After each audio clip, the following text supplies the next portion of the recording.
I want you.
Where's it at, man? Where's it at? Yo, Mexican, what the hell? I like this guy. Jesus. So much. I want to give this guy some subs.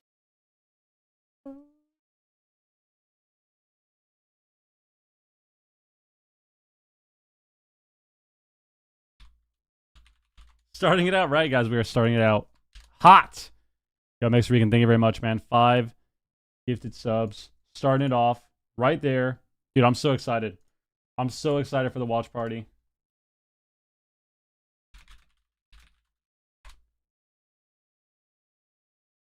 Max Regan, how's it going, dude? I really appreciate that, man. Thank you very much, guys. Gauntlet is right now, today.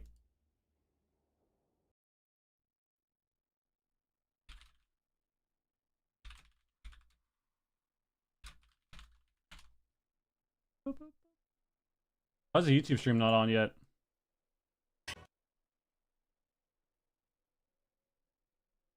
What is going on with BlizzCon? There's so How's the YouTube stream not on yet, man? What's wrong with these people?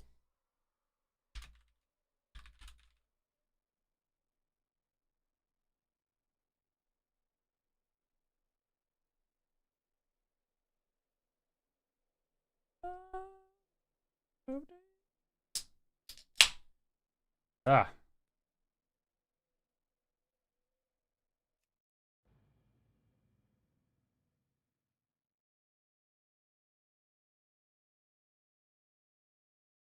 The Twitch stream is on, I guess.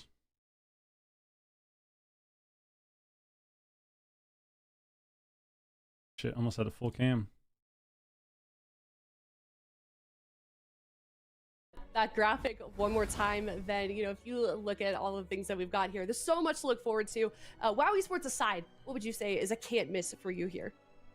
That's difficult. No WoW Esports, but I think it's all of the international competitions. For me, things like the Overwatch World Cup are super fun to watch. And then, of course, we have that Blizzard Classic Cup with various games. Heroes of the Storm. Heroes is coming back to BlizzCon too? Warcraft. Bro. I've seen Grubby practicing potentially. This BlizzCon's going to be lit. As well, so that'll be absolutely epic to watch. Then I even have really good memories of watching StarCraft with Super T's, actually. Yeah, we were sitting there, and the stage was absolutely magnificent. I remember this stage seeing it for the first time. It was like a hologram projected onto it. It would transform. You could see the Zerg on one side, the Terran on the other side, and the players were like lifted and playing in these booths that were like 20 feet in the air. It was absolutely legendary. Oh, it certainly is. But what about you, Azale? What do you think makes BlizzCon such an unforgettable experience? I mean, there's a lot. I agree with kind of what they were saying. Like, I love the competition, and what Super was touching on earlier, the community aspect of it to me is kind of what always made it so special for me. Yep, you know, community. I always went, and every year I would meet up with like guildmates. I would meet up with friends that you hadn't seen in so long, and you have people that are coming from all around the world that have this kind of like shared common love. And I think it's always made it really, really special because it's not something that you have to Dude, look at these pictures. Right? Everyone is there for the same reasons. Everyone has these same memories, and you know, I have memories at BlizzCon as a competitor. I have memories at BlizzCon as a caster. You know, just kind of like hanging out and having fun at Disneyland with Elliot, which was super fun. But it's just, yeah, I mean, I just have so many memories at BlizzCon from over the years that it's been pretty incredible. Even Watch Party, Park, I think it was like 2015. Watch Party hype. That, and that's my wife's favorite band, so getting for her to see them live at BlizzCon with me was really, really cool also. So cool. Let us know in chat or go respond to that tweet. Show us some pictures, share your favorite BlizzCon memories. I think maybe you can give Ven a piggyback this coming BlizzCon. Yeah. It's going to be a long line for that. Yeah. I don't want to make that a thing. It's a treat. All right, nice joke. What up? Absolutely. I think for me, I think it's like hearing the game sounds that you're so familiar with at home, but you're actually like feeling it in your chest because it's so loud with those speakers. And yes, I love. There's really no other lanternies are amazing. I am so excited. Hopefully yes. you guys are too. But lots to talk about for sure. Come on. First time in 7 years, the Arena World Championship and the Mythic Come Dungeon on. International Finals will return to BlizzCon in 2026. The next wave of BlizzCon passes is available starting November 18th.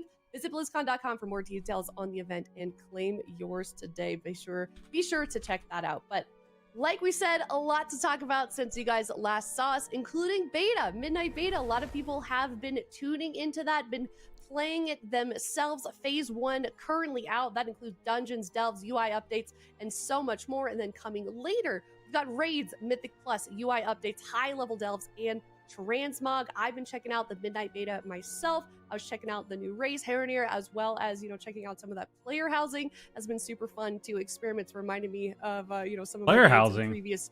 previous games where you can, make housing like that, but it didn't really help me. I've definitely got a lot of practice, but some of these housing people have been so talented that we've been seeing kind of come out on Twitch and stuff like that. But then, what about you? What have you been doing in the beta?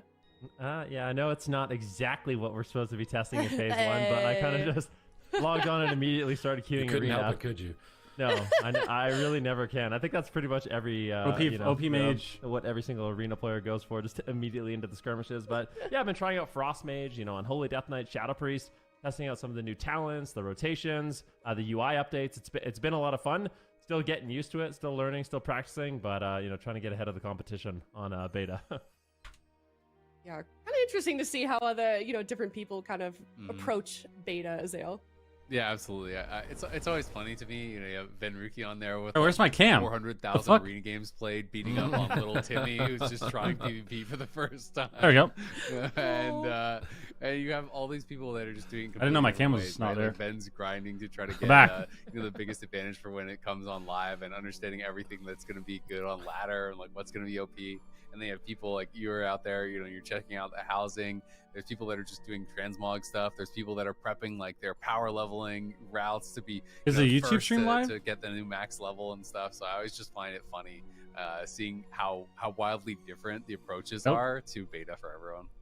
Yeah, it's a beautiful thing about World of Warcraft. There's so many different ways to play it and enjoy it, and so many different niche communities. But let us know what you've been up to in beta. Midnight Beta Test is now live. Players who have opted What up? can be selected to be testers, and players who upgrade to the Epic What Edition is of going Midnight will also gain on? access to the beta. More details at blizz.ly/midnight beta. Again, that is blizz.ly/midnight beta. You can see Anyone that but Echo? Who am I rooting down for? below as well. But let's talk about what we're all here for today. Of Maybe course, the Big Arena World Mac's team? Championship. It is season 3. It is the last season of the War Within. So it's kind of the final moment here for a lot of these players. Time to prove themselves here. Of course, they had the first 3 cups for the season to get into the top 3. They had to get enough points to get into the top 3 for their respective regions. This for Mex, EU or this, NA. If this they didn't Mex, make it this into mess. top 3, that means they got sent to the Gauntlet. The bottom 5 teams, places 4 through 8. Are going to be playing in the Gauntlet for the first couple of days. Only one team from EU and I'm rooting for NA Big will Macs. be Oh my making it out god. alive. So you're kind of starting at the bottom, and then you just kind of go up the. Dude, watch parties are lit because I don't actually have to play the game. Fucking awesome, dude. Fucking awesome. Isn't it sick? When you do a watch party, I don't have to play the game, dude. I can watch everyone else play the game. All right, should we do a prediction? Start prediction. Who wins? Buff, Mistweaver. What was it? Yellow ink. We'll give you guys. When do we think they're playing? Do we get 10 minutes? Minutes. Fuck it.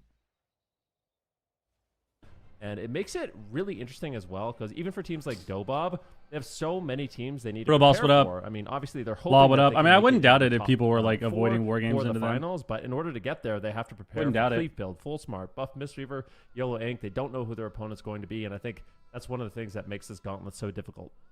Oof. Yeah, very, very difficult indeed. And the difficulties don't stop there. If you make it out alive from the Gauntlet, you get sent to the bracket. And not only that, you get sent against Echo Azale, the most consistent team in EU for so long. And then you've got StreamerZone.gg versus Under Pressure. So you're safe no matter where you're coming from. Not safe no matter where you're coming from. It's always funny, right? Obviously, you want to get into the grand finals. That's where the glory and the big prize money and stuff is all available. But it's like, congratulations, you made it. Keep to up for the breakfast Gauntlet. now. I got some teriyaki chicken.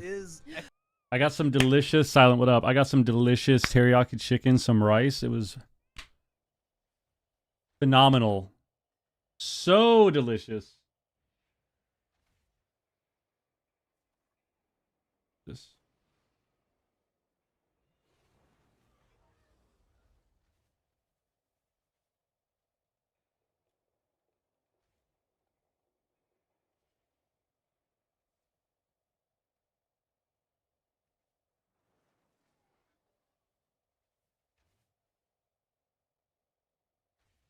Bum, bum, bum. McDonald's is gross. Brother, you're eating Taco Bell. Oh my god. Yo, Dan's, what up? McDonald's doesn't taste bad. It's just...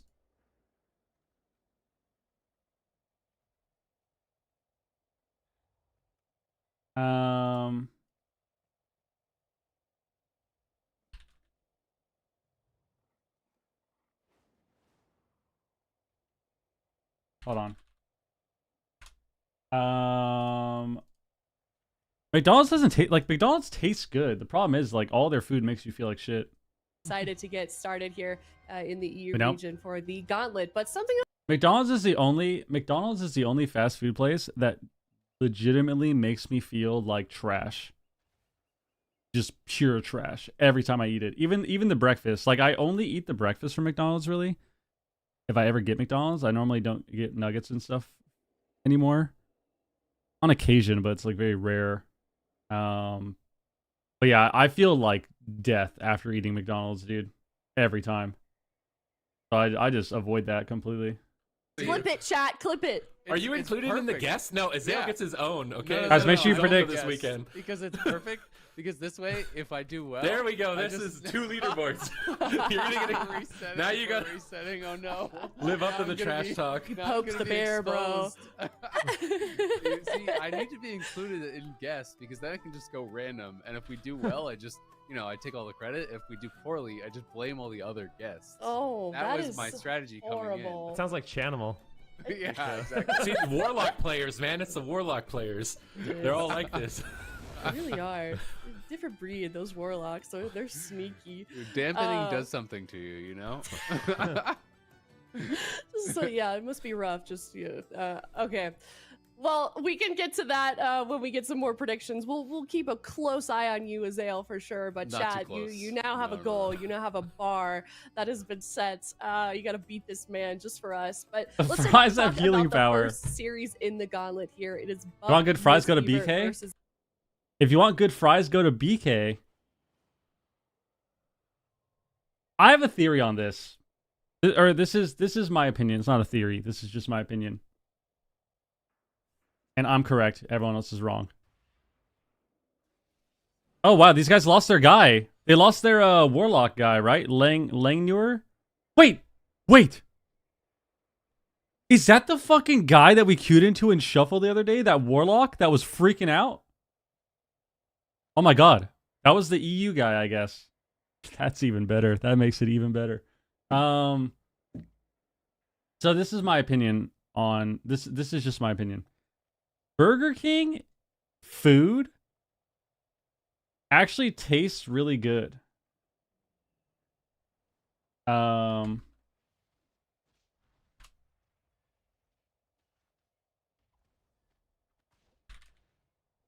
Burger King food actually tastes really good.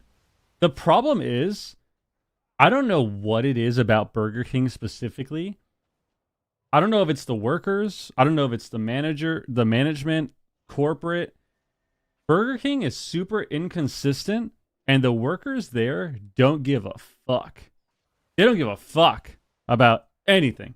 Like I swear, no matter what Burger King you go to, nobody gives a shit about what's happening, and it's super inconsistent. Super inconsistent. That lock roached out? I guess so. Old BK fries are better, if anyone remembers. Oh yeah, their old fries are way better. The new ones are okay, but they're really inconsistent. Because the new fries they have are a little too thick, in my opinion. But they're still good when they're fresh. The problem is you never get fresh Burger King ever. Fresh Burger King does not exist. It's like chicken fries, dude. When you get chicken fries from Burger King, and they're like fucking right out of the fryer, the most delicious thing ever, fast food wise. They're so good. But the problem is, normally when you get chicken fries, they're literally rock hard. Normally the chicken fries you get are like rock hard and just dry and old. You know? Yo, Grim, what up? But I do think old BK was better. Like I think BK years ago was better. Like their old nuggets. Their old nuggets and their old fries. Like, do you guys remember the crown-shaped nuggets? Maybe I'm too old for that. The crown-shaped nuggets, dude. Gas. I used to love Burger King. Burger King breakfast is also amazing. Like, they actually have really good breakfast, but once again, the problem with Burger King is that they legit just, like, they just don't like care about their food. Who's that on the bottom right? That's a Zale. That's a Zale. Old WoW player. Ex-pro player. Casts a little bit, and he's a league caster. He's a league caster. Sorry, you're wrong. McDonald's used to go back to beef tallow for their fries. Well, McDonald's puts like way more preservatives and shit in their food than any other place, I swear. That's probably why you feel like shit after eating it. It's crazy, dude. BK employees feel like they're smoking cigarettes while they cook my food. Yeah, I swear the Whopper is good. I think Burger King breakfast is amazing. But like I said, the problem is it's so rare that you actually get fresh Burger King.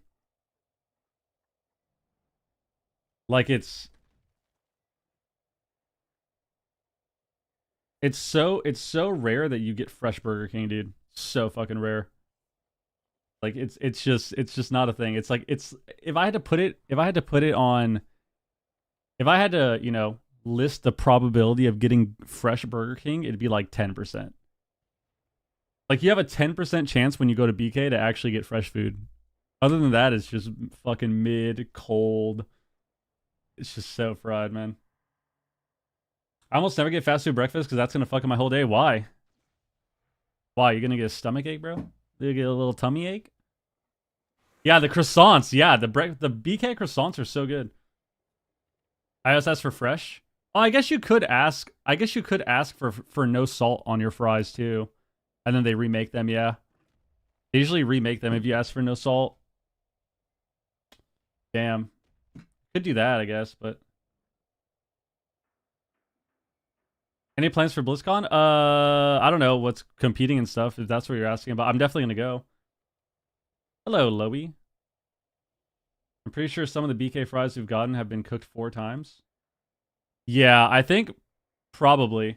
Why? What is your thing? Did you clip something? Ranked as a top clipper.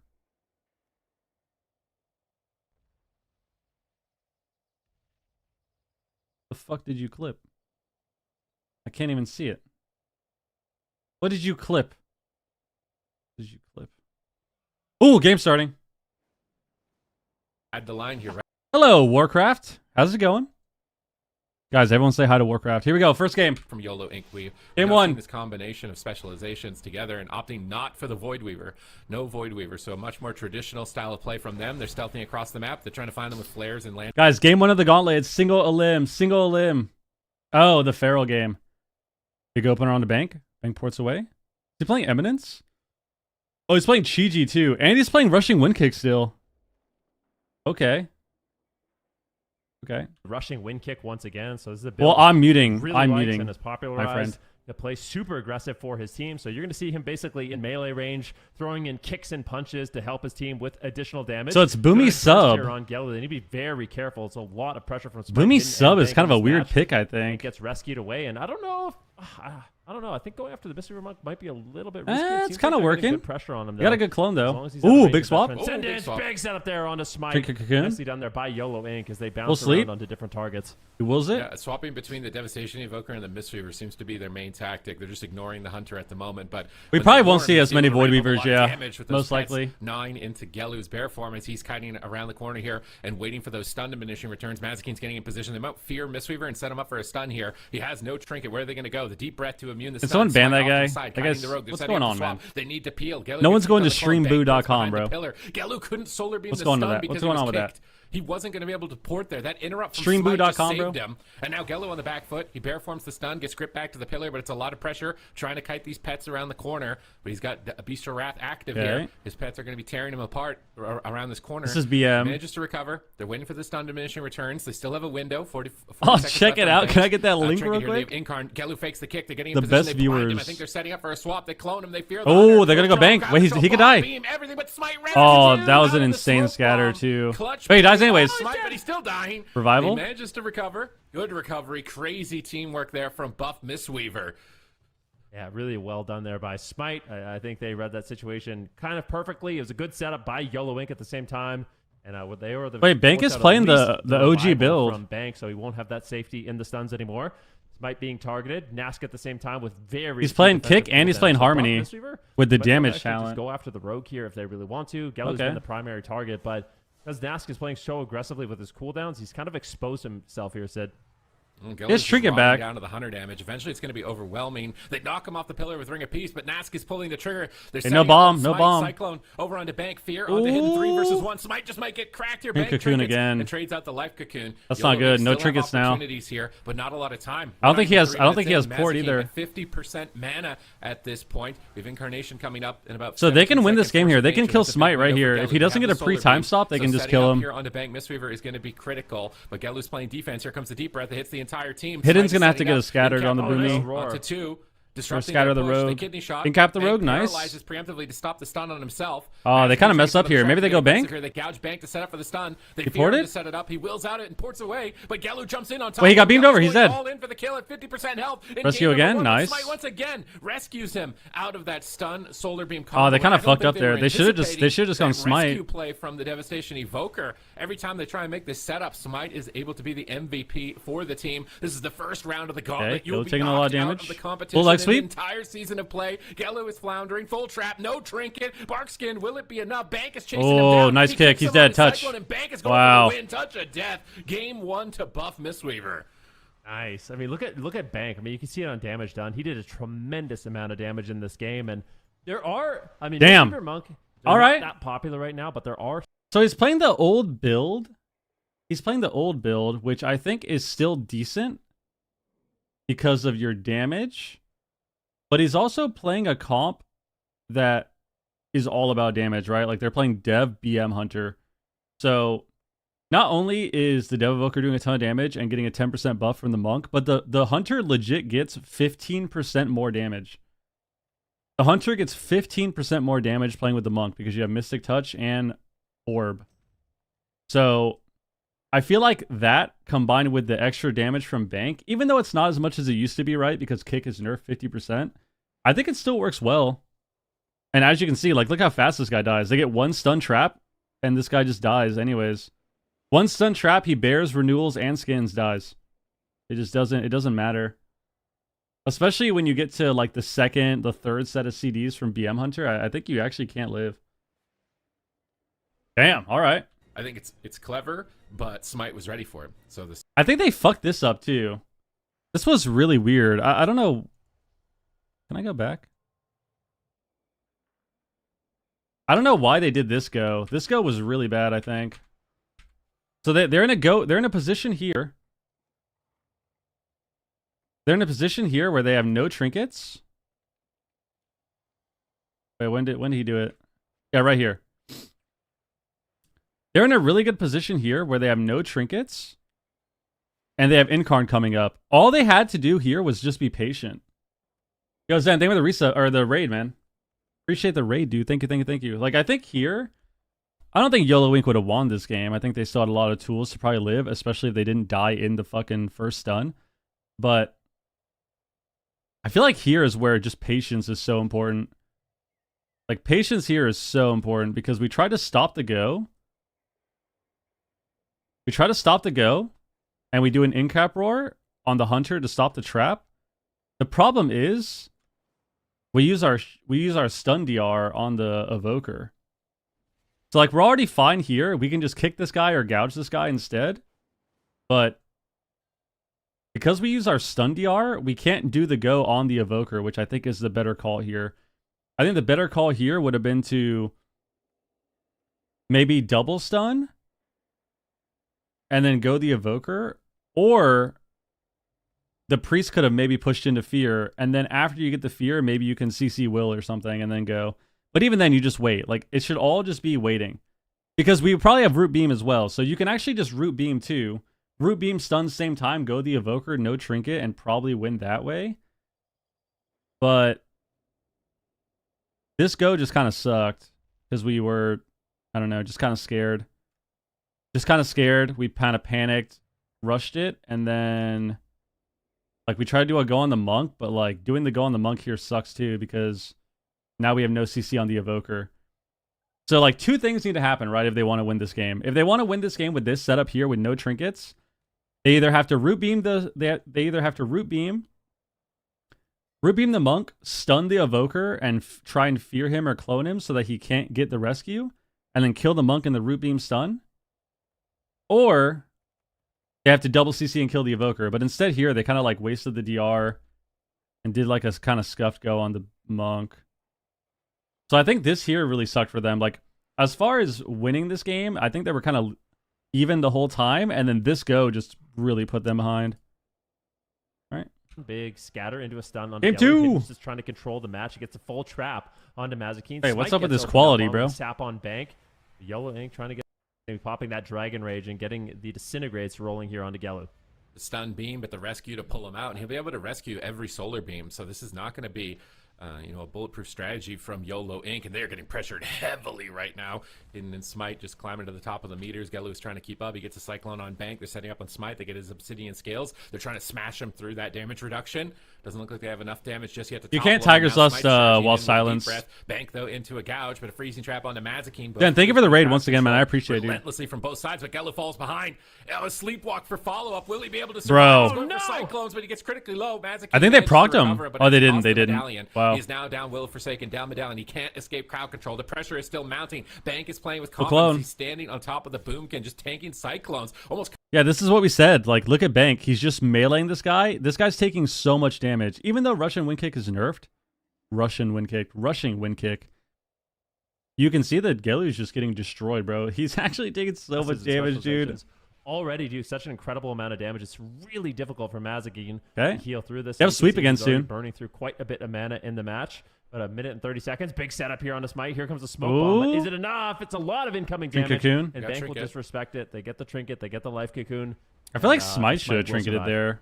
All right, they do at least manage to pull the medallion here. Maybe not, It's gonna though. be a free They gotta ride, just but push on Gellu this gets guy double here. Stunned, and Smite is charging through onto Mazikeen in the back line. Hidden gets a trap off of that deep breath stun. Here we go. A Crazy lot of synergy. damage. No, Lot of obviously damage on a this deep guy. breath freezing trap into a sleepwalk. This crowd control chain on Mazikeen is endless. Gellu is somehow Another still sleep? alive. He's in Wait, he's dead. He's charging dead. towards his healer, but he's still crowd Swap? controlled. He might just Oh, die. Bank there's is the there swap. again, but the void shift comes through to swap his health Okay. over at the last second, and now YOLO Inc. have probably one more opportunity.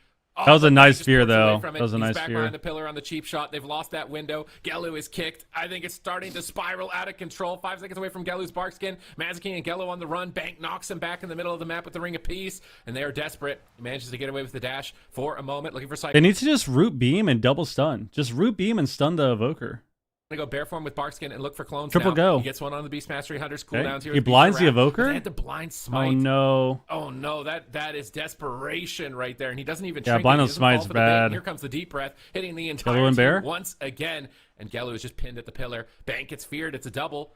Is that their opportunity? They get a kidney shot. They chastise. Can they actually pull it off? He gets Got out of the beam, rescued. though. Back into the middle. He Sphere pulls back form? behind the pillar, and these rescues are just shutting Gellu YOLO taking a Inc. lot of down time damage. and time again.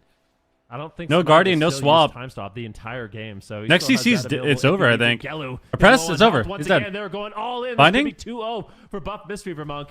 And Ooh, Gellu survived. no follow-up? Mazikeen flailing to keep him alive. No void shift available. No trinket. Full trap. They get one more setup. There's a full trap, and Gellu Leaps is away. gonna have to He can take live it on this. bare They gotta form, get trying to sleeps kite off. and get away. Banks It there. seems like His he will, might though. be able to survive. Banks there once again. He closed it out last game with the touch of death. The rushing wind kicks coming in. Beautiful double fear. Nice. Maybe Double fear. Gellu Big on will Bank. be able to survive a pre-time stop there by Smite. Oh, they're Shuts down the they're setup. But a confused. big No. all in here onto Bank. He Okay. pops up the Restoral to survive, and now Don't it's going to be Smite. Gellu once again in Nice. danger. Gellu fakes a kick and gets a clone on the. They have to devastation bomb boat. Smite. They have is to bomb deep breath Smite. Only way to win. Gellu's, here comes the instant fire breath. Only from way to Smite. win. Disintegrate gets kicked, but he's ready to pull that trigger. Here comes deep breath. He's looking for 3. Mazikeen, can he fade it? He doesn't get it. He's stunned around the corner. Freezing trap in the sky. trap. That lands. No trinket available. Gellu with nothing gets stunned up by He's Bank. dead. They're dogpiling on top of him. Wow. It's so much damage in game number 2. And Buff Mistweaver looks so good. This is looking like it's Yeah, going I to be think- 3-0 if YOLO Inc. don't do something. I think it's a 3-0. Mistweaver Monk's team. Just I think it's because 3-0. It's like the misfit specs. I think, unfortunately, for YOLO Inc., there's a lot of... So, when you're fighting a comp like this, right? The Hunter dev, there's a lot of really annoying shit to deal with from the Boomy Rogue perspective, right? You got to deal with the Monk that can port in stuns. You gotta deal with the monk that ports and stuns because he's playing Eminence, I think, and you have to deal with monk porting and stuns. Then you gotta deal with incap and scatter shot while they're silenced or while they're like if they're in range and they aren't CC'd, they can just delay the go with that. Then you gotta deal with revival. So even if you do go the monk but you don't silence him, he can revival the go. Or like if you're trying to stun the monk and then do a go on smite, he can revival the go. Then you gotta deal with time stop if smite ever gets a pre-time stop off. Then you got to still deal with Ross, and you got to deal with Rescue because you got to get out of the. You can get out of the root beam with Rescue from the Evokers. So if the Evoker's not CC'd and you try to root beam the monk, he can just rescue him out. And the problem that we're seeing with YOLO Inc., I think, is I feel like they just don't know how to do the setup. It seems like they're just having a hard time doing the setup, and I think that is because all of the shit they have to do is triple CCing. Like, everything needs to be triple CC at the same time. So, if you're going to do a go on the Evoker, it needs to be stun on the Evoker, root beam the monk, and then you can chastise the Hunter as well, so that he can't scatter anybody. But I feel like they obviously know that, and if they don't, that'd be pretty surprising. But the problem is, trying to get the triple CC when you're getting global the whole game is really difficult, right? Like, they're under a lot of stress because of the fact that it's a Dev Evoker and a BM Hunter getting 10 to 15% more damage from the monk, and then the monk is also doing damage. So they're pretty much dead the whole game. Like, Gelu is dead every second of the game. So it's really hard to get like the triple go and like do the nice little, 3, 2, 1 countdown when you're dead all game. Okay, so he's playing Assass. I think this is better. I think this is way better. Like, this is way better. Yeah, sub garbage, bro. Like, this is way better. Sub, I think, is only useful if or only really good if you're actually getting the triple setups, but they're not doing that at all. And it's also very difficult to do into their comp, so I actually think this is way better. I think the monk would have a way harder time healing if he actually has to heal like split pressure. So if Bank has to heal 3 targets instead of just 1 and worrying about the go and then nothing happens, I think it's going to be scary for them. I think it'll be scary for them. Yeah, so he's playing the old build too. He's playing the OG build. Is he playing tier set? I would imagine no. There's no way he's playing tier. Why is he playing 2 set? Oh, probably because the chest gives you a ton of crit or a ton of haste. No, he's playing a helmet too. That's really interesting. He's got a decent amount of crit, but I wonder why he's playing 2 set. Probably just because the pieces. I think the stats on these pieces are good. I think these pieces have good stats. Because your 2 set is pretty garbo. Yeah, your 2 set is completely useless, so it's probably just stats. W Mog? Got that fire Mog, dude, that rogue Mog. So Bank missed. Yo, Crimer, are you can you do a shout out for Zenlin too? Could you do that? I don't know. I don't think I got that done. Could you do that for me? I would appreciate it. He gets a sap on the Evoker. He's moving closer to the Mistweaver. Is he going to open on Mistweaver? He gets a blind. Opening onto Smite here in the Zen, thing with the raid, man. Into position for a Like Solar Beam, possibly. Doesn't look like he's going to be able to do it. Double Fear. Good connection. Smite. Time Bigger roads? Bigger roads? Some major cooldowns for you did it? All right, nice. Thank you. Back onto Bank here, possibly, cleaving him down. But he's got a lot of tools to deal with those garrotes. Appreciate it, dude. T and immune silences. He's going for a crackle. They're sleeping the rogue. They're getting on top of Gelu. Bank, once again, just has confidence in the matchup right now. Look at his positioning now at the pillar to avoid any possible clones. Freezing trap on the healer. Gelu trades cooldowns. He should be able to survive. They actually use Solar Beam on the Dev Evoker. So I think they're going to dedicate to the Dev Evoker here. They get a kidney shot. Incap roar, look for a cyclone. Gelu can't get it. He gets scattered. They fear instead. Great follow up from Maz. There we go. We're getting more damage out. We got dots now on hidden as they cyclone the life cocoon. Good rotation from YOLO Inc. so far, but that defense looking shaky. Silence on the healer. Will Gelu survive? Hey, DR trap. Yeah, that really Gelu's is the question. fine. Gelu's just been on the back foot for so Cheap again much on of hidden? the series so far. They really need to You wrote try on to Bank? find that offense. Growth silence coming in onto Bank. This Where already is looks Naz better. Going to go really. They're still struggling to dying, connect to his but target. Gets the gouge on the Bank. Full kidney shot on Smite. this is potentially an opportunity. They Gouge got the Sun. nice done on the bank. Can they follow it up Didn't with get the fear? clone. No, he just rolls away. Clone full? Unfortunately, easily heals through the damage. They shut it down. They go for a cyclone Pickle, what up? onto bank. I know, man. Might AWC in easily be able to person. survive with the obsidian metal Woo! as well as his cauterizing flame. It looks like Gelu now down to 50% health. He is on the run. Oh, just having to play so defensive Oh once my again. God. This could be the game if they mismanage their cooldowns. It's a sleep into a Full stun trap. on Mazakin. At the same time, Hidden is getting low on health. They do not want to throw away Throw it the again? game. Nas doing what he can, desperate, trying to find some pressure for his team. But still, Gelu is just in bear form for 90% of this match. He's got Heart of the Wild. He fakes a kick. Good play from Gelu here in this position. But Bank just rolled away from his We're clone. being the Now he's Evoker. crackling. We'll clone the Monk. Smite gets solar beamed. They're really focusing solar beams onto Smite here. They get a full cyclone. Nice plays from Gelu. Hidden at half Kingsbane health. coming They're in? showing signs of life here. Can they actually pull this off? They get another cyclone on Bank, putting him behind into a cheap shot. Garot's over onto Smite. His time stop available, but he can't when he's silenced. They get the Trinket Life Cocoon. They swap on Bank with a Garot, but Nas gets sleepwalked away. Big damage incoming on Gelu. It's match point. They face elimination. An entire season of play. Their last chance to qualify into Europe's top 4. Can they manage to battle it back and reverse sweep 3 in a row? I will say that they look solid with this composition so far, and Nask has a smoke bomb and a blind available. They need to make a power play before they get toppled. Gelu, once again, just Can't port massive anywhere. pressure. He ports straight in the kidney, but he ports basically nowhere. Nask Okay. can get some cleave damage here. They've got Deathmark coming up. They got Kingsbane, and they still have blind. A full blind on Bank with a Kingsbane on Smite this is could rough. close out the game. Yeah, I mean, it's dangerous for both sides, though. Nask, no evasion, no Cloak of Shadows. He has a vanish. Big stuns coming in, but at the same time, Smite is looking to set up his team. Hidden getting the pressure out, and Nask is going to be in so much trouble. He has 2 vanishes, though, so he can set up his team with silences. Needs to be very careful here. Here it is, here it is. Big kidney shot on the Bank. Bank is in danger. Nice, They're able to wow. strike back. They do it. YOLO Inc. They put a point on the board. Why do they triple CC as the Sass Rogue and not fucking sub? Guys, how does that make any sense? We're playing the spec to triple CC, and we don't do it for 2 games, and then we log on the spec that PvEs and we triple CC. All right, that's good. Well, I mean, well, I feel like a piece of shit now. I immediately said it's a 3-0. I immediately said it's a 3-0. It's a 2-1. All right, 2-1. 2-1 matchup. 2-1 matchup. The game was not looking that bad. I kind of felt like, even though Buff Mystery Monk lost this one, it felt like they were winning. That was for a actually majority of crazy the that game. they won this game. YOLO This Inc. game was just had looking such a terrible. nice all-in those final moments. We could see exactly how it went down again. It looked okay at the start, and then it Big looked push really from bad at the Bank. This end. is where you're saying he uses Portal. So he used his Transcendence to get away, which means he doesn't have it available here, where he's got no... Like, look here. They no stun, Transcendence. fear this guy, and then win the He's not game. even Like, able to use why his can't we do preemptive that the fortifying other 2 through. He games? actually just died through it. Why can't we do that the other 2 games? Look at the ending. We didn't even CC the Hunter either, but we still double CC'd, which is what we should have done before. We should have done that before. Oh my god. Kylo, what up? Durex, what's good, bro? You were high on the Zen Focus T? Wait for what? Wait, what do you mean?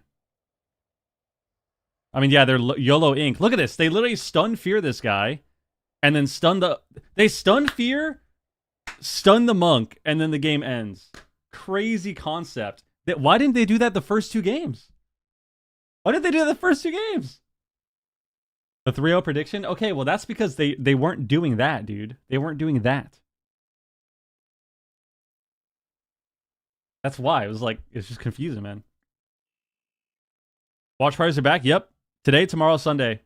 Hype. Although I think I have to leave. I might not be able to stream the whole day tomorrow. I might not be able to stream the whole day 1 of finals. Oh, yeah. Look at his coins, dude. He got a 1.8, 1.3, 2.1, 2.5. Yeah, baby. I don't know if I'll be able to stream the whole day 1 tomorrow. Cause going out to dinner with my family for my mama's birthday. But I think we're going late. I think we're going kind of late. So I might be able to stream most of the day 1 tomorrow. We'll see. Coin was nerfed, but it was only nerfed for like 33% or something. It was hitting people for like 5 million, dude. I would love to be on stage again. For sure. What uppies? You know, just fucking hanging out. Just hanging out. All it takes is one team to win a single game of Mistweaver. Exactly, that's true. Busting makes me feel good. Busting makes Go, me same with the resub. It's the AWC stream setup. No, we're not doing sturge rolls. My back is so fucked up. I can't do sturge. I still need to start I need to stretch every morning. Every morning I need to get up and do my guys, I'm doing Eastern practices and shit, all right? I'm waking up, I'm doing arm swings every morning. So I need to do that. And I need to stretch. I need to actually get a full stretch every morning. I got to do like my hips, my quads, my hamstrings, my calves, because my hamstrings are fucked. I am not flexible in any way, shape, or form. So I think if I did try to do a sturge roll, I would just throw my back out immediately and not be able to walk, probably. So happy birthday to your mom. Thank you. I'll let her know that you guys care so much. Game. Tap on bank. Cheap shot. Add some dead hangs to that for your Getting shoulders. Some pressure out here onto Smite. The Kingsbane is. Dude, I can actually do I can do 2 pull-ups now. That's a milestone, bro. That's when he can put out some serious burst on the We're back. Assassination Rogue.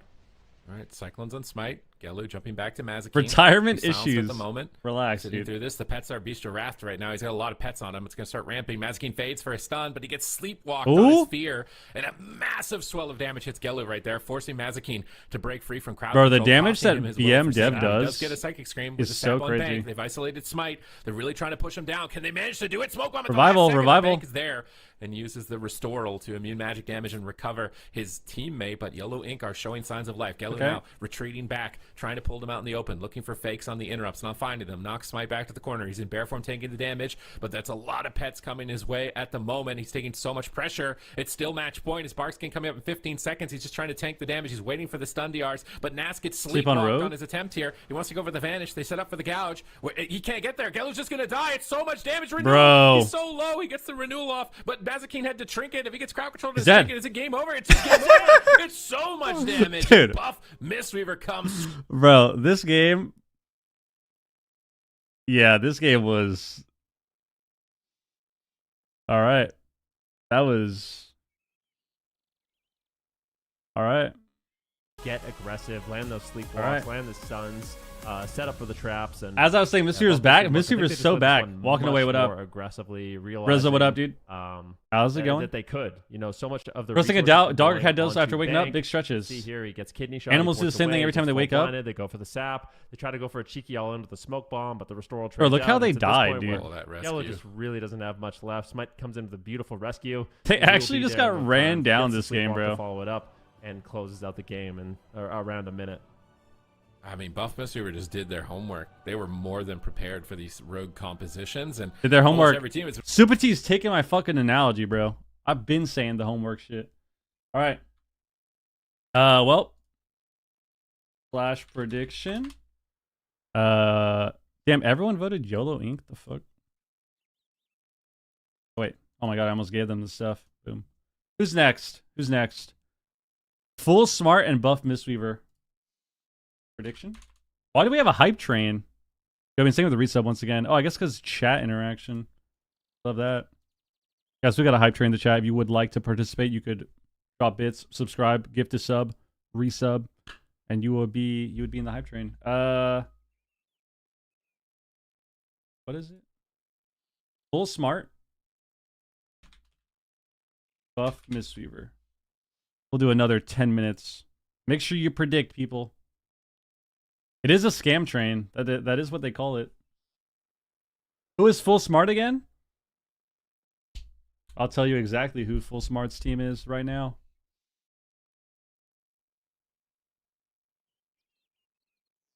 I think Full Smart is I like Castu's this guy team. So much. I want to give this guy. I think it's subs. Castu's team. I think Castu and Tony, right? Isn't that their team? Yo, Chorex, maybe they get the sub. Reza, welcome. Welcome back. Welcome back. Yo, thank you very much for the gift of sub. Dude, what is this guy pulling out? I'm not going to say what I was going to say. That's so nice. A flute. That's so nice. A flute. Leah.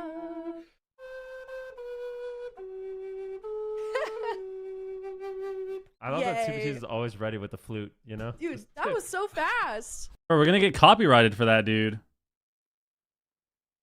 How come they don't say happy birthday to my mom? I tell Aya, be like, hey, it's my mom's birthday. Could you let her know? I'm not gonna do that. It's fucking weird. It's weird. Who wants happy birthday? I thought they copyrighted the song, right? I thought the actual happy birthday song is copyrighted. Right? Who is they, though? Fucking the higher ups, dude. The higher ups. I know what up. We heard that D. I don't know what you're talking about, bro. That's not a bad. I don't know. Yeah, we know what you're talking about. We know what Yo, you're Christian, talking what up, about, dude? but someone in chat will let us know. But here's the gauntlet right Scam now. We're in train. round number 2. YOLO Inc. unfortunately is out. Hopefully we'll see them next season in Midnight as a team. It was such a pleasure to be able to watch Yeah, that was them. toxic from Aya. Hopefully we'll see them next season, bro. 6 months from now. No, I think it is. I think you're not allowed to like do happy birthday, like the regular happy birthday, on any sort of media. I swear. I swear. Maybe I'm wrong though.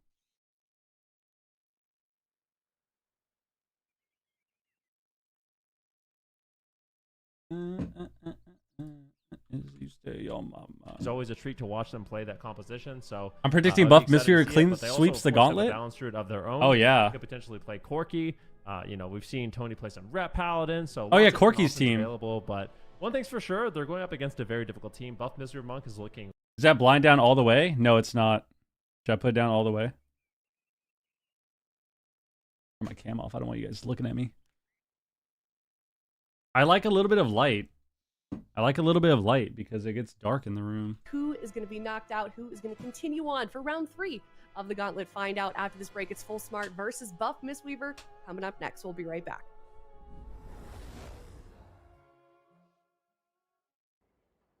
Am I right?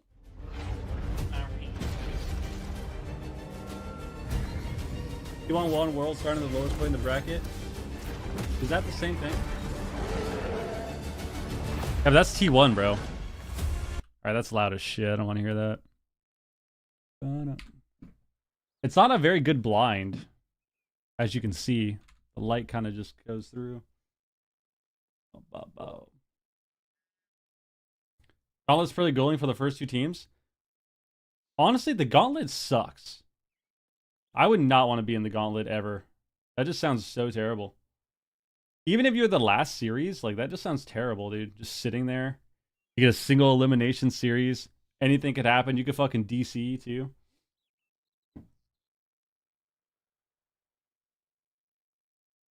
I only saw game 1. I gotta watch the others later.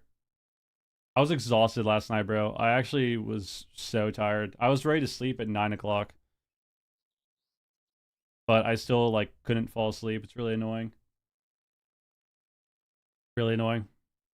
It takes, like, it normally takes a few days to kind of fix my schedule. Too much Lemix? No, I wasn't playing anything, man. I was laying in bed. From, like, 9 o'clock. And then I forced myself to take a shower because I was feeling depressed. And I was like, bro, I got to get up and do stuff. And then I did that. And then... yeah. My schedule's fucked. Make fun of me for wanting to sleep at midnight? Well, no. I think midnight's fine. It's just I can't sleep. I can't sleep. And then East Coast time is weird as shit too, because like I just have giants spamming me on fucking Discord till fucking 3 in the morning. But even though he's East Coast as well, so I don't know why he's up till 3 a.m. But like Giants is like psychotic, so he just spams me with nonsense all day. And then it's just weird. East Coast time is so weird. 2 hours ahead. Everyone's early. It feels like everything is so late. Like even when I end stream, like ending stream on the East Coast is what? Like if I end at like a normal time, it's like 9 p.m. Like the day's over, bro. Like the day's already over. It's fucking done. Can't do shit. I'm not gonna mute Giants, bro. He's talking in our group chat. Me, him, and Wiz. Move to the East Coast. I'm back east for a bit until I figure out my next plan of attack, my friend. I'm thinking about buying a van. Renovating a van.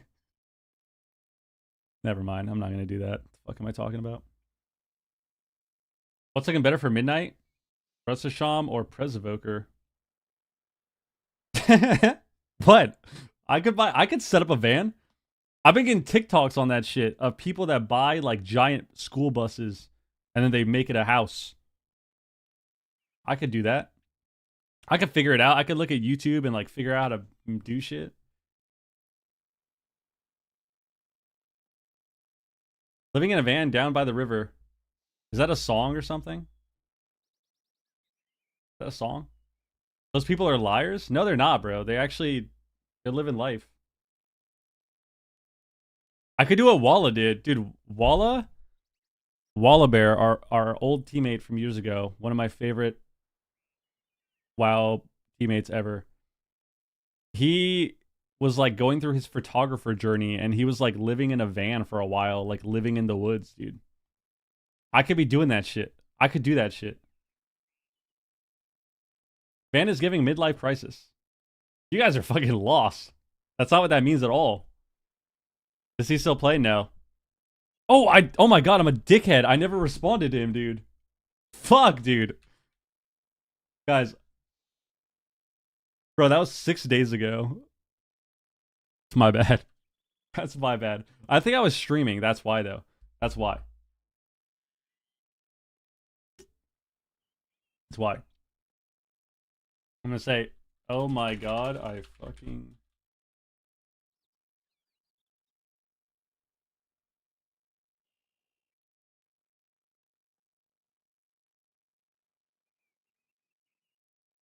Now, I like this guy so much. I want to gift this guy some subs.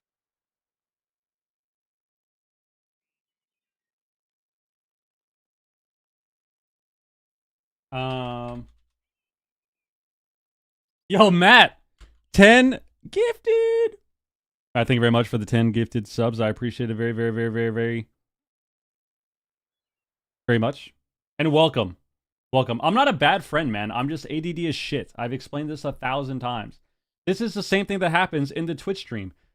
I read all of your messages, dude. All of the messages that you guys type, I read all of it. It's just I literally respond in my head, which is what I did with him. I read his message. I sent him something funny. I sent him an old picture of mine because it popped up on my phone from like 8 years ago at one of the BlizzCons. And then he messaged me back. And like I was in the middle of a shuffle or something. And I read it. And like I read it in my head. And then like the thought literally disappeared. Busing makes me feel good. Busing makes me feel good. Yo, Doug Dimmadome. Owner of the Doomsday. Owner of...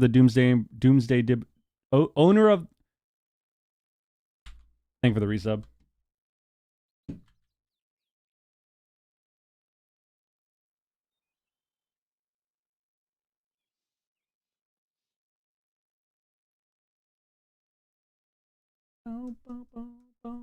The Dimsdale, not the Doomsday. Why did I say Doomsday? What the fuck is wrong with me? But I'm also 3-2 in favor. Van's pretty sick until you want to shower? Well, no, they have showers in the van, dude. Oh, I wanted to do that, and I was definitely having a midlife crisis. Nope. Nope. Can you confirm? It is true. Lauren just forgets that I'm ADD as shit sometimes, I think. That's what it is. But that's the reality, man. The reality is, like, there's literally just moments in my life where I will, like, be present, but not present, but also be fully attentive to what you're saying. And then, like, the thought literally just disappears from my head. And then, the thought will come back, right? It's all like fleeting thoughts, right? Like they go away and then like a week later they come back, or like literally an hour later, it'll just come back to my head. It'll just right back. And then I remember everything. That's how it works. There's nothing I can do. Matt, thank you very much, man. 10 gifted subs, bro. I appreciate it, dude. Thank you. Doug, appreciate the reset, man. I'm a returning player. I wonder if grounding is bugged right now. So grounding should be a 3-second redirect, but it's bugged right now and it dies to spells that do over 1 million damage. I don't have brain worms, dude. Can you focus when you play a long arena game? Yeah, but it's different. Like, if I'm actively doing things, like if I'm participating in an activity, it's different.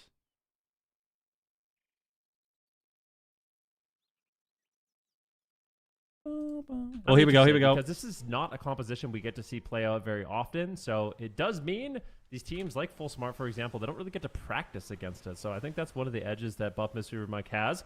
Big setup here already onto Smite. Immediate get the Life Cocoon from a Bank. Now swapping it over onto Hidden. All right, here we go. Full Smart, they're going to be swapping around a lot in this match. Wait, what are they playing? Oh, jungle.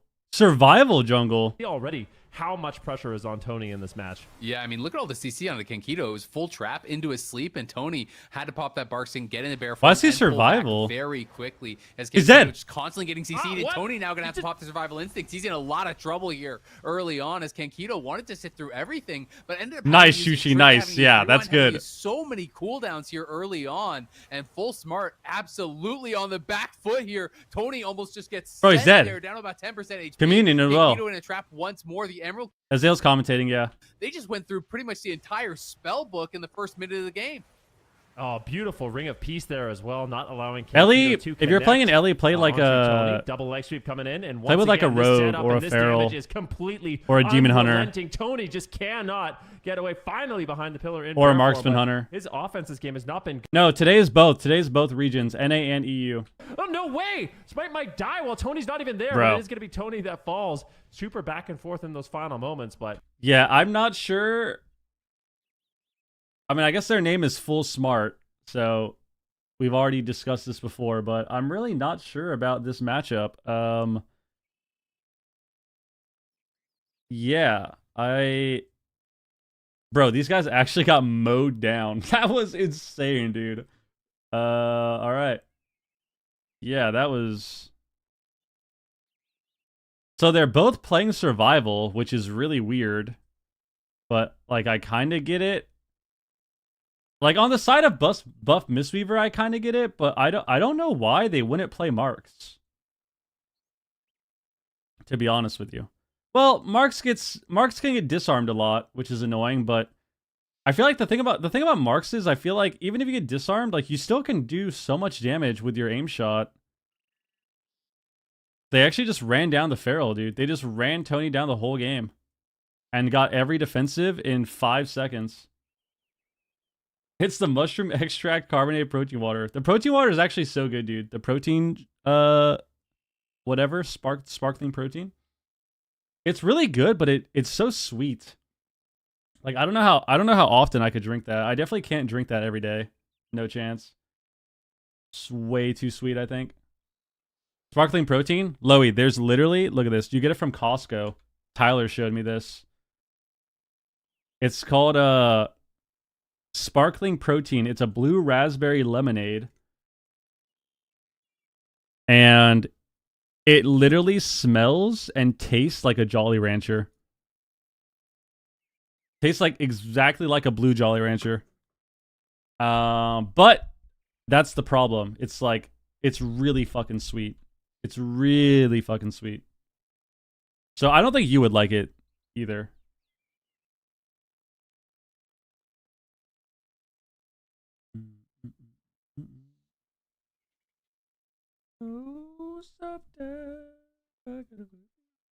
Where's this putting? Wait, what? Oh. The monster cans? Guys, I don't leave monster cans on my desk. I leave Red Bull cans on my desk. I don't leave monster cans on my desk. And actually, okay, well, outside of today, I don't leave cans on my desk. I haven't gotten to clean my desk today because I had a late start to the day. So I have 2 monster cans and a sparkling protein can. That's all I have. I have 2. I'm not lying. I swear. I have two monster cans. I have a purple and this nasty ass blue Hawaiian. And then I have a sparkling protein can.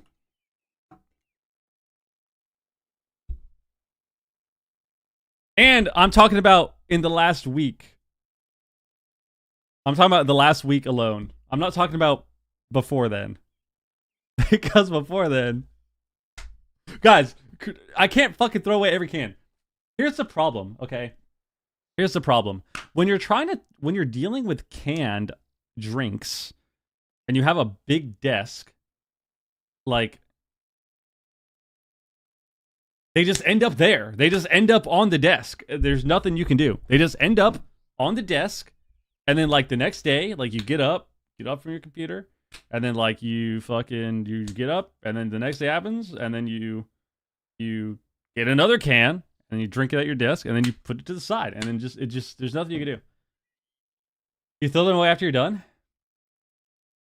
No, I'm being dead serious. I literally have 3 cans. I have 3 cans. I have a purple monster. I have a blue Hawaiian. I've got a sparkling protein. And then I've got my current monster that I'm drinking, because the current stuff that I have, I put on the left side. Because that makes the most sense to me. The current drink is on the left side. The can is on the right side. So I put the cans on the right, and I have my one. That's just my normal brain damage. Yeah, I think out of all the things that I do, that's probably one of the... Out of all the things that I do, that's probably one of the most annoying habits of mine. Is... Yeah, for some reason with the cans, like, I literally will just do that, and then it'll just... It never gets to, like... Like, it doesn't always get to fucking 30 cans. Right? Sometimes it has. A couple times. It has a couple times. I'm not going to lie to you. But, like, most of the time, I'll be doing stuff, and then it'll just click in my brain. Like, literally something will snap in my brain, and I'm like, bro, why the fuck do I have 10 cans of Red Bull here? And then I'll throw it out. And I don't know what sparks that. I don't know what sparks that in my head. But it's really annoying. For sure.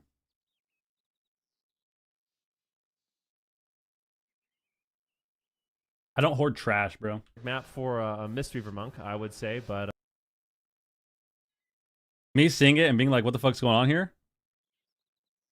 What, my cans? Size of the pillars as well can make it difficult Here we for go. Tank to actually line of sight.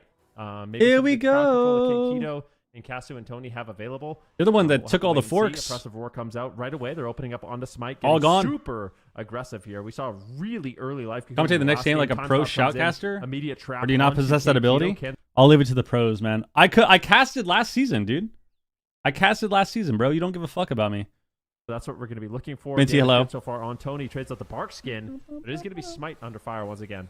Yeah, you can see Tony was already trying to get some early Cyclones, but it was a great Ring of Peace, just bouncing him against the wall. Good CC back here on a Smite is Tony again, looking for those clones. Not going to be able to get it, though. Wait, he's survival again. He's survival again. Trap does come through here on a King. Commune again. He's in trouble here once more. They're going to have to use the Emerald Communion very early on. Sleepwalk there to follow it on. Who are they going? Are they going Smite? I think they are. Relentless once more, but this time he does still have the trinket. He has the rewind. He has a lot more tools. Tony, though, survival instincts have expired. If you can see time stop there onto Smite, as Bank was in some CC himself, but it does feel again like Tony is kind of falling behind. He's the one on the back foot. They're really struggling to stick in his Smite as Bank throws down a really nice Ring of Peace there, creating some space, and Kankito once again into a full trap here, and you have to think the Sleepwalks are going to be coming to follow it up. There's that Sleepwalk. Kankito going to have to trinket that as he wants to keep Tony active, trying to put some pressure here onto Smite, as there's the CC over onto Bank, but he's still holding on to his trinket. He still has the life cocoon as well, and they're just not really getting anything on this push from Smite. No, Tony's just dead. They don't even have crowd control. This next trap is going to be absolutely devastating. If Kankito gets slept, he gets trapped. This game is as good as over. Decent counter pressure here onto Smite. Tony gets interrupted. Kankito doing a good job avoiding the crowd control for the time being. Goes for a preemptive time stop to immune it. Dude, he's just getting How long can he railed, keep himself man. Out of the crowd control, Smite is looking for a sleepwalk. Can he find it? Line of sight there. Kankito doing such an Well, no, incredible hidden. job Full to stun. avoid these crowd control chains. That's the only reason why Full Smart is still alive in this game. Sleepwalk now on the bank. Kankito having Time a stop great on the game. trap? Wow. Great half of this game to keep his That was a team really good alive rescue. and allow them to get some pressure rolling. Yeah, Smite again looking for those sleepwalks there. It's going to be Clone low. He's cloned very low, so Smite could be in some trouble. Can get the CC You over stun? the bank. There's some CC in on the bank. Oh, Smite yeah. now going to try to He got survive revival, here though. as best as he possibly can. Now looking for the follow-up CC on a Kankito. It's going to land right out of the trap. Leg sweep onto both the DPS here. They're putting pressure onto both Tony and Kasu, who are getting quite low, and Kankito has got a lot of work to do. Bank to has try to Cocoon pick up still. his team. Tony trying to stay offensive. I think Tony's dead. He's just Dragon so Rage. low in a ton of trouble. Now he's on the run. He's here dead. in bear form. Here comes Snipe with the big deep breath. Barks in his pop, but it doesn't look Rewind? like it's going to be enough as Kankito is just struggling to pick them back up, but somehow, some way, he does manage to do it. Now, can they get back on the offense here? They need Full to get sleep? the pressure rolling onto Smite, but they're just getting clobbered. Bro. Kasu's going to have to pop the turtle. Tony's looking for a clone, but he's going to get interrupted on it, and Kankito is once again just finally coming out of that CC. Nice kick on clone. Trying to play And catch Calvin up. Kankito? He's just constantly behind. Now He'll the sweep for in-cap 5. comes Next out. sweep is Tony really low scary. Again, and you have to know that the traps Doesn't are going matter. behind here Oh my soon. gosh. It's just not enough. Kankito cannot Bro. keep his team alive. This Yeah, I don't think they're going the right target, honestly. I feel like... Okay, so with the Presevoker, I feel like they're pretty... They're going to take a lot of damage, but they're going to be able to do a lot of damage, right? I don't think that they can kill the Dev Evoker, though. I feel like they have to kill the Hunter.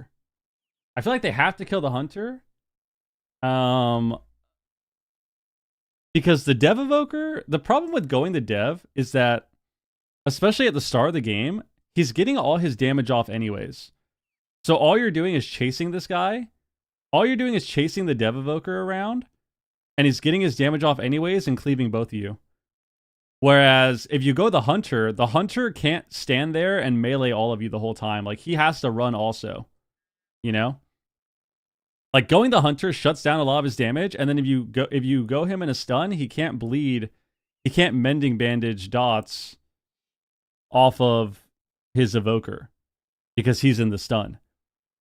Right? So he's basically he's using mending bandage on DR, like on cooldown, which is every DR, on the Evoker. And they have bleed dispel from the Evoker too. So I feel like, I don't know. I definitely don't like them going the Evoker like that. I feel like it just looks so bad. The weakness of Survival Hunter too is going them. Like, despite their name, you can just attack them. But it feels like going the Evoker, they're playing from behind all game. Like, training Smite, they're playing from behind all game. Which I think is bad. Because they're not getting any CC on Hidden either. Like, if they were CCing Hidden a lot and he was getting cross-CC'd and not being able to do damage, I think it'd be different. But he's destroying them anyways. Like, look, top damage. It looks really bad. Tony couldn't do anything in this game. And Tony's damage as well, falling way behind. Smite Couldn't Caster do Hidden, anything. because in order to Just play running. defensive, he has to go into bear form, and when you're in bear form, you're not really doing too No, this much isn't an damage in Asmongold this hoarding match, thing, and It man. just feels like they're on the back foot after the crowd control chains, and then before they can even recover, they're back into crowd control. It's been the story of this match so far. We're Are there going different, over on less Arena, sweet so flavors? A much larger. I don't know. I only saw this flavor of the sparkling protein. They only had the blue raspberry lemonade one. So maybe? I don't know. I'd have to look at the website and see if maybe they have other flavors. All right, let's see. Let's see if they play the same matchup and do the same exact strategy. Which is what a lot of people like to do. Which actually pisses me off to no end, dude. Like, I hate, and this happens you guys have seen that from Shuffle as well. I hate when you are just straight up losing and doing the same thing every time. Like, when you're losing a matchup and it's the same strategy the next game and the next game and the next game and the next game, it's so infuriating. So, we need Full Smart to either swap their comp, which I think they should just play Marksman and just one-shot these people. Despite the disarm from Survival Hunter, and then maybe Blank will play disarm too. Even though that's annoying, all it takes is one lucky explosive aim shot and you win the game. So even though you're getting disarmed, I think that'd be better because you can at least like get a random win. And also, another big thing, if he plays marksman, they can't train the feral. I don't think they can. I don't think they can train feral if he's playing marks. I think they have to actually go him, and make the hunter scared, so that he's not free casting damage. So you either go marksman or you stay the same thing and you just run at the hunter. I think that is what they need to do. I think that is the strategy. I think that's the strategy. You either go marksman because they can't train your feral anymore, or you stay the same comp and then train the hunter and stop going dev.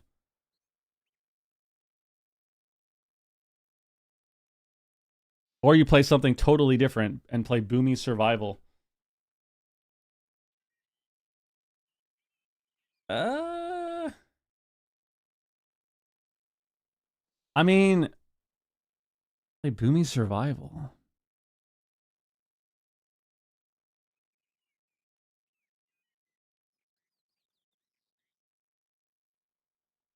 I mean, so Boomy Survival.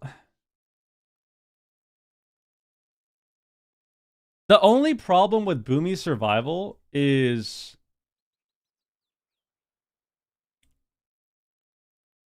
I still think he should just be marksman. The only problem with Boomy Survival, I think, is they need to get root beams off and they don't have a stun. Like, they don't have a a consistent stun. They have bash, intim, and binding. Intim and binding are short. Intim's most likely going to be used on the healer. Binding shot, you can still use rescue. So if he tries to binding shot and then root beam the evoker, unless he bindings and gets a stun instantly or explosives for it, the evoker can just stand still. If he's legit standing still, he just won't get stunned, and then he'll rescue out of the root beam anyways. I mean, I guess we'll see. I don't think this comp is that bad. I think it's better than being feral. I think it's better than being feral, for sure. 1,000%. 1,000% better than feral. Not 1,000%, but yeah, you know what I'm saying. It's better than feral, I think. Even though I think the other matchup could be better if they hit the right target or whatever, but I don't know. I don't know. It's definitely going to be a bit interesting to see. It's going to be a little interesting to see. Go. We'll have to wait. But it does feel like the recipe for success has been very We'll have to wait and see. Buff Misweaver across these two series, where they are just kind of training the druids. So I think Corky has got to know what's coming, and we're gonna have to see how well he can actually handle that pressure. Amna, what up? See Bank as well. You know, guys, happy Friday. By the way, we've been live for over an hour, a little over an hour. We're doing the AWC watch party. Today is the Gauntlet, NA and EU. One team gets out of the Gauntlet. It's a single elimination tourney. If you've never seen it before, it's single elimination. You fight all the way up. Only one team can make it out of the Gauntlet to make it to the finals, which are tomorrow and Sunday. So right now, that's what we're doing. We're doing a little watch party for that. And yeah, welcome. Thank you for being here. Thanks for hanging out. We got 8 team subs on the day as well. Huge shout out to Mixed Rican, Matt as well for the 5 gifted and the 10 gifted subs. And then Jorex had to gift us up earlier as well. So thank you very much for that. 18 on the day at least.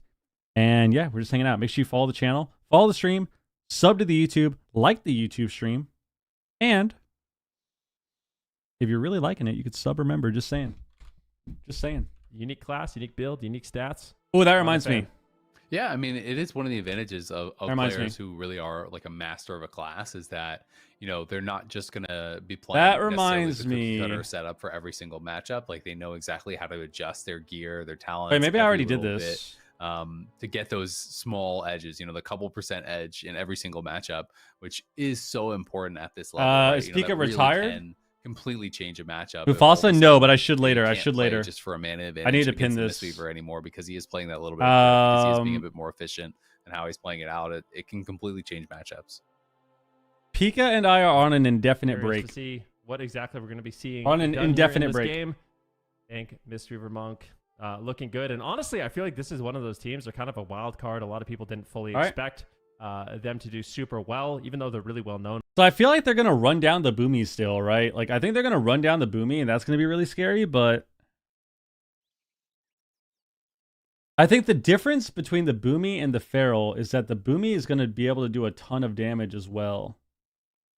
Wiz is still playing. Yes, they play tomorrow. They're the 2nd seed. They play tomorrow. Sorry to hear that. I loved watching you play. Yo, thank you, man. Yeah, I don't know. We'll see if we play again. Like, I definitely would be open to it, especially because there's going to be a LAN tournament. They're going to do BlizzCon again next year. I definitely would prefer to have the team. But if the team is not going to play, like if Pika doesn't want to come back and we get the team back together, then I don't know. We'll see if I would still want to. Like, I'll see if I even think about it. Like, I would maybe consider it, but how are you with JB? We don't talk, but we haven't talked for like a while, year and a half or so. But I think we're not in a state of hostility anymore, I would say.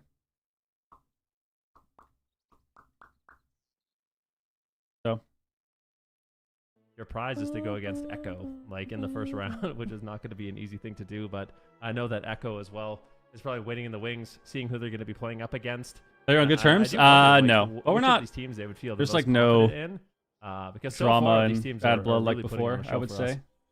Yeah, they're looking really good. I mean, Echo very rarely loses. I know they did lose like one series to. Dude, this guy's got super even stats. What the fuck? 15K, 17K, 20K on his stats. All right. Playing against, but we'll have to see. All right.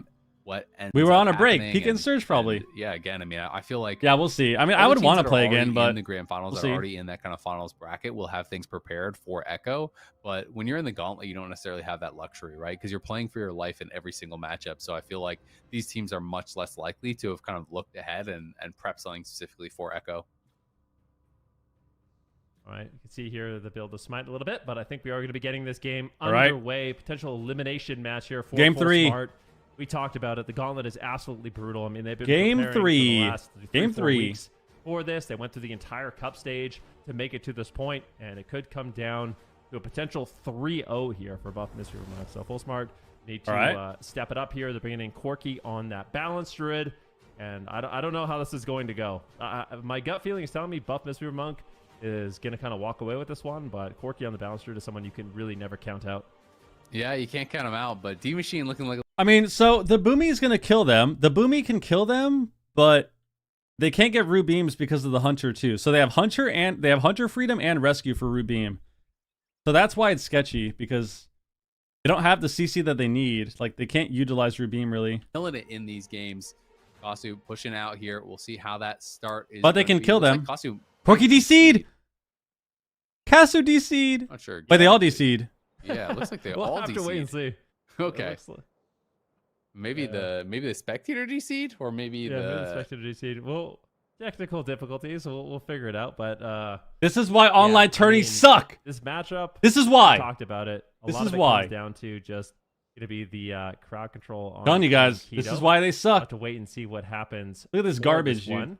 Looks like I don't know if we're going to be getting a remake or we're going to be hopping into the game. We'll probably remake We're not it. exactly sure what's happening right now, but we'll keep you informed. As we find out, you'll find out, I assure you. Yeah, exactly. We'll let you know as soon as we find out any updates. To be fair, this is the first time I've seen this happen. Well, no, I just meant in general. Like, people DC all the time in tournaments. You never see a DC like that, though. I think that means the commentator guy DC'd. So whoever's doing the spectating probably DC'd or is lagging out. But I'm talking about individual DCs. Individual DCs. Or just like lag and random stuff, you know? If it was LAN and City, you'd have players calling tech pauses so admins to come over and unplug and replug their keyboard. Dude, I'll never forget the LAN tourney. I'll never forget my first regionals. We literally had to remake our game and our series like 9 different times. It was insane. Like, we had a game where it lagged out, had to restart it, Had another game, played 3 minutes, lagged out, had to restart it. Played another game, lagged out, had to restart it. Played another game, lagged out in the fucking gates, had to restart it. Played another game, literally 40 seconds from winning the game. Incarn, like 30 seconds from winning the game. Incarn coming up, no one has trinket deep dampening. Lagged out, had to restart the match. So it has happened before at LAN. It's just not as common. Not as common. Also, I think production and I think the tech has gotten a little bit better since then. I mean, that was 10 years ago. Dogs in EU. And it was kind of a similar story, honestly, in NA as well, where we had, Welcome to the Jung and Gators back as those clear top 2 teams. We had Direwolves, kind of like barely making it through in third, just ahead of Cats and Dogs. So they're kind of a similar story, honestly, on both sides. And something went boom. Still just waiting to see exactly what did happen. Hopefully we'll get to watch the games. Hopefully it didn't just like finish and we have to move on. So I'm not sure exactly how that's going to work out. Our best goblins and gnomes are on the job right now, but I feel like we've talked about them a lot. I'm going to keep talking about them, but the team above Mistweaver Monk, we got a chance to like interview them and ask them some questions, and I feel like they really do kind of they enjoy the fact that they are the only ones playing these classes. They're saying that people should root for them because they're not playing kind of like the S tier compositions in classes. They're kind of just making their mains work, and I think there's something to be said for that. That's like, okay, don't tell us who to root for, buddy. a lot of teams are just playing whatever's the best, I'm going to root for them a little bit. I'm rooting for them a little bit. These guys are sticking to their guns, and seeing it pay off is it's always really fun to watch. I mean, it can be a huge advantage. I think back to, like in my tournament days, there was kind of like times when we were playing a lot of Roguelike Shaman, which was very common. And then you kind of like, it was easy to get practice against that composition. And then I think when we were playing like Shadow Play, when I was playing with Cedu and Talbadar, it was really hard for teams to repair against us because there wasn't really other top teams kind of playing that similar comp. And I think that was definitely a big advantage for us. And something that you can kind of, I see a Mistweaver, right? I root for them. Choose who you're going to give practice to and who you're not. And so sometimes those teams, it can be really valuable if you are a top team and you have something that is kind of unique to you. Like you're saying, waiting, like people if you were want waiting to get practice against a really good Mistweaver, this may be literally the only team that you can kind of practice. They DC, they're having technical difficulties, so now we must wait. Before we get back into the game. Oh, someone throws a code brawl? Oh, of course. I mean, it's always more fun to watch variety, right? And I think that's why WoW is weird. Like, even for AWC, I think things could be better with that. And I really do think that part of the problem is that I think part of the problem is 4-man rosters. Crystal, what up? I think part of the problem, I think, is 4-man rosters. I think another part of the problem is because of the fact that we have 4-man rosters, we probably should have like a ban phase of some sort where like literally for one series you can't play a certain spec, or like for the first game of the series for a blind pick you can't play a certain spec, right? Or something. Like they could figure that out. But I think that would be really cool if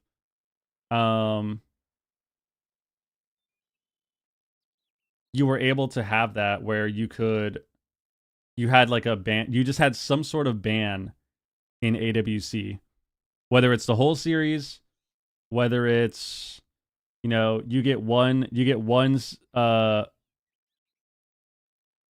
ban each game, like both teams get a ban each game, not just the loser. But oh shit, we're in a game. You get a swap on bank. What the hell? This is beautiful. I think that's a big deal too. Full Smart is looking really good with Corki on that balance route so far. Yeah, and they got the trinket off of bank as well, so not even just that life cocoon. You can see Corki used his trinket, so did Kostu. They're trying to stay. Aaron, I'll add you on Discord if you drop 100 members right now. Rolling. His hit's incredibly low. Is he going to turtle? He just doesn't turtle and dies. He was trying to hold on to it. Was hoping that he was going to be able to survive that onslaught. They didn't want to go through every cooldown, but he tries to greet out. Guys, like we said, the Boomy can kill you. The Boomy can definitely kill you. Yeah, his comments insane. They figured it out. Oh my god. Yeah, the Boomy can definitely kill your ass for sure. Like your ass can die to the Boomy, without a doubt. That was a really weird game. He like wasn't pressing anything at the end either. Like What happened at the end here?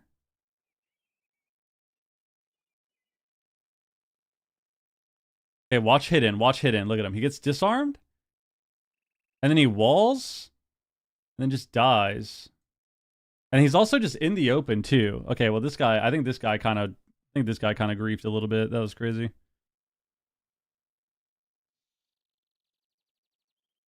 Okay, so the kick.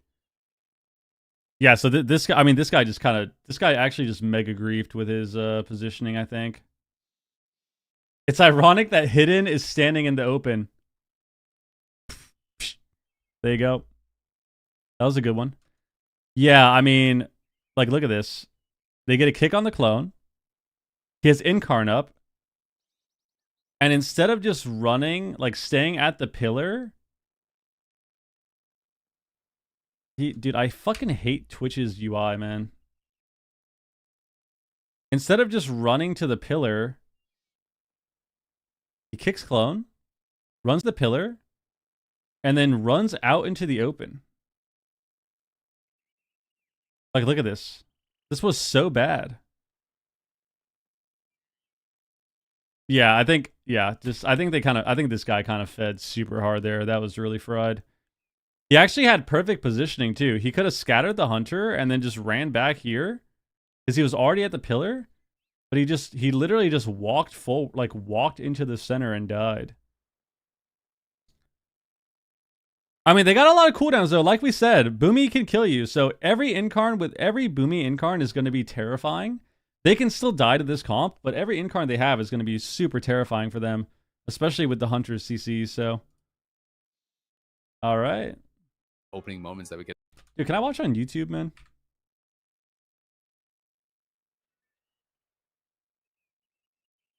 Oh yeah, perfect. Fuck the WoW stream, dude. How much crowd control both teams have, these are going to be fast games. Like, there's just no doubt about it. You cannot mess up. You cannot overlap defensives. Like, I think at max these games go to like 2 minutes. So it's gonna be really difficult here. We're going to Empyrean Domain. Yeah, Smite was really low small too. Pillars. It's gonna make it difficult for Corki to be in bear form and line of sight on the pillar. It also makes it difficult for Kankito to kind of get away, and especially with Bank playing the Ring of Peace. If you drop, so we'll see, because I feel like this happened the last series, right?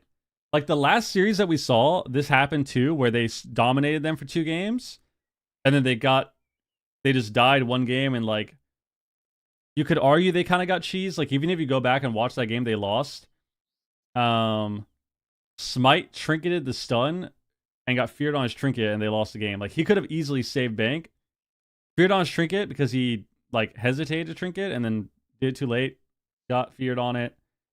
He could have saved him that game. Even though YOLO Inc. did a good swap, like they did a good setup, like they did a decent setup, he kind of threw that too. So they like dominated 2 games, throw 1 game. This game it's the same thing. Dominate 2 games, throw 1 game. We'll see. So far, we'll see if Full Smart is going to be able to. I do think the Boomy helps though. One up, or if Buff Mistweaver can make some adjustments. The like dampener game was 3 minutes, you know. So we have had a really fast series so far. We'll see if Full Smart is going to. I hate how the one thing I don't like about the YouTube stream is it does that. You get the full deja vu experience. Now having played that 1 game against Corky's Moonkin to try to close this one out. all right, here we go. The opener matters a lot for this one. Corki definitely can't just run in and cast a clone. Like, if that happens again, I'm going to be very disappointed for Buff Mystery Monk. They need to try to shut that down. See exactly how it goes. He gets knocked away. Already a good start there. Incarn already gets opened on. It's going to be an immediate life cocoon. So Rubeam stun. Anticipating some of the damage. Anticipating some of the cocoon smite. They used the rescue already. There comes a full stun. But Hidden's at the pillar now. He's hidden. He's hidden. With that life cocoon, he's grouped up now with Kankito. Kankito keeps him alive with the stasis. That's a lot of incoming healing. Corki weathers the storm, and now it's going to be up to Full Smart to strike back.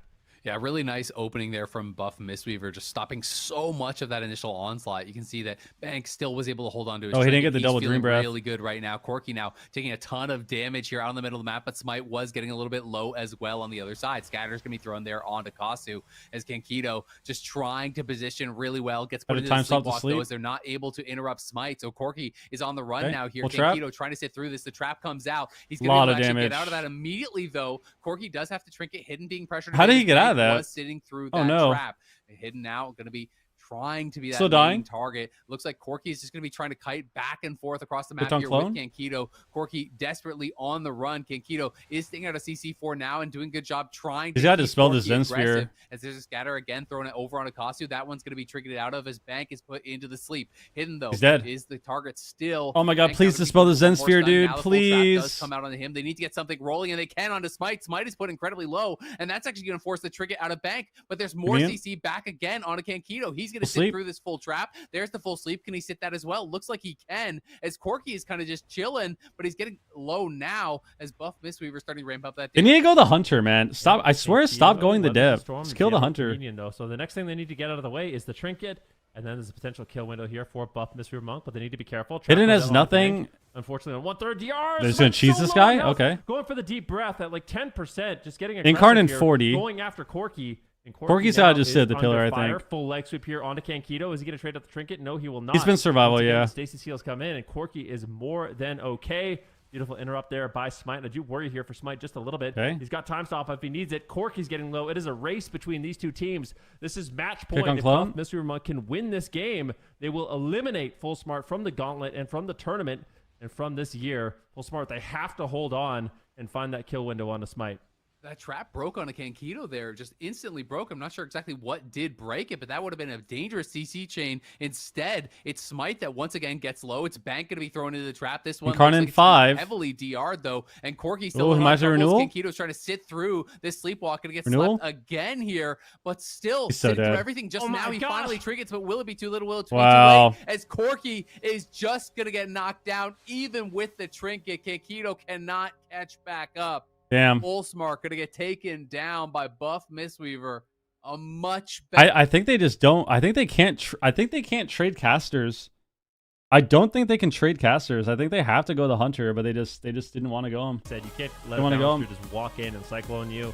It's just too much offense that they have available. Bank, yeah, he did a good job. I think his initial trade of the Life Cocoon to kind of just stay ahead of the damage, make sure he didn't have to trade out that early trinket Alright. was really smart.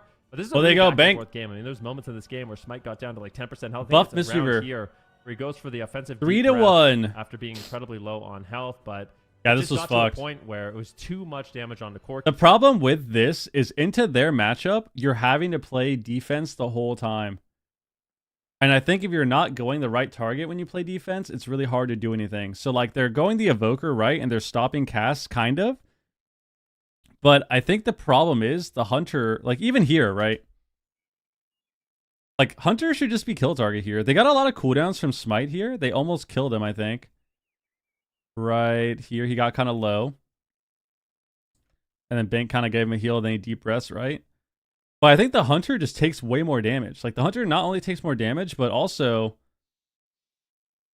if you make the Hunter run away and he can't harpoon in for traps, like he can't harpoon in for traps, he can't sit there and Mongoose Bite for extra damage when he's actually bursting, like this guy will die too. So I think it's just kind of awkward for them because they have to stop the Evoker from casting. But because they're doing that, the Hunter kills them so fast. And then like gets every trap too. Yeah, he just got deleted at the end. Oh my god. Oh my god. Alright, well. A little prediction. Damn, no one said Buff Mistweaver again. You guys are haters. Alright, Buff Mistweaver again. Who's next? Cleve pilled. Our prediction. Who wins?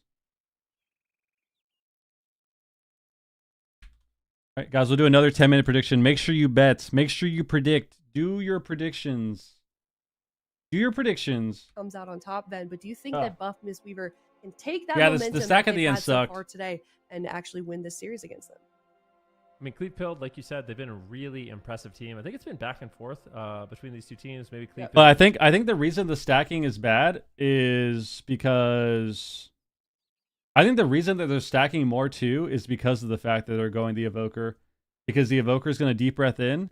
And the Evoker can also stand there and tank damage, right? Because of all his walls and shit. And he has shorter range too, right? So like the Evoker has shorter range also. So he's already going to be in the fight, right? And not running away. So they're already stacking because of that. That's why it doesn't make sense like to go Hunter. But I mean, I'm sure they've played the matchup, so maybe they have tried going Hunter. But yeah, It Mr. is. Bias, man. Just the M classes. Well, do you Yeah. want? I think Kankito only plays Evoker. Evoker. Prediction, Azale? You don't have to give it away, but Honestly, yeah. I mean, the series that I can recall these two teams playing against each other were always really, really competitive, and I do feel like Buff Mistweaver is playing pretty insane today. And I do believe like momentum and confidence on the day matters a lot. So I'm All right. starting to feel myself pulled more in the Buff Mistweaver train. All right. all right. We'll see if Clevefield Ooh. can take on the challenge. Seems like they might be a little bit of an underdog. Let us know your thoughts in the chat. We're gonna head to a break. When we come back, it is the third round of the European Gauntlet. Clevefield versus Buff Mistweaver. We'll be right back. Let's see. What does BlizzCon mean to me? What's this? Other trailer. BlizzCon means competition.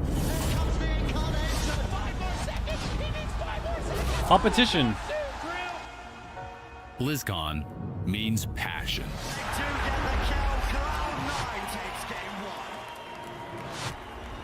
These are cool. BlizzCon means celebration. We don't like that. We don't like that. BlizzCon means glory. BlizzCon means community. BlizzCon means lifelong bonds. BlizzCon means immersion, Game changing. Charge. Electrifying. Rivalry. connection, Massive. legend, Dreams. Honor. spirit, hype. Yes, sir. BlizzCon means home. Means mobile gaming like Diablo Immortal. Shut the fuck up, dude. Who'd you hug, Jelly? That was after we 3-0'd Method, I think. Or 3-0'd Waz's team.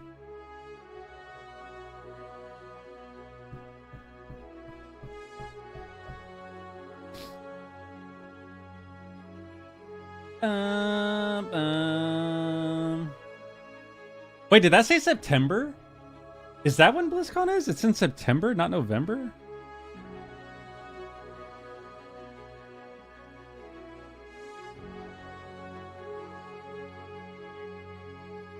Oh, it is. It's start of September. September 12th and 13th. I see. Oh, bum, bum, bum. September 12th. That's an interesting date. I thought. Oh, I guess because they're not doing the start of. I can't take another event all in August. Yeah, it's September. September 12th, 13th. Normally it's first week of November, but I guess probably because they haven't done it for a long time. Well, I guess they did 2023, but probably because they stopped doing it each time, they couldn't do start of November. That was always the usual time.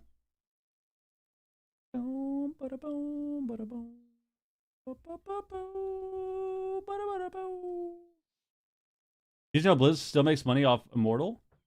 Do people actually play that game? Really? Who's gonna run it back one last time at BlizzCon? I would love to play, but I don't know. We'll see. We'll see. I think I would only love to play if it's with the team, and then I would consider playing with a different team, but I don't know. We'll have to see what happens. I mean, that's so far away too. Like, we're not even in the next expansion yet. We don't even know how it's gonna be. We don't know the schedule. We don't know if they're gonna do multiple cups. We don't know if they're gonna do multiple lands. Like, if they did multiple lands too, not just a BlizzCon, that'd be crazy. But we just don't know what they're gonna do, right?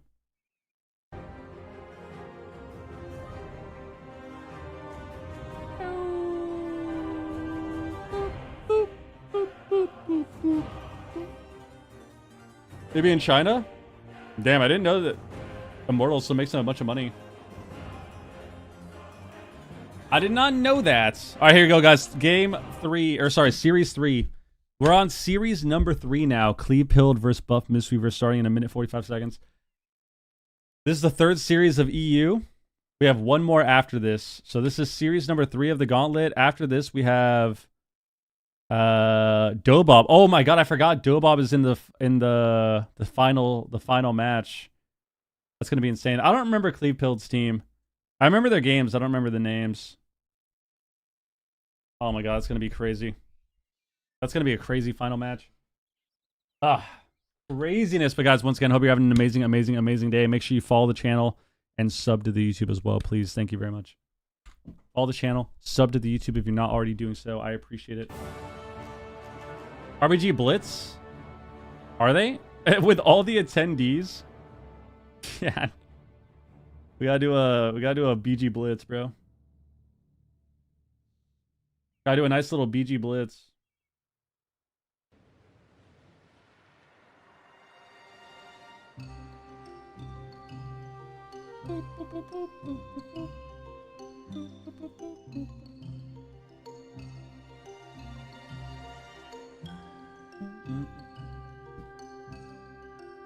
This is EU? Yeah, it is not 6 RMP mirrors, actually.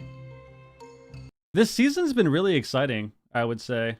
Like, this has been a pretty fun season to watch. We've seen a lot of different comps. A lot of different specs. I think we've actually seen every spec this tourney season. I think. Except... I don't think we've seen Frost DK. And I don't think we've seen Aug Evoker. But we've seen every other spec. Which is really cool. That normally doesn't happen for tourneys. Hello, everybody, Big and Zico? welcome back. We are on the third series of the day, round number 3 of the Gauntlet. Buff Mistweaver on an incredible run here, but Cleavepild looking to make a stop to that. Azale, do you think that they can do that? I kind of feel like no. I mean, these two teams have been meeting up in every single cup. It's been pretty back and forth. I know in the most recent meeting of these teams, it was more Cleavepild sided. You know, in Cup 3, if I recall, it was like a 3-1. But the other ones, if I'm recalling correctly, were like 4 or 5 game series. You know, Buff Mistweaver 1-1, Cleavepild 1-1. But I feel like Buff Mistweaver is just like on one today. Yeah, I feel like they're smurfing, man. We've seen Frostmage, yes. We've seen all 3 specs of kind of, you know. I thought Zeke played Unholy in all the games. Maybe he did play a little. Maybe he did play a little bit of Frost. Side of Cleavepild, so maybe. I love the Goblin music. Is that what that is? Is that what that was? When casting, what do you do during breaks? Snack. What do you do during breaks? Snack or watch the next series? I have casted how many times now? 3 or 4 times. And I would say during breaks, like, I mean, I just kind of you just hang out. You can just hang out. You can go for a walk or something. You want to get outside. Depends on how long your break is. So sometimes you get like a 2 series break where you'll do you'll do match number 2 and then you don't cast again until match number 5. So you have a 2 series break, which is normally like 2 hours roughly. So you can do random stuff. Even if you have an hour break, you can go. Yeah, you can get a snack or something. Like, you don't need to sit at your computer the whole time, you know. To check in on your predictions, Zico. He wanted to know how those were going, you know. So if you're going Buff Mistweaver, should I be predicting Cleavepild? What's going on? Guys, make sure you vote. First one this weekend. Make sure you vote. You know, really, make sure you predict. That's Super Tease's job. It's just as impressive to get them all wrong as it is to get them all right. You know? That's me so far. Thank you for being just impressed. as hard. All right, go ahead. I'm going with Buff Mistweaver. The problem I have with Buff Mistweaver is that they always let me down. Like, kid, I always that's ask so him, like, toxic. Banks, I just DM him. I'm like, yo, are you guys winning today? Like, I actually feel the same way sometimes about teams. He's like, oh yeah, we got this. Sometimes teams, when you're watching them, it's like, bro, the fuck are you doing? Right? Why are you doing this? Like, you have so much faith in them, and then it's just sadness, dude. But then he goes and owns. So like, We could did a little casting again. You did good last time. Yeah, I don't know. I've thought about maybe reaching out to them, but I feel like if they wanted me to cast, they would just reach out to me, you know? But then again, man, it's rough with out everything here. in life, I think you have to take initiative. So we'll see. Because I've also enjoyed the watch parties too. Talked to him on the last cup, and he let me down big time. And I kind of held the grudge since then. So maybe that's the strat. All right. Well, Azale, what is your prediction for the series? I was going Buff Mistweaver 3-2. Buff Mistweaver as well. That's kind of where I was at. It's been back and forth. I think it's a 3-1. I think it's going to be literally the same thing. I'm going to predict the same thing as the last 2 series, just for fun. Just for fun. It's going to be a 3-1 for Buff Mistweaver. They're going to dominate the first 2 games, lose the 3rd game randomly, and then win the last one. What? What? They're just joking. They're just inching me on my predictions. Like, what are they doing? Here we go. Casting pays better. Casting probably pays better than watch parties, though. Well, of course. Guys, make sure you subscribe. Subscribe and member if you're on YouTube as well. I would appreciate it greatly. Well, yeah, of course, yeah, you get paid more. It would take a lot of subs to make up the difference. Let's just say that, as far as payment. Single elimination. They only have 1 chance to get. But the watch parties to are that fun, though. coveted They're spot fun to of do. That 4th and final round of the Gauntlet to play against Dobob. They are waiting there for an opponent. Is it going to be All right. Clevefield? Oh yeah, McWeedy. That's who it was. McWeedy. Find out. Game number 1, the Grand Arena. Here we go. All right, they're bringing in numbers Rhett on DH, the Demon Prez Hunter Evoker. here. So a little bit of Demon Hunter Rhett coming in from Clevefield. Has Rhett DH worked Evoker. well for them in the past, and we are going to see Hidden on the Survival Hunter. Survival here, so again. Let's see how that plays out for Buff Mistweaver.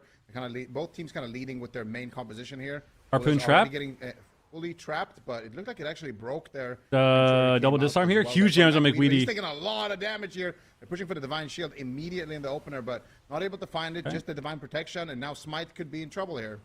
Yeah, it's just going to be a lot about the CC, it feels like here. McWeedy trying to push in pretty heavily. Hidden taking some cleave damage. Bank just trying to put the pressure out onto McWeedy here. Did have that leg sweep out onto him. His Smite is just on the run. Everyone is chasing after him, trying to stay up on top of him. I'm not kidding. I think these guys should just straight up run at the Mistweaver.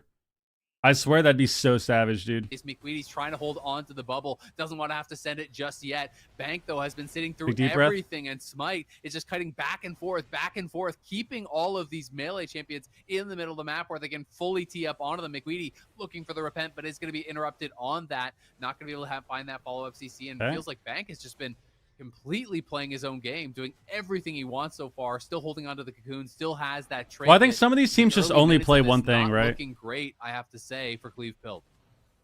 Yeah, if they can land Oh my God. trap now on Olas, they potentially will. Lay. They might just get it without it. Huge damage onto McWeedy. That was the lay on hands being traded. Full trap secured onto Olas. McWeedy, what are you gonna do? He trades out the Divine Shield as well. McWeedy running. I swear running at the Evoker is so bad.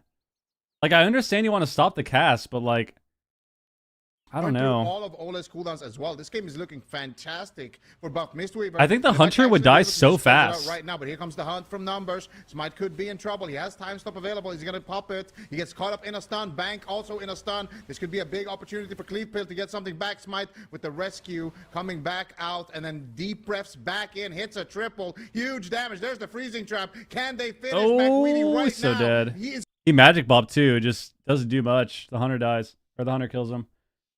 with a very decisive game 1. Bank plays Mistweaver. I think he super randomly played a one-sided, Void Weaver honestly. one game and They were went back just to Monk. pounding McWeedy, even though they got Olas out Atomic, of what up? CC, they kept What's up, him Gauntlet? pretty well in that game.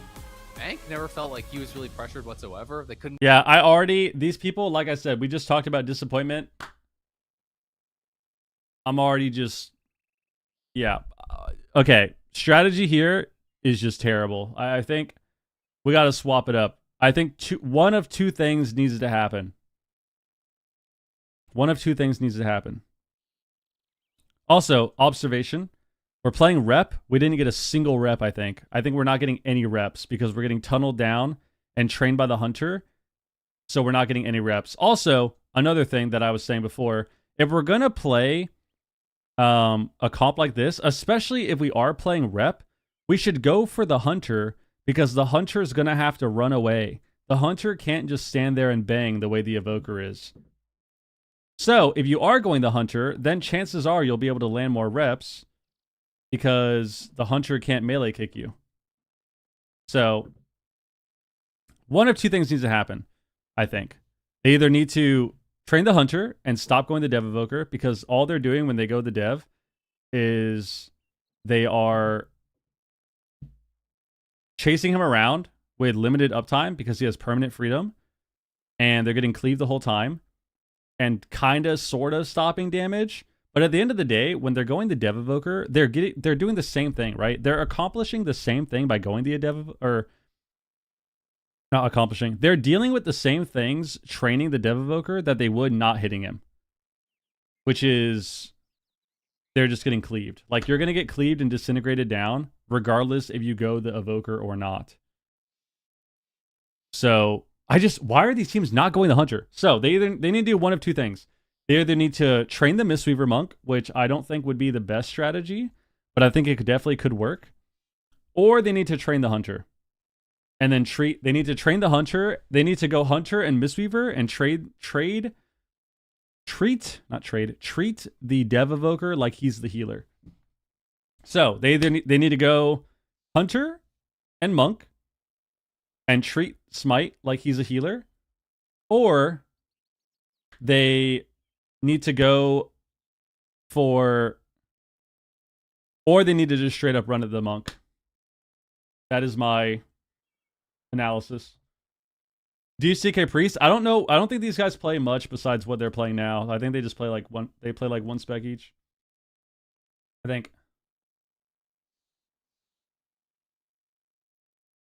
They play like one spec each. I think for the most part. They're going to Mugambala, bro. Locked in against the tough teams. I don't think we'll see Voidweaver unless it's like the most favorable matchup. Gotta make your own opportunities, pretty much. Yeah, I mean, I could have definitely reached out to them, but also dealing with some shit. So we actually just went straight to Wakanda, dude. I think this map sucks. I actually hate this map. I don't know why Clevepild would want to play this map, because why did they pick this map? Because the Monk can port into the room and port up as well on this map. This looks like a terrible map to fight Mistweaver on. Please, All out right. in the middle map, which I They need to run the Hunter all game. Hunter or Monk, let's go. the cleaves usually does not work. Just keep them out. If they run at Smite, start to finish, I'm going to watch with my eyes closed. Yeah, no, Smite is playing very phenomenal so far, but we are actually on Mugambala. This is not a map that we see too often. Smite already using the time stop, and I feel like being the dragon here, it can be kind of nice, but look, they're going after Bank, though. Nice little switch up on the They're side of listening! Clevefield, getting some work done there on No! to Bank. Get off Smite. Stop attacking the Dev Evoker, And they're just bro. gonna play on this like little stair. Go the Hunter. And McQueedy is taking so much damage. What are you gonna do here, McQueedy? Hunter, Hunter and Monk, Hunter and Monk. Coming out from Ola's, but Hunter he's and caught in Monk. a sleepwalk, and actually gets reversed there onto Smite. So Yes! numbers Yes! down his reverse magic, and they're already Here we go. down that big cooldown. Hunter and Monk, it's working. Well, McQueedy. They got wall and heal. Big swap on Monk. No port. So much damage, but they're swapping to Bank once again. How are they going to deal with this one? Deep breath to try to peel the situation, get a counter Okay. go. Oh, get back in dark, Nice bro. Get knock back out in of the dark, bro. darkness there as well. Really, really good trade here. Back on the Hunter. From the side of Buff Mistweaver. It's the lay. Wow, he's dying through dark, dude. Still pushing for more. They get the lay on hands. They got the darkness. Olus is still in crowd control. They might just kill McQueedy through it. McQueedy forced to trade out his Divine Shield. He had to trade his entire spellbook. Big searing? here, and they're still under big pressure here as well. Yeah, this looks pretty cooked for McQueedy. He had to use absolutely everything. Olas has nothing really either. They haven't lose, gotten the Silver. trick off of Bank, but they are getting some good damage down onto him into the Hodge. But it's not going to be Press. enough to force that trinket still. Full trap. Staying offensive here. Smite in the middle map, just trying to put the pressure on. As there's another trap on Olas, He's and it dead. feels like this is Oh the my end. god. McQueedy gets They just like had they just had a scuffed start too. Like, oh my god, the start of this game was so fried. I swear the Shrat is Hunter and Monk, but they just,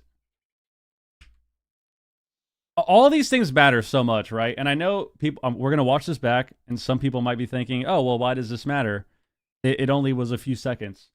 If you're spending even just, you know, even if you're spending a very small portion of your time doing something, if you're spending a few seconds doing something in a matchup like this, the matchup is 1.5 minutes long, right? So if you spend 5 seconds doing something bad in a 1.5 minute long matchup, then yes, that's a lot of time. So like, you look at the start of this game, right? Okay, well, what is this camera angle? We run out, he I-beams off his mount, backflips, and then hunts the Evoker. I think, was he already out of camo?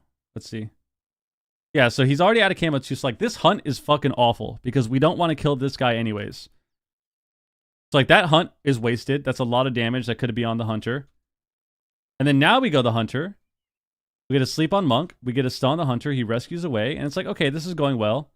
We get a hodge. Okay, good. We get a lot of cooldowns here. Okay. And then back once again, like, look. Once again, we're back on this guy. It's like we're wasting so much time with random targets. Because then you look, now this bank is still getting hit. You get binding shot here. Now McWeedy's going the hunter. And then Numbers is still killing the other two. And then now he's still killing the evoker. And then now he's back on the hunter. And it's like, I think these guys are just kind of they're a little they're lacking a little bit of coordination here, I think. They're a little bit on different pages. I also think this map pick is fucking awful. But I think that if they go the hunter and the monk and they just spam CC the evoker, they can actually win. Like, you don't need hard CC to kill the monk. Like, monks don't die. Monks don't lose the game to getting hard CC. They lose the game to just taking a ton of damage and having to worry about kiting and not being able to channel soothing the whole time. So if they go between the hunter and the monk and they just literally spam all their CC on the evoker, like every incap on the evoker, every sleep on the evoker, blind on the evoker, DH stun on the evoker, like they can kill like that. Okay, Blackrock code. So they can win the game by just straight up spamming damage. I don't think that's Tyler now. This is an EU guy. So let's see. But like I said, we did predict though. Hold on. We did predict that it would be a 3-1 series. Buff Mistweaver would dominate the first 2 games. And then lose the third one and get kind of cheesed. And then win the fourth one. Just like they did the first 2 series. So we'll see. That was more of a for fun prediction though. But we'll see. That'd be really funny if it happened again. What would actually be really funny is if the same exact series happened. Dominate the first 2 games. Get cheesed the third game. Dominate fourth game. Let's see.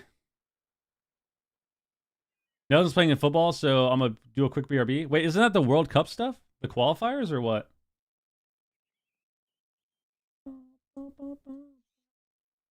What if AWC teams just have Sturge stream open to get all the winning strats? I mean, I'm not going to act like I know literally everything, but I know a lot. I definitely know a lot. Like we've talked about many, many times, man. There's a very big knowledge gap in WoW. Like, yeah, there's a skill gap for sure amongst different teams and players. But there's a huge knowledge gap in the game, especially with all the teams. Trinket for bank, right? So it's like if you're sending it on the healer and you can't even get the trinket, they lost. That does not bode well. So far, they're going to be starting it off onto Smite, though Smite taking quite a bit of damage here early on. There's some CC over onto Bank, and they're going to be able to follow that up. Trap over onto Hidden as well. It's a 3v1, and Smite gets incredibly low. There's the Life Cocoon coming out. What up? As McWeedy now going to have the pressure turned onto him, trying to he's still doing league. Rolling onto Smite as much as he possibly can, but now they're turning it over onto Hidden as McWeedy's going to get kind of knocked back over to the corner. Smite trying to push in, and they're splitting the damage a little bit for now. McWeedy, though, trying to get back over onto Smite if he can, trying to get there for some damage. You can see Aleza going to be able to get the sleep over onto Bank, but the CC coming out onto him as well. There's a trap, it looks like, landing onto him, and McWeedy, though, so far, not doing too bad. Yeah, McWeedy has a lot of cooldown still. McWeedy needs to run away, bro. A lot better. Also offensively. Just line, dude. Unfortunately, not able to get Bank's trinket, but still Smite taking a lot of damage there. Magic Bob high? Obsidian scale just subsided there. Okay. I actually don't mind this. Magic Bob, kind of what we were talking about. I don't mind this. Just respecting the cooldowns and getting early. It's over now, though. He needs to run. Coming out from numbers. Run away. Actually, run away. Oh, too late. To Bank. McWeedy still very low, though. Gets rescued back. Spirit Bloom is going to connect. Oles trying to get some damage going here onto Smite. Smite is going to be feeling a little bit of pressure, but at the same time, McWeedy caught up in a triple leg sweep. Full trap onto Oles. Emerald Communion will trade immediately for Oles. So they are doing we have rewind as well. We have rewind. With the early cooldown trade. Nice and cap on the bank. Them in the game for a lot better this match. Yeah, it feels like they've really kind of narrowed down exactly how they want to do that. Sleep comes out onto Bank, but McWeedy is not feeling safe to actually press forward just yet. Hidden Nice though, gonna be kick on target for Crackle. now is Smite with a big deep breath across multiple members, and the trap is there to follow it up once more onto Olez. McWeedy's in trouble now, and will he have to trade out that bubble? Will he have to trade out the lay on hands? For now, he does not. And now they're gonna get the pressure back on Smite. Smite Time is stop getting low. down incredibly low. Yes, Cocoon, Bank has though. got some work to do to try to catch up, and Bank is gonna be put into sleep. Drink He's Cocoon? sitting through it for now. Will get the life Cocoon out as he had to trade the trinket. Big Soleil? stun comes out. McWeedy though gonna get topped by Olez. Good pressure coming out this time from Double Cleveland. stun? It finally feels like they have something rolling, and Hidden maybe forced a turtle here as well. He's Hidden has no walls left. Bank trying to top him back up. Please They're just blocking go it the back over on a site, just Hunter. bouncing Please back go and the forth between Hunter. these targets, trying to keep the pressure rolling as best as they possibly can. Olez getting pretty low on mana, but Hidden is just gonna get Guys, the fucking prophecy, bro. I'm telling you. not even able I'm to get telling the you. turtle off It's Clevefield. it's a Finally, it's a but 3-1 series. Yeah, this They map won the looked a first two lot better games for Clevefield. They had in a dominating front run, fashion. and they were just able to keep that. They got infinity cheesed the third pressure game, going, on the side of and now they're Clevefield. gonna win the As soon as fourth they got game. that trinket life cocoon with Just the like CC always. chain, they're also able Just to like the other two. land, stunts onto everybody right. and just cleave them down. Get a lot of pressure onto Banks. So All right, he well, had to fall behind there it healing is. himself, and then he falls behind on healing Hidden. He falls behind on healing. We had Turtle Smite, too. I think he had a and, wall just also. way more pressured in this match, but That's unlucky. this was a little bit earlier in the opening stage.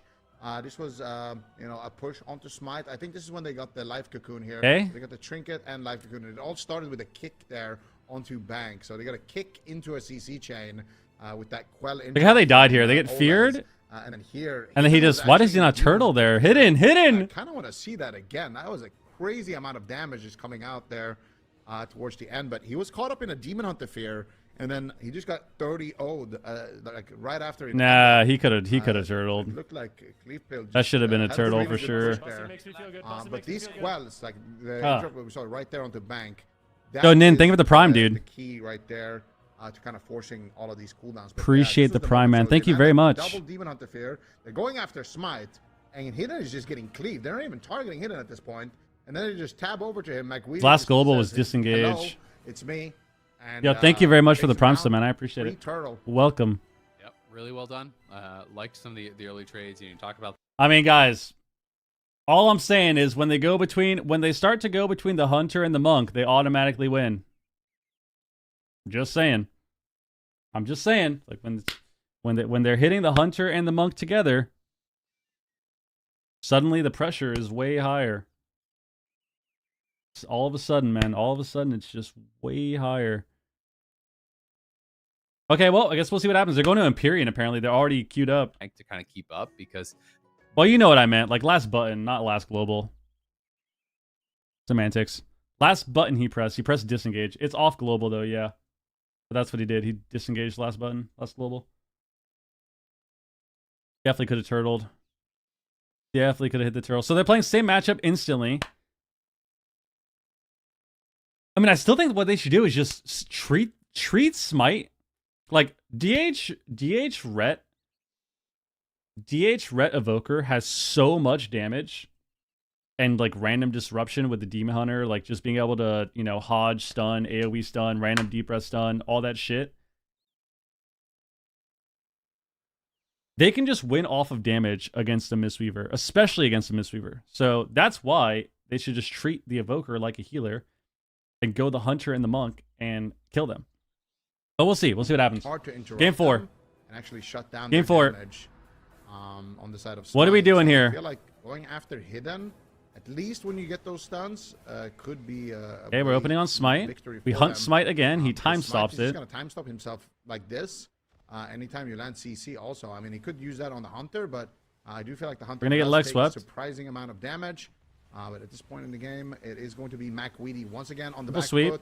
Triple leg sweep coming in. Ola's actually getting Jan doesn't play aggressive now. in this position. So Well, he doesn't I think compete. Full faith there in the retribution piling. He plays every now and then, though. Smite still taking a lot of damage, doing a good job kiting here on Empyrean Domain, and McWeedy's having a struggle connecting to his target. Yeah, there was a little gap in that CC chain. The sleep came through onto Bank just a split second too late, allowed him to get that life cocoon out onto Smite and really deflect the go here. Olez thrown into the trap. That one is going to get removed, though, as now there's sleep over onto Numbers. Smite is trying his best to just kite through this, and McWeedy looks like he's going to be into a tough spot. Olez, though, not CC just yet, trying to keep him as offensive as he possibly can. That Ring of Peace buying a lot of time as there's the deep breath from Smite. McWeedy just going to stay back behind the pillar for now, but now reconvening here with Numbers, who's charging in. Hidden has McWeedy in the middle of the map, and Olez is split. I'm telling you, dude, just go the hunter, man. Just go the hunter, bro. Bank now going to be caught into a sleep again. But Hey, Dark? is just kind of Throw the monk in the dark. Away so far. I feel like they need to get the hunter involved once more, and this time they're not able to do it.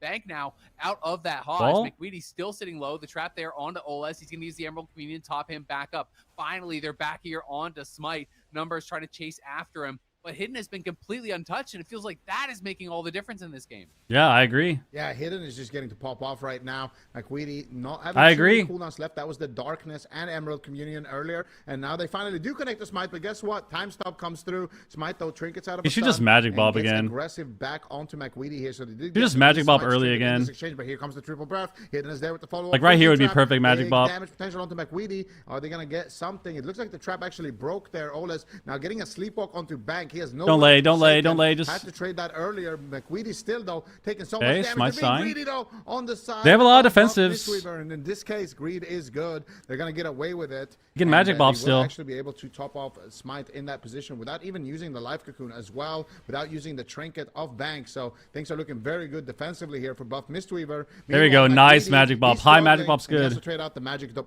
Magic Bob once again. Yeah, there's the trap into the sleep onto Olez. McWeedy getting low here once more. We'll see if Olez can keep Magic Bob's over. The trinket had to be used as well there from Olez. So a lot of the defensives now gone from this Evoker, and it's going to be up to McWeedy to try to keep himself alive from now on. Sleep there over on a bank, and they get the trinket with that. Looks like they just have no pressure, so he doesn't have to use. See, the thing about this is he can just sit at the pillar and go the hunter too, and he won't die. Fighting back in the middle of the map. Bank and now he has the bubble. He has the layer bubble. Did not amount to much. Smite just doing a great job negating it. The IP they lose does this come game. through. There's an in cap over on the Numbers. It's over. As he is going to get dissuaded from chasing. They'd have to full cheese him. They'd have to full cheese him. About half HP. The Bank trying his best to pick him back up as Olez about a minute away from that Emerald Communion. If he could actually rotate back through that, that would be huge. McWeedy has had to use his lay on hands, just has the bubble and trinket here remaining. Bank, though, is getting pretty low on mana. So is Olez. Olez sitting through this trap. There's a sleep followed up. This game's over. I think that's a really good choice for McWeedy. Unless they get a full cheese kill on this guy, I think it's over. Has no cooldowns left. Olez has no cooldowns left. This is EU. Running low on mana, but they're gonna land a CC deep breath onto Bank. Full sleepwalk will connect. Do they have anything to follow it up? Doesn't look like it. McWeedy actually stopped playing that Repentance as well. He was playing it in the first 2 Time games. stop. Bank's almost McWeedy just 20 seconds on commune. 20 seconds. Oh, he DC'd. It's over. Right now, but McWeedy, no, it looks like he DC'd. Oh my god. Oh my god, dude. What a fucking just completely. All right, well. Lagged out for a second. Buff Mr. moves on. I mean, let's be honest. They were gonna lose anyways. Yeah, we'll have to see in the replay. They were losing anyways, bro. It was over. Right on a heel, as he was trying to pick him. It was over anyways. But I heard Zico say for once weed is good. He might have. You know, they got pretty close to Emerald Communion and the trinket coming back up for Olez, so maybe would have been able to make something happen if he could have kept him alive there. But I mean, these guys just kind of fed this game. Like they just have to go the hunter. They have to they're not. They just need to go the hunter. They're not gonna kill the dev. It takes too much effort and too much RNG to kill the dev. Yeah, I think they lost regardless. Like this game was over. This game was over. A big issue too that you'll see is this. Like this is a perfect example here. Right? We're scared as fuck. We're gonna have to use all our cooldowns. McWeedy's right at the pillar, right? And we're training the Evoker. And the problem with training the Evoker, like I said, is he's kiting the entire time. So even if you're attacking him or you're not attacking him, you're still getting cleaved.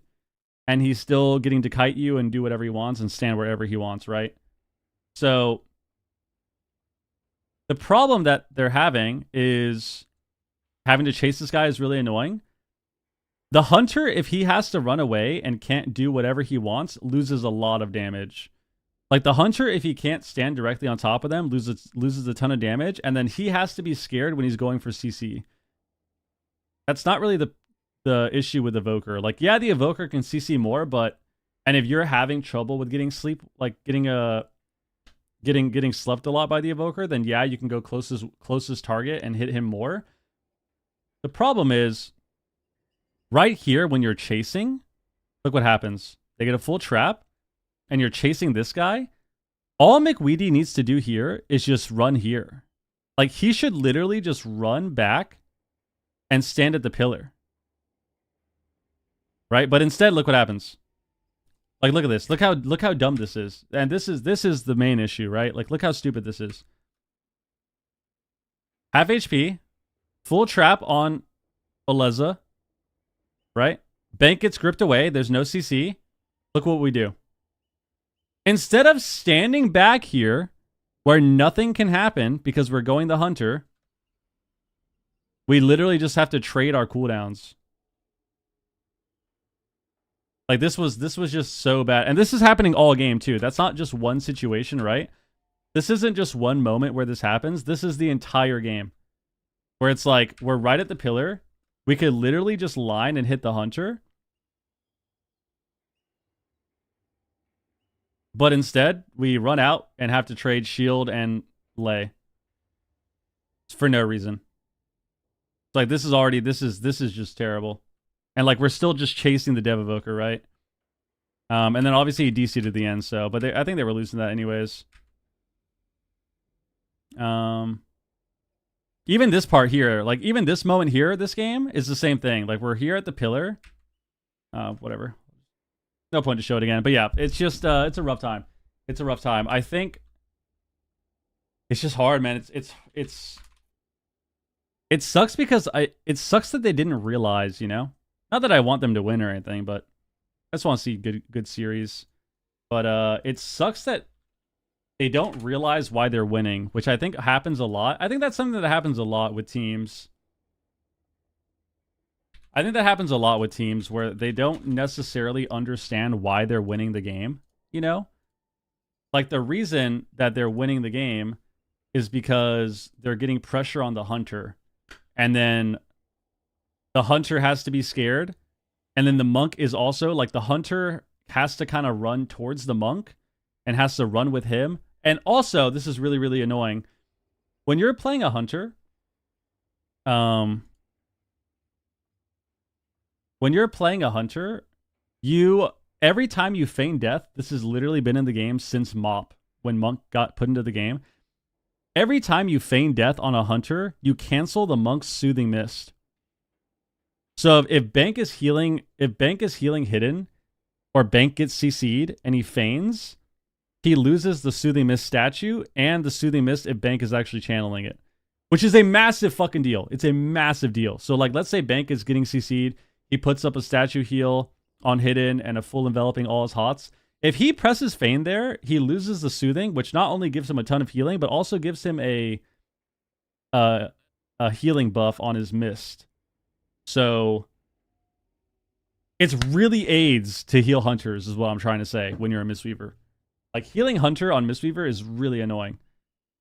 But I think it's hard for people to, I think it's hard for teams to really understand like why you're winning certain games, you know? I think it's hard for them to understand sometimes like why they're winning games. Because they won all the games that they won happened because they got pressure on the hunter. And that's why they won the game. But they just never like even in the last game we just didn't see that happen. I think for the redeem, I got you, bro. I got you. I'll play this shit.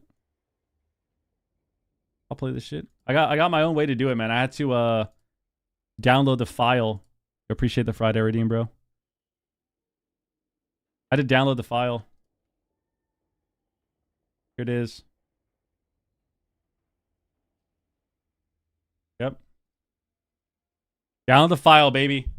Now I can play it and not get copyrighted. Yo, thank you for the redeem. Happy Friday. Appreciate you. Thanks for hanging out. Also, make sure you guys vote. Important.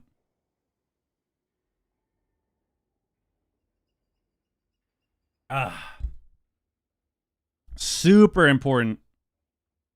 You gotta predict. You gotta predict. Do your predictions. If DH isn't top, damn, it's over. Yeah. I mean, it's just. I don't know. It's the way that I see it. The way that I see it, they're dying regardless, right? Like they're already losing the game regardless and dying. So you might as well attack the target that you're going to kill faster. Does that make sense?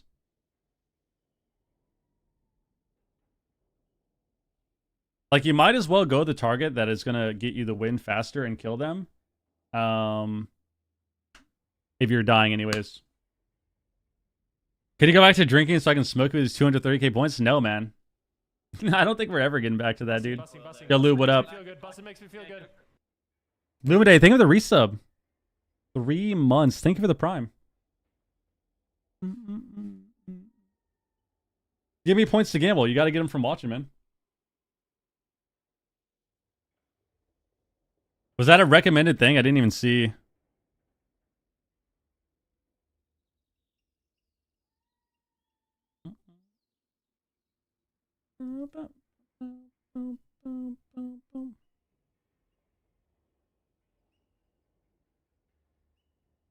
$38k points. Give me that surge roll back, bro.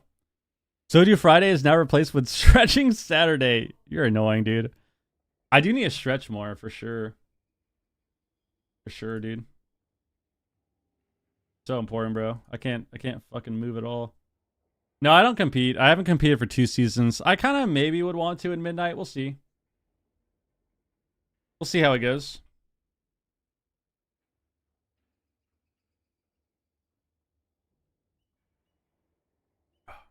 We'll see how Midnight is.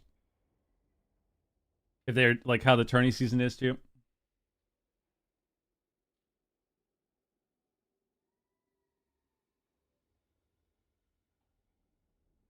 Trying to get stretched? Don't ever type that again, man. I'm not trying to get stretched, dude. Jesus Christ.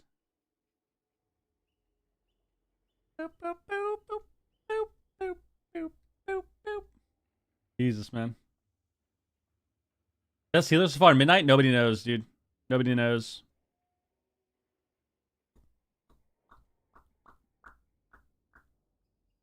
Let me stand up, actually. Time to stand up, dude.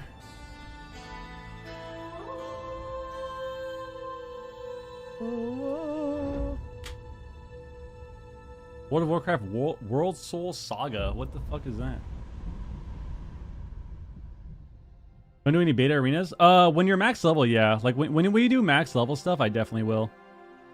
When we get to do the max level stuff, I definitely will. Guys, by the way, this is the last game of EU Gauntlet. Last game of the EU Gauntlet right here. Whoever wins this series makes it to the finals tomorrow. Buff Mistweaver could make it all the way 4 series in a row, but Dobob is a really good team, so we'll have to see what happens. We'll have to see what happens. Buff Mistweaver could pull off the miracle run, though, and just make it straight to the finals. That'd be insane. That would actually be so sick, dude. I do like Dobob's team a lot also, so I guess we'll see. I guess we'll see. Did Chiji for a swift Buff Mistweaver victory? I mean, they're having a good game, good day today. They're having a good day. So we'll have to see what happens. AP, be right back.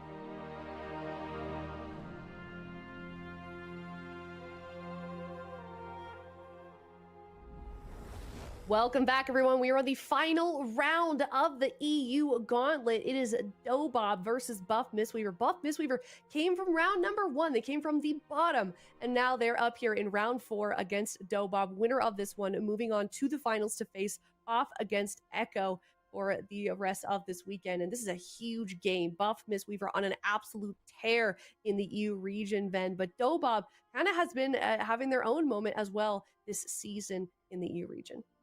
Yeah, there's a reason why they're the final boss of the Gauntlet and why 90% of the chat so far is going in favor. I mean, you have an all-star roster, Brunhilde, Relza, Flappers, as well as Tessia, who's been, I think, a fan favorite on that mage. Very flashy, makes lots of plays. So, yeah, I think this is a solid team, and this will definitely be the most difficult challenge Buff Mistweaver Monk has. Yeah, I could not agree more. They've won every single series so far today, and they've actually played Dobob once before, and they did end up winning that series. But Dobob has had quite a lot of time on their hands kind of watching what Buff Mistweaver has been doing today. Also, it's been several weeks since we've seen either of these teams play against each other, so it could be a different series. It's a pretty weird comment. What is your take? Do an hour for that one on this series? Are you going to go against chat?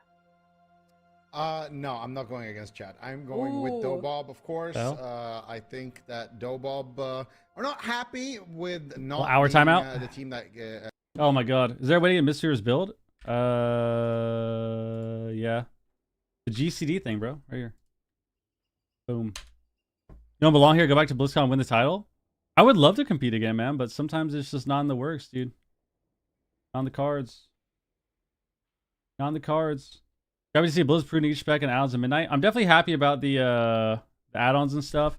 I think overall pruning some of the classes is fine as well. Like I think there's a way to prune the game while still making it fun and having skill expression in the game.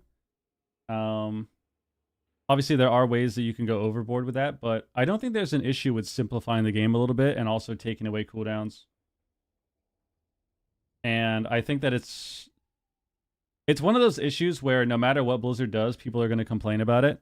And a huge complaint that people have had about the game for a long time is that there are too many cooldowns and that the game is too complicated. But whenever Blizzard is trying to fix that, people freak out, right? So we'll have to see what happens. But I'm excited for it, man. I'm excited for Midnight.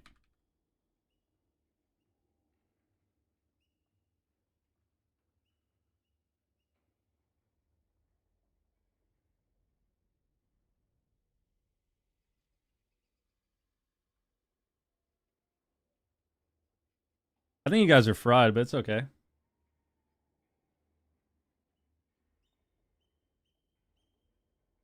Play the game, guys. Play it. Use to protect Buff Mistweaver? Dude.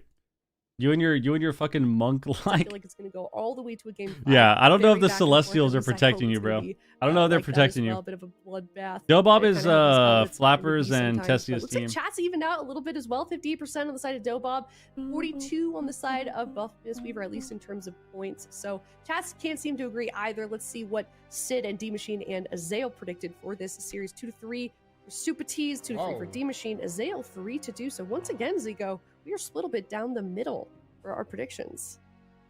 Yeah, I don't know if this is a good thing or a bad thing. Last time that happened, it costed me, I had to look at Venruki grinning like the way he is right now during the entire break. So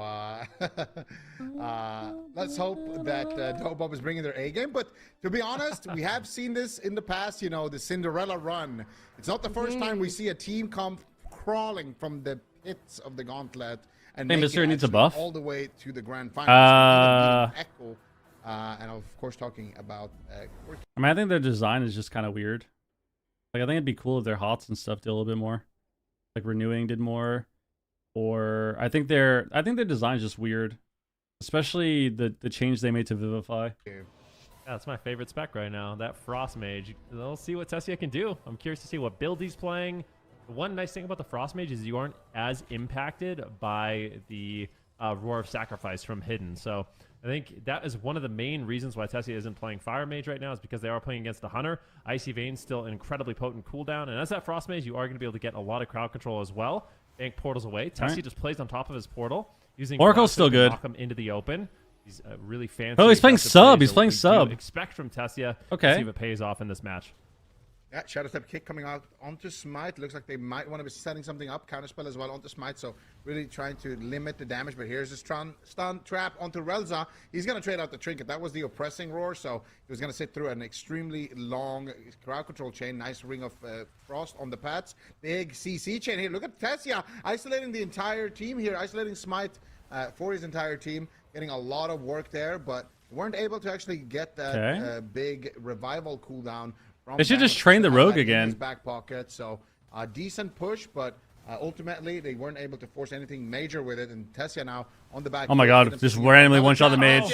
Holy shit. Goodness, has to trade out the ice block immediately, but Relza finds a fear here onto the DPS. Smite in a kidney shot. They're going to trinket out of that kidney shot. They get a full stun. Sheep onto Bank, and they're still going after Smite here. He's dropping very, very low, but CC chain ends on Bank, and now Tessia is on the run. Yeah, he is not afraid. Mining Smite shot. pops his He obsidian fades it. mantle and just decides Full sleep. to push That's in. it. Triple stun. The damage rolling here onto Tessia. If they can force the second ice block, it would Full be trap. massive. Relza goes into a full trap, and Tessia's low on health. This could be the ice block once He again. lives. Big overpowered barrier is going to be coming in with the power word shield. It looks like Dobob should be able to hold on, but pressure so far for buff MW is looking good. Icy Veins rotating back up, and that's going to be that massive. That was a slow nice damage rob. Tessia has available. Just That was a 5 really good rob. seconds before Tessia can get really aggressive here, but for the time being, he is just forced so far on the back foot, and is still under fire. Big heals. It's hard to play fire into this is Hunter. A very back and forth game. That was a big moment, though. They got Bank's trinket right before the Icy Veins is available here for Tessia, and he's going to be... Why'd he ice wall get some himself and work then done with blink? There's the That Dragon was Breath so onto weird. Hidden. He's looking for the polymorph fake cast action. Then he They tried to almost ice swap wall here onto him. Bank. Can they take him down? Tessia gets interrupted. Big Revival comments there. landing onto Bank. Not having the damage, though, I don't think. Maybe. Ooh. Actually, Bank dropping so low He's in alive. that position, but manages to get the diffuse magic, manages to roll away. This was a crackle. kind of all-in situation here that Dobob, they were trying to close out the match there. Not able to find the kill. They still have the Icy Veins ticking. They're going to need to try to crowd control Bank here, maybe in this position, and go after somebody else. But Bank is making it very difficult. Full trap lands on the Relza. Trinkets out. There's the smoke bomb. Here comes the Ooh, last he's dead. push. Wow. And they take Smite down, and they will take him Oh, down. it's so sad. Dobob Goddamn. there with the very end of that Icy Veins, finding the smoke bomb play there between All Brunhilde right. and Tessia, and that's I mean, that was definitely better. Definitely better. The mage as well. You can't really play Frost into Hunter because or Fire because Combust. They just they sack every Combust.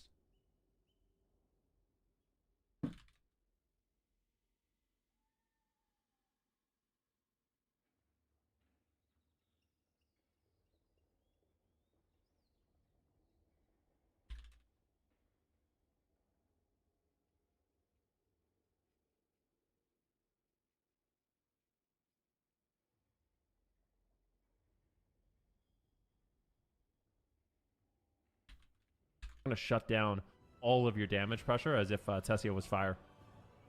yeah, that's the big thing, right?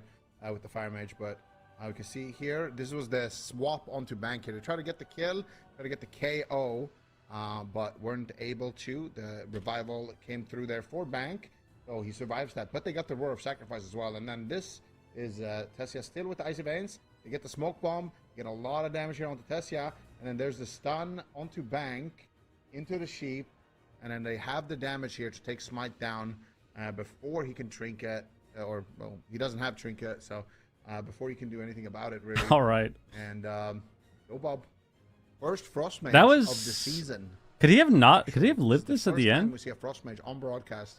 How did he die in this entire bomb season. here? And it is going to be Tessia bringing it out, getting a W, but also Brunhilde on the sub rogue is not something that we've seen. Oh, they just cheap bombed him. Yeah, we just need to be. Rogue. Damn. So usually they've been That always playing happens with the bombs. Like, you kind of just space out for a second. This happens all the time with Smoke Bomb, dude. You kind of space out for just a second, like right here. Bank rolls away, tries to reset positioning. They just press BM. And in their head, they're probably thinking, like, all right, they're going to do their go soon. But there's kind of a lot going on. And, like, right here, we just needed to have something. Like, no trinket, no trinket. He tried a conduit here, too, but he wasn't there fast enough. He tried to run in with conduit. Oh, he's not playing the talent. Oh, no. Oh, is that a mistake? What is he playing?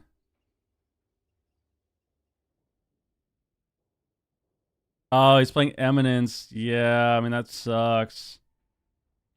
Yeah, see, not having the immunity really sucks because of that. Like, it's so good to have immunity there. Damn. I mean, it sucks because, like, you need Eminence, but... Like, Eminence is so good to have, but it's like...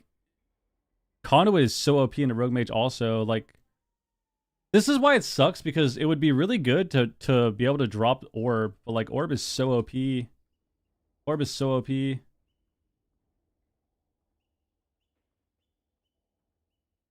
I mean, they're really. This is one of those things. Tessie as well. He's not playing splitting ice, so it's an interesting adaptation. I think it's a smart one too, because you really are just focusing on single target damage here. That was game one. I mean, they had a lot of pressure, but those moments where like your ice. That's kind of what happens against Rogue Mage. You're just gonna cleave and break your crowd control. So that's so annoying. Like, yeah. I couldn't use it without a PP down. Yeah, I mean, exactly it sucks because you want. It sucks because Eminence is guaranteed to, like, you're guaranteed to survive the Rogue Mage Go with Eminence, right? The problem is, that means your teammates can die. Because if you're playing Eminence, like, you'll guaranteed live the go. You're still going to get CC'd, though. Like, you're not using that to avoid CC, you're using it to not die in the stun. But now your teammate can die. So, it's hard to say. I think he's just worried about him dying. But I also think this is where being Orc would be good. Like, I think these are moments where all the little shit that goes into preparation with, like, playing different races is really important, because I don't think Relza's going to get that many fears on Bank. Like, Relza shouldn't be able to get a ton of fears on Bank. So Will doesn't really help him compared to being an Orc, right? But maybe he's worried about getting feared. So who knows? It's complete chaos over there. Nobody can guess what's going on. But Dobob versus Buff Mistweaver here. This is actually a huge game two. because if Buff Mistweaver wins, they will actually secure themselves prize money as well. Securing themselves a decent chunk of prize money from the finals. So Smite really needs to not overcommit his defensives, but also not under-respond in this position. And it does make the perfect trade here. Still a lot of damage coming out though. Swap onto Bank. Bank's going to teleport around. Still takes a decent chunk of damage there. Good opener so far from Dobob, but also good response from Buff Mistweaver. No trinkets being exchanged here for Buff Mistweaver is absolutely crucial. They're going after Brunhilde. He's caught up in a leg sweep into a stun. Brunhilde, what are you going to trade? Does trade out the Cloak of Shadows evasion. Big bomb. Relza, though, had to trade out his trinket there as well. Smoke bomb with Smite, and they take him down. Relza's there with the Holy Fire. Wow, he actually sat that. He revival though. Like Smite will survive that with the help of that's good. They have trinket. Bank had to trinket though. Bank trades out his trinket though. That is absolutely crucial. Luckily for Smite, he still has his trinket and 2 Obsidian Scales. So I like the way Buff MW is trading so far in the match. They're not over-responding. They're not overlapping defensives. And Smite has actually been incredibly greedy, holding on to his scales so far in this match. He hasn't even used a single charge. I think they should go Brunhilde more. I swear they actually killed the rogue so fast. I swear they should just train the rogue, dude. Their cast off. Now finally popping one. Smite gets chastised. Full kidney shot on Bank. They're making a setup. Does he die? Huge setup on Oh, he time stopped it. Wow, that was nice. That was really nice. Done there by Smite.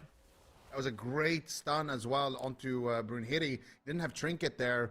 They should just train the rogue, bro. We talked about this 1,000 times before. The assault there from the rogue, slowing down the stun. The rogue can't kite. Bank was actually dead if they didn't do that, but still Tessia under heavy fire. Oh my god! Trade out the Guardian, but still Tessia. They got Guardian. So much damage nice. in that position, but catches another big. Full sleep. Ring of Frost That's it. Relza depths the Hey, Bank could die. Cocoon. Swap on the Bank. That was a good scatter. The life cocoon there. Still no trinket for 20 seconds. Blind available here for Brunhilde. I swear they should just train the rogue. And like, they have ice events ticking. Whoever is running out of the pillar, go them, but mainly go rogue. If the mage pushes off the pillar, go the mage, but the rogue can't live, dude. Looks like it. Here it is. Will he find the blind in time? Yeah, run backwards and go rogue until the mage pushes in. Yes. Line of sighting. He knows. Yes. Window. So Brunhilde not going to be able to. There, it's working. Full stun. Position, and now they actually catch Brunhilde, but Relza with a nice life grip there manages to keep him topped. Mage pushing in now. Now you would go mage. A lot more in this match. Now you would go mage. Tessia looking for Glacial Spike. Can he find it? It will land on Smite. Doesn't do too much damage, but they might be able to take him down anyway. Revival. The pressure's overwhelming. Bank had to trinket. Wait, he didn't revival either. Bank to keep him alive. That was a Onto trinket. it now? So they get the trinket out of the way. Dragon Rage now popped here for Smite as he goes in for a big, deep breath. And he find the damage. Dobop doing an excellent job just with their positioning. I did see the line of trailer. sighting. You see Brunhitty's on the other side of the map. I think they He's should the be one going being rogue where more, your but Smite I think you as the can't healer really is in train crowd one control. guy. Finally, Disintegrates will land. They might get the Cloak of Shadows. No, You have they to do go not, both. or else it connects the Guardian Spirit, and that will be enough to keep Dobop alive. Yeah, really, really nice. Big bomb? Push there with the Glacial, and here comes the smoke bomb onto Roll Smite. cocoon port? Nicely Wow. played there by Bank. He rolls into That the was smoke good. bomb and trades out the early life cocoon. But You have so many cooldowns, Hidden. You have so many cooldowns. On to the entire team. Relza He trying heals. to make some offensive plays in that position. Still no Guardian Spirit here for another 30, Okay. 45 seconds actually, but he does have that trinket and life swap. Let's see, still Yeah, I think the ice new block change is gonna be defensively. sick, dude. Dobop is looking good, but You as auto Dampening get it on ramps up, Soothing that and BM Hunter is going to be tougher and tougher Crackle? to Like, deal that's with. crazy. Shadow Blades popped here for Brunhitty. They have That's a the Icy crazy Veins here in change. 5 seconds. Who are they going to launch the attack on? I think they're going to go after Bank, and I think they can actually KO Bank. That's why he's playing so far away right now. Brunhitty's looking for the Nice angle trap. to get a He's full dead. trap onto Oh, Relza, whoa. but he trinkets it, and here comes the damage. And the Hidden! ice wall What are you is doing? Beautiful. what are you doing? Why are we kiting back here? What happened? He disengaged back to trap, and then he ran back into them. Oh my god. Oh my god. Hidden he's had a few like really troll deaths. So he disengaged in off the deep breath to get a trap. But instead of running back into his line, he ran the other way. Like, he could have ran this way and lined the mage, but instead he ran into the mage and then died. That was so fried. We had Feign also. We also had Feign for that too. Oh my god, no, dude. And we had our silence up too. We could have like pre-silenced mage instead. No, dude. Damn. That's tragic. That's so tragic. He's trolling by not being marksman? Well, marksman, to be honest with you, is really annoying into rogue. Like, I think rogue mage into marksman is really annoying, especially because he's sub, right? So their whole game plan is to run away and do goes. And I think marksman is kind of rough into that playstyle, where you're just line of sighting and doing goes. The game goes on. At some point, you just have. I think this game was actually not too bad for them. They were in kind of an awkward spot here, but if you look, like 19 seconds on Trinket for Bank. Trinket in 3 seconds. Trinket in 4 seconds. Like, I think they just threw this game. This was kind of awkward. Like, if we don't have Trinket here, it should just be Turtle. So 2 things should have happened. Number 1, we should have not ran into the mage. This was really fried. This was really fried. Like, we should have fucking... We missed our kick too, I think. What did we kick here? We missed our kick, precogged him. So this was unlucky. Like, we should have just walled right here, to be honest. And then we trapped the priest, and then we run back into the mage. Could have lined his damage. And then to make it worse, we walled late. And then we also should have just turtled right when the rogue got there. And we had Feign. So, like, I mean, this, unfortunately, Hidden just kind of... I don't know. He kind of just griefed this one a little bit. But if you look at the cooldowns when they die, like, this is actually a really good position for them to be in. This is a really good position for them to be in here. Like, right here, when they do this last go, they all have Trinket in 20 seconds. 5 seconds, 4 seconds, 20 seconds. He has Call of the Wild in 39. Dragon Rage up in 50. Like, this is their Veins go to. I think they win this. I think they win this match if they don't die here. But it's unlucky. It's unlucky.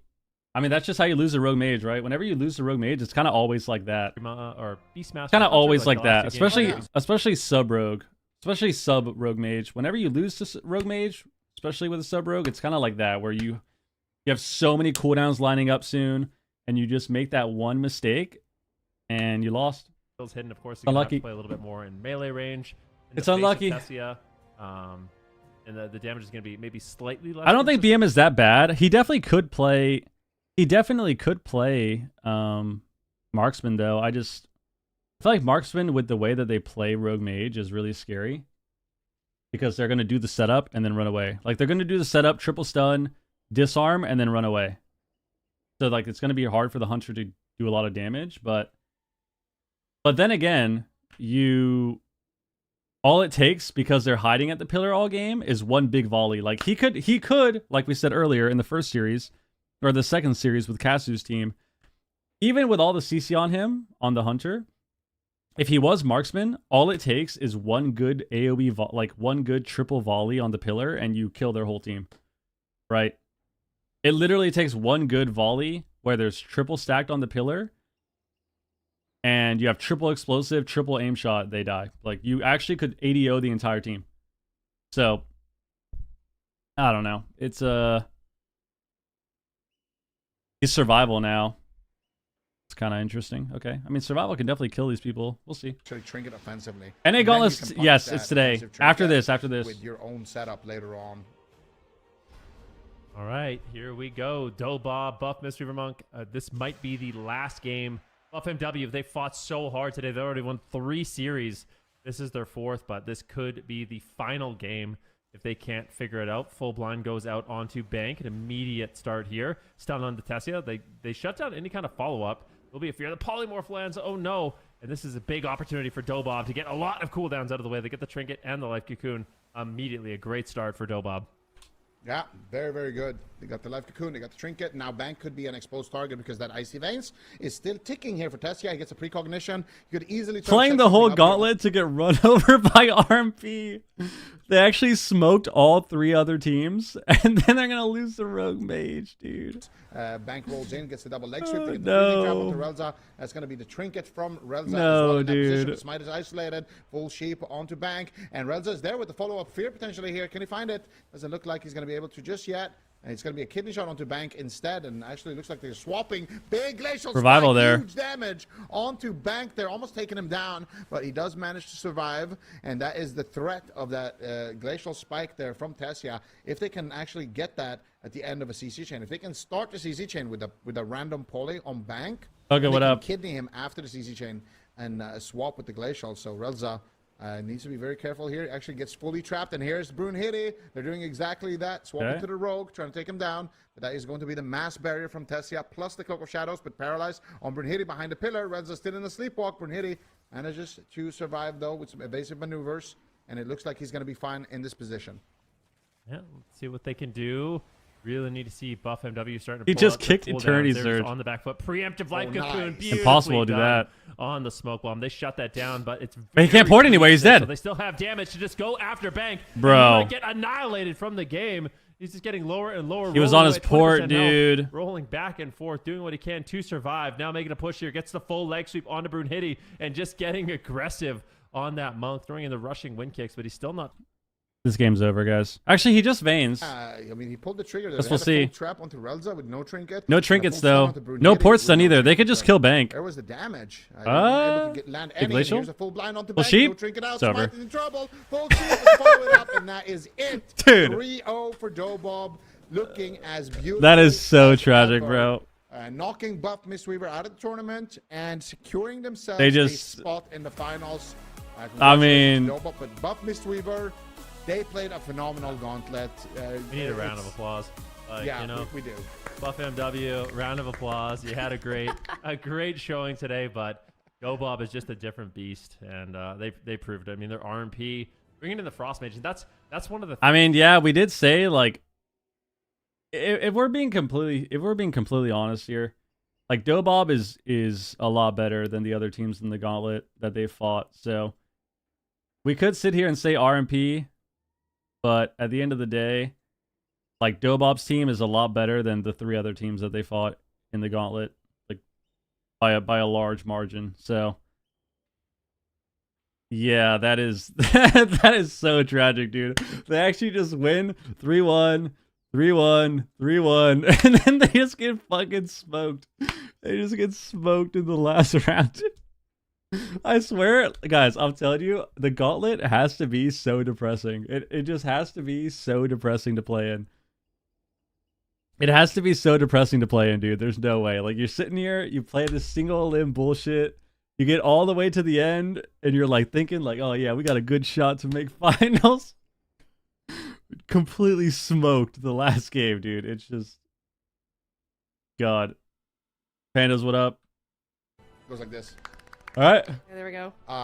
You know, there's a Guinness World Record for that. That's because the other RMP teams are in the Faster than finals, guys not the going around, Gauntlet. but I think How do he's you the There you manage go. that? Go for it. Go for it. Yeah. There you go. I don't know. I think I just do it for as long as he did. Leather If melee it's that caster, long, yep. Submit that, but I don't know. We'll see. That's how We'll you have see. to do it longer than him or faster. Yo, How do you- Kravius, what how up, is it dude? measured? No, I have to do more claps per minute Oh. for the okay. same amount of time.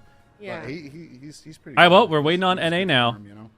Interesting. Stamina. Yeah. Dude, that was a fast gauntlet. That was a fast gauntlet. It started at 1. That was a 2.5 hour gauntlet. It started at like 1:10 the first series. We just got 4 series done in 2.5 hours. That's actually so prime. That's so prime, dude.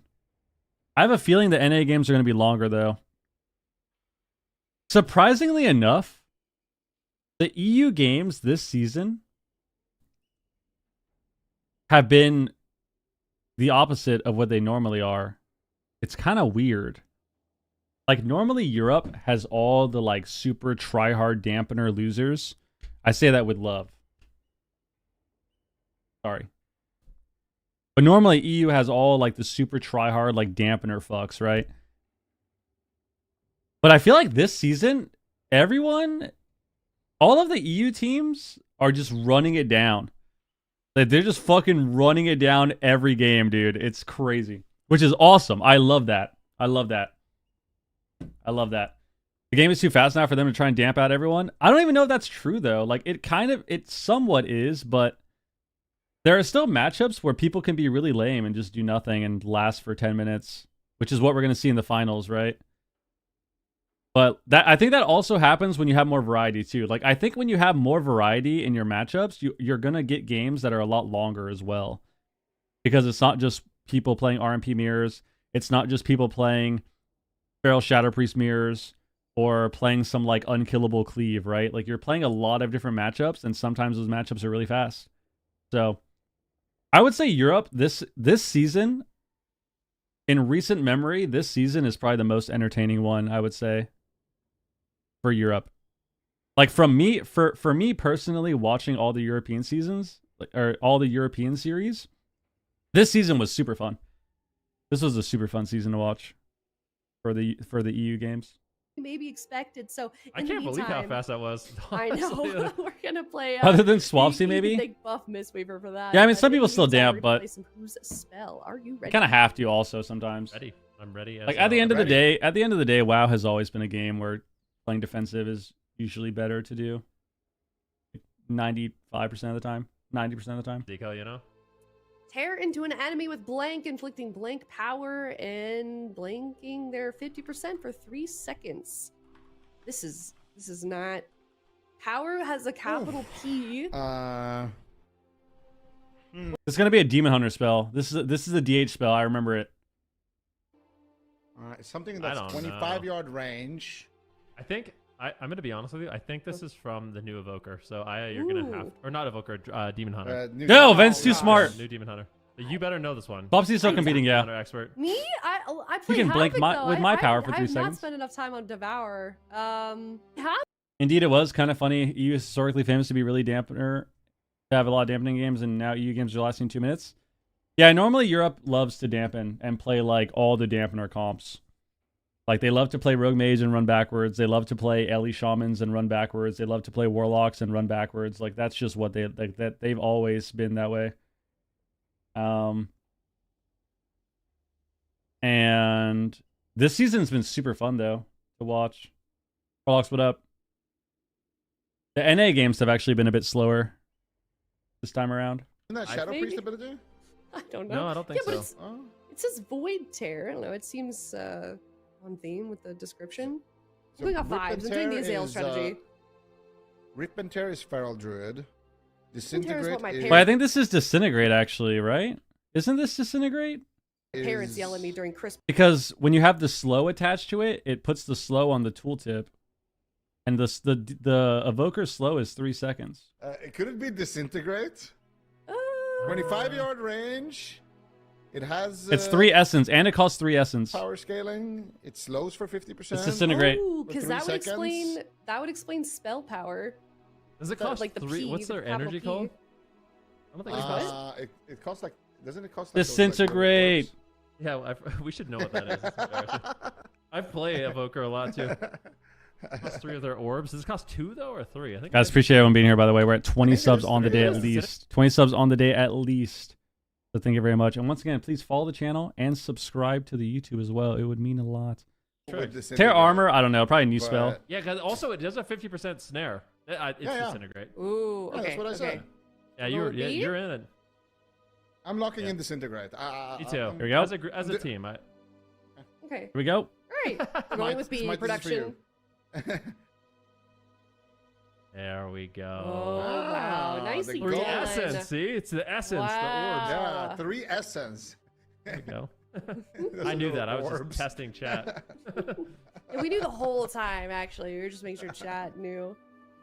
Cool. Did we get to guess the icon? Ah, all right. Oh, this one's easy for me. Is it? This is D, right? Yeah, Gotta it's be D. Gotta be This one's D. just, Is it? This is D, right? yeah, Gotta it's be D. D. Gotta be This one's D. just, I mean, I could play along and pretend I don't know, but It's D. for sure. It's D, 100%. Yeah, I We think don't it's want to D build any too. tension. No. Okay. I mean, I could, like, Honestly, I think the other ones look kind of cool too. B looks I don't like sick. the green- And A. Wait, I like which one? A. Okay, so ignoring the fact that we all think it's cool too, I kind of like the I agree. green.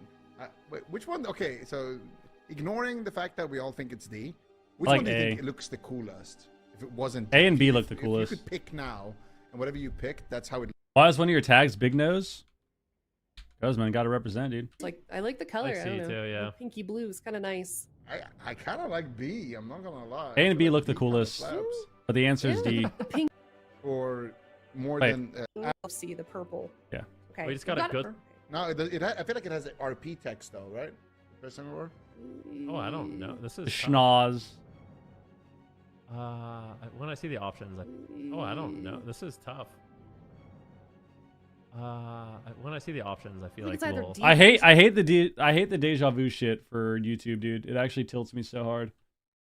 We're going back to we're saving this only if we want to look at the VOD. We're only going to use this to look at the VOD. Otherwise, we're watching the Twitch version. The deja vu tilts me so hard. It's freaking me out. I hate it. I hate it, dude. I don't know. Something that think we reduces the need- cooldowns. Could it be shifting power? That's what I because was thinking. It would have more text also because it does damage. It does like AoE damage. The duration of... Might be a druid ability. No, it's not enough text for that. Druids have It's not enough. What is this? Regenerative Heartwood, Verdant Infusion, Divine Procession, and Flourish. So Divine Procession is the talent that extends your atonement when you smite. But I think it's 3 seconds, and now it's nerfed to PP, so it's not, there's no 0. So it's definitely not C. I don't even know what Flourish. regenerative I was Heartwood thinking about is. Flourish, because I think Isn't that a but Flourish rejuve has talent? additional text where it like makes your hots ramp a lot more too. So it like increases the duration of your hots and also makes them tick faster. So C and D are out. Okay. So what is regenerative Heartwood? The druid talent? Verdant Infusion. That doesn't even sound That- familiar to me. Banks loss was Stuff funny, like- Af. Vert- Oh yeah, let me move the camera. Yeah, Banks loss was just unfortunate, dude. I'm I mean, lost. something, I'm lo- it does something with verdant Just embrace, unfortunate, probably, right? bro. Just unfortunate, dude. I'm gonna be honest. I feel like this is a situation where You I hedge think our I might just bets. go with A because I don't know what that You is. don't and It's Verdant Infusion. I Okay, but swear. do you know what verdant infusion is? I think it's something with your hots. The druid thing.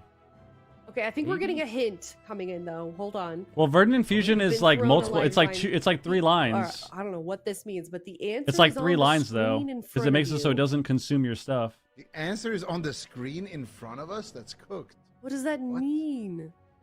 Is it the background image? Well, I would hope so. I would hope it's either A, B, C, or D. I think it's A or I think it's A. Yeah, but like, is it like a Oh. visual? Wait. Okay, so you look at the Arena World Championship. There's no B, so maybe it's A. I think it's A. Oh, I'm wait, going with it. Arena World. Because Verdant Infusion, you need the No B in the you're supposed to have the text. I don't text that know. shows That's that all I it can doesn't go with. consume Could your be like- HOTS. Could it be like Is there the icon is there supposed to is be a that B? pink No, I'm- swirly thing? Isn't that an icon of an? A, B, C, or D? Okay, well that's good. That's good to know. It's not. No, this is actually wrong. It's not C or D. We've already established that. So Yeah. I don't think it can be flourished Can we, like, though. I know phone a those ones. friend? It's too much text. Like, if this was on an exam, I would go with A. So that's what I'm gonna lock in. All right. C doesn't have a 0. I'm not D gonna is be. too much text. It's A. Yep. It's A. It's A. It's A. It's A. It's one A. should It's I A. It's do? A. It's I A. don't know what A does and I don't know what B does. I'm locking in B. I'll do C. Sure. If it's C or D, I'm gonna cry because I was very confident it was not those. You should lock in D, Aya. Okay, I'll lock in D. No, it's D. not. Okay. Final fine. answer. What? Oh. Bro, what a fucking dude. These guys, this is such bullshit. There's no way that's a text. It's not a fucking 3.0. Why would they put 3.0 seconds? That's the dumbest tooltip I've ever seen in my life, man. 3.0, really? There's no way, dude. At least I know what it was. Whatever. Yeah. Bro, that's I so never- fried. See, I just wanted us all to get That's it so wrong. That's fried, some dude. technicality. Yeah, Whatever. sure, buddy. I literally told you exactly what, and I know what this is too. So It's C, I'm not it's gonna help B. this time. It's What? B.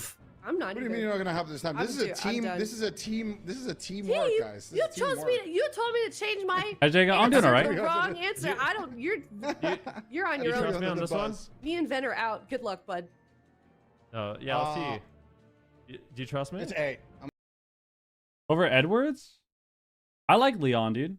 Reaction is A right now.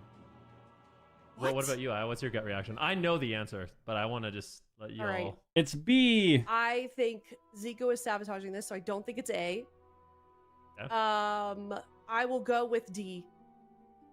I don't know. So Zico's A, I is D, and I will go with the right answer, which is B. That doesn't even look like a WoW icon. It's so cartoony. Well, Oh, we're doing it.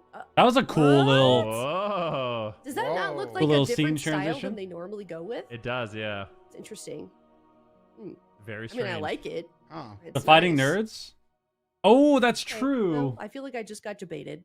We'll see. I feel debated from the 3.0. I got tickets to Final Fantasy's version of BlizzCon today. Ooh, that's awesome, Strom. Fuck yeah. When is that? Icon. I don't know about that. This 2004 Movie Maker. Dude, that looks sick. That was dope. You know what's funny? That's literally how my movie looks. Look at this. That's literally how my Sturge 1 looks. Look at this.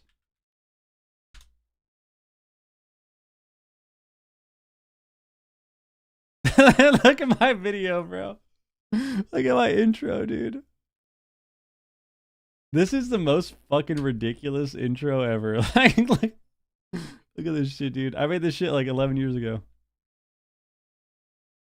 That's a solid intro, though. I can't even play the music. I'm copyrighted. That's a solid intro, bro.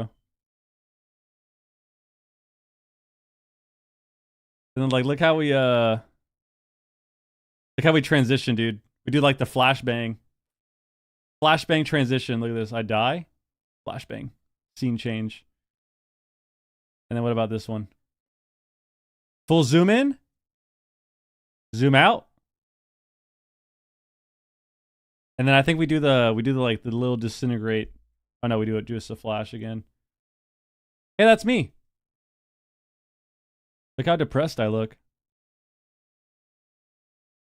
Look at our team health, dude. Look at this. We do another zoom in here. We link.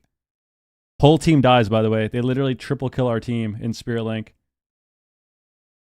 Really fun expansion, by the way, guys. Really fun expansion. Yeah, chin strap? No, the lighting really sucked. It looked like I had facial hair. Like I had the chin strap facial hair, but I don't.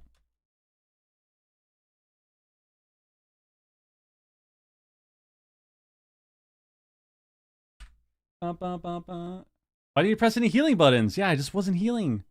I just wasn't healing, guys. You recollected? No, I took the name for one season on an alt.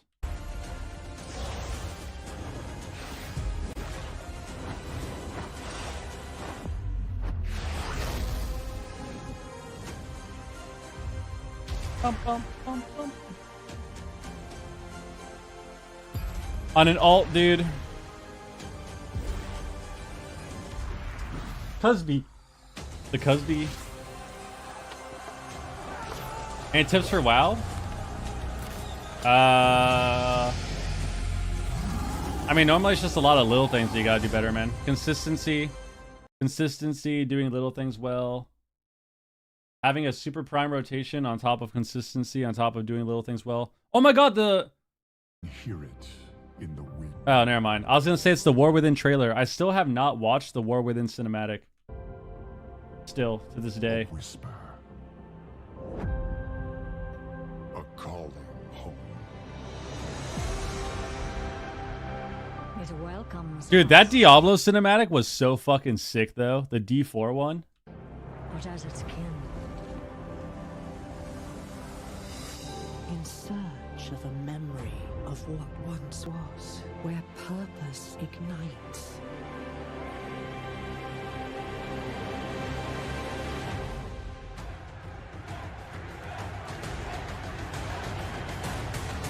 Damn. A refuge where warriors can Dude, I am live so down excited about and BlizzCon. join forces with one another. Holy shit. You can feel the power as countless worlds collide. A new future with endless. It's 2026. 2026. A place to unite. To imagine. Yes, dude. Yes, dude. Are you ready, BlizzCon? I feel like they've already put in way more effort in advertising this BlizzCon than the last one they did, which was 2023. Am I crazy for saying that? It feels like they actually put in they're putting in infinitely more effort for this one. With like not only the promotion and everything and the trailers, but what they're gonna do for it as well. Whereas 2026 BlizzCon was like, hey guys, we brought it back.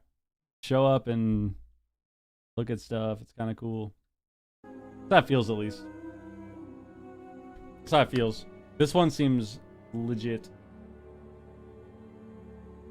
D4, cool cinematic, terrible game. D4 was really fun for me.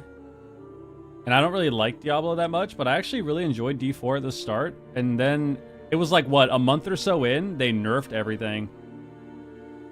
Like that first month or two, and then they fucking mega nerfed everything for no reason and just ruined the game for me. That's my personal... Those are my personal feelings on it. Like, I had a lot of fun, and then they mega nerfed all the spells and stats and shit and all the builds, and the game just sucked. It was like, wow, this is fucking awful.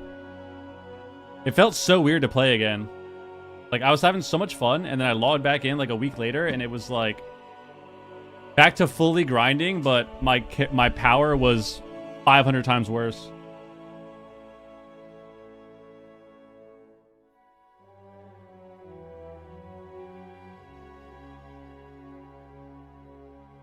Yeah, the grind was really weird.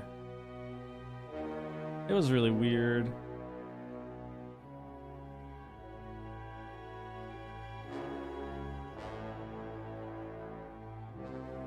Boom.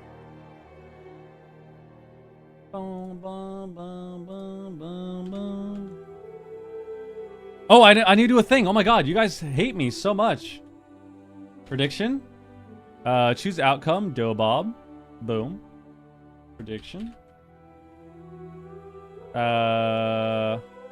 Who wins? F tier wage gapped. F tier wage gapped. We'll do a 5 minute. We'll do a 5 minute. Boom. Almost forgot about the predictions.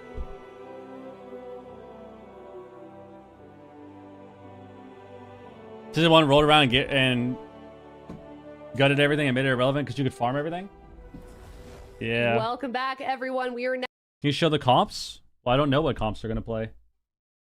What do you mean, blind gambling? Well, yeah, you just got to pick what you think, man. F tier plays Cleave stuff. Wage Gap plays Rhett Hunter, I think. I think they play only Rhett Hunter. F tier plays Cleave stuff. Like Windwalker, Warrior, Enhance, Ellie, BM Hunter. Competitive day for all of the Bully, what teams up? here in North America. And first up, the machine. We've got F tier versus Wage Gap. Yep, a couple of teams that, didn't do the best in the cups, I would say. They got knocked out pretty early on, just about every single time. So to have the opportunity to fight their way back. No, into the NA's starting now. competition EU already happened. We just finished up with EU. Now we're doing NA games. in order to see if they really can withstand the heat. But I have my prediction. I'm not going to share just yet, but I do think that this is going to be an explosive first series. I think these teams have come with their homework. Yeah, I think so as well. Super Who want teams. EU? What do you make Dobob. of the Gauntlet for North America? Who do you got coming out of NA? Heartbreaking to watch Buff Mistweaver just battling it out. I don't remember. Can in they show the Europe, get gauntlet? to the final round, and Dobob just no, we're not doing this today. Buff. They're gonna show the Mistweaver. gauntlet in a second. Get them out of the competition. I would say the best chance is, I think F tier, Left 4 Dead, and Cats and Dogs have the best chance. However, Cats and Dogs, they did really well and kind of surprised, I think, a lot of teams this season. But they also were playing a lot of Void Weaver, right? They played Void Weaver every single game. And I don't think Void Weaver is nearly as good as it used to be. It was definitely really broken before, and I think the nerfs have brought it down a little bit to where it's just kind of like another solid healer rather than this super OP, like unstoppable spec. So I would say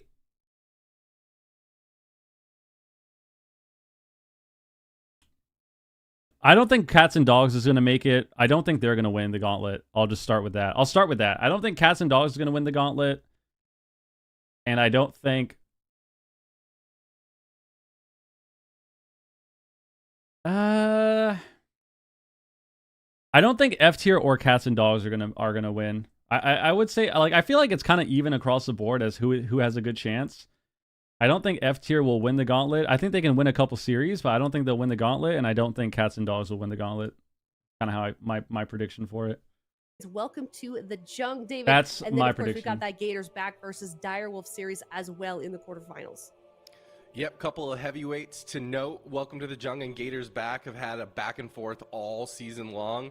Welcome to the Jung taking I need to put a some shake in the first place fridge. finishes as well as Gators back. I believe they were Gators going back? back and forth over and over, but Welcome to the Jung did have one more win over Gators back. But the last win, if I'm not, no, it actually was Welcome to the Jung. It's just so close back and forth. With that being said, Gators back.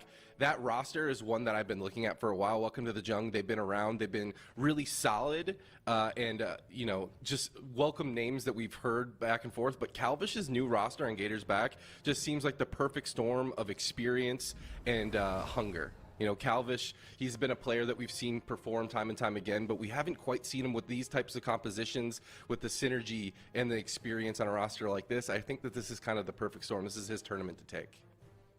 Couldn't agree more. I feel like you always have these players in AWC and NA and EU that they've been around for so long and you know what they're capable of, but sometimes just the stars align with the perfect roster, and I feel like that's what we're seeing with Gators back, with Wiz K, of course. We're seeing him finally find that glory, that consistent Cup 1 finish that I'm sure he's wanted for so long. So Gators back, excited to see how those two teams do against each other for Saturday's games. But first we've got to get through this gauntlet. First we've got to get through round number 1.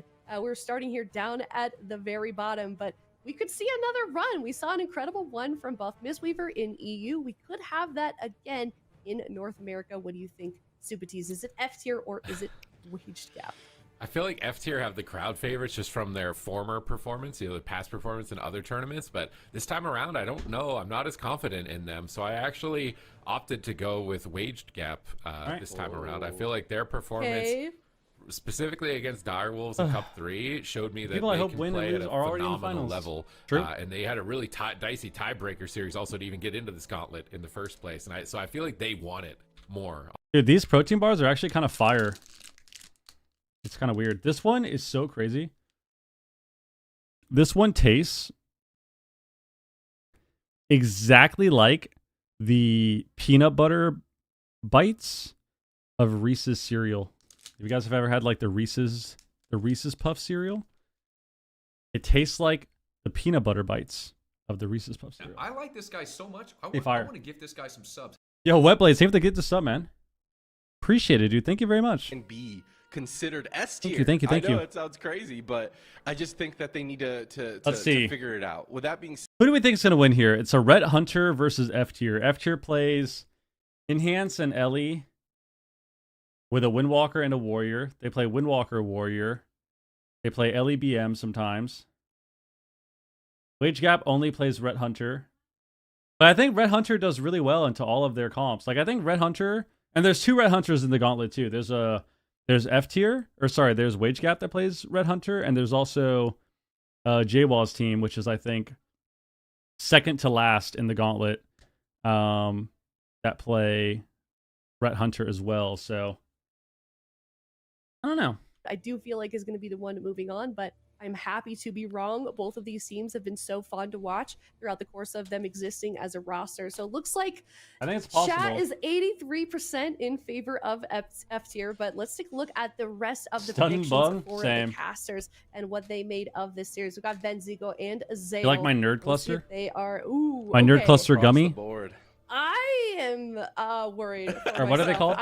called? I apologize. Juicy gummy But, I mean, clusters. we've had some upsets kind of already, and I feel like this has been the season of upsets as well, Super D's. So, is this just copium for me, or what do you think? It kind of just depends on how much F tier have been kind of at the grindstone, because I feel like they kind of doubted their main compositions at the enhance. Like they named themselves F tier because they play the enhance comps, and then all of the cup stage they were just playing Rep Paladin and stuff, and kind of getting thwomped by basically everybody. And that's why I feel like if they're You're just eating those in front of me? Crazy. You literally have a blue bag. I think that I actually like the regular ones more. I think I've decided. I like the blue bag of the regular ones more than the juicy ones. But the juicy ones are okay. Like they're all right. take it away. And if they manage to do it, that's going to be a big payout for everybody who's betting on wage gaps right now. They're not going to be gapped in wages anymore if they win that bet, because that's like 1,000,000+ points on F tier. That's a lot of confidence on a team that I feel like hasn't dialed in yet.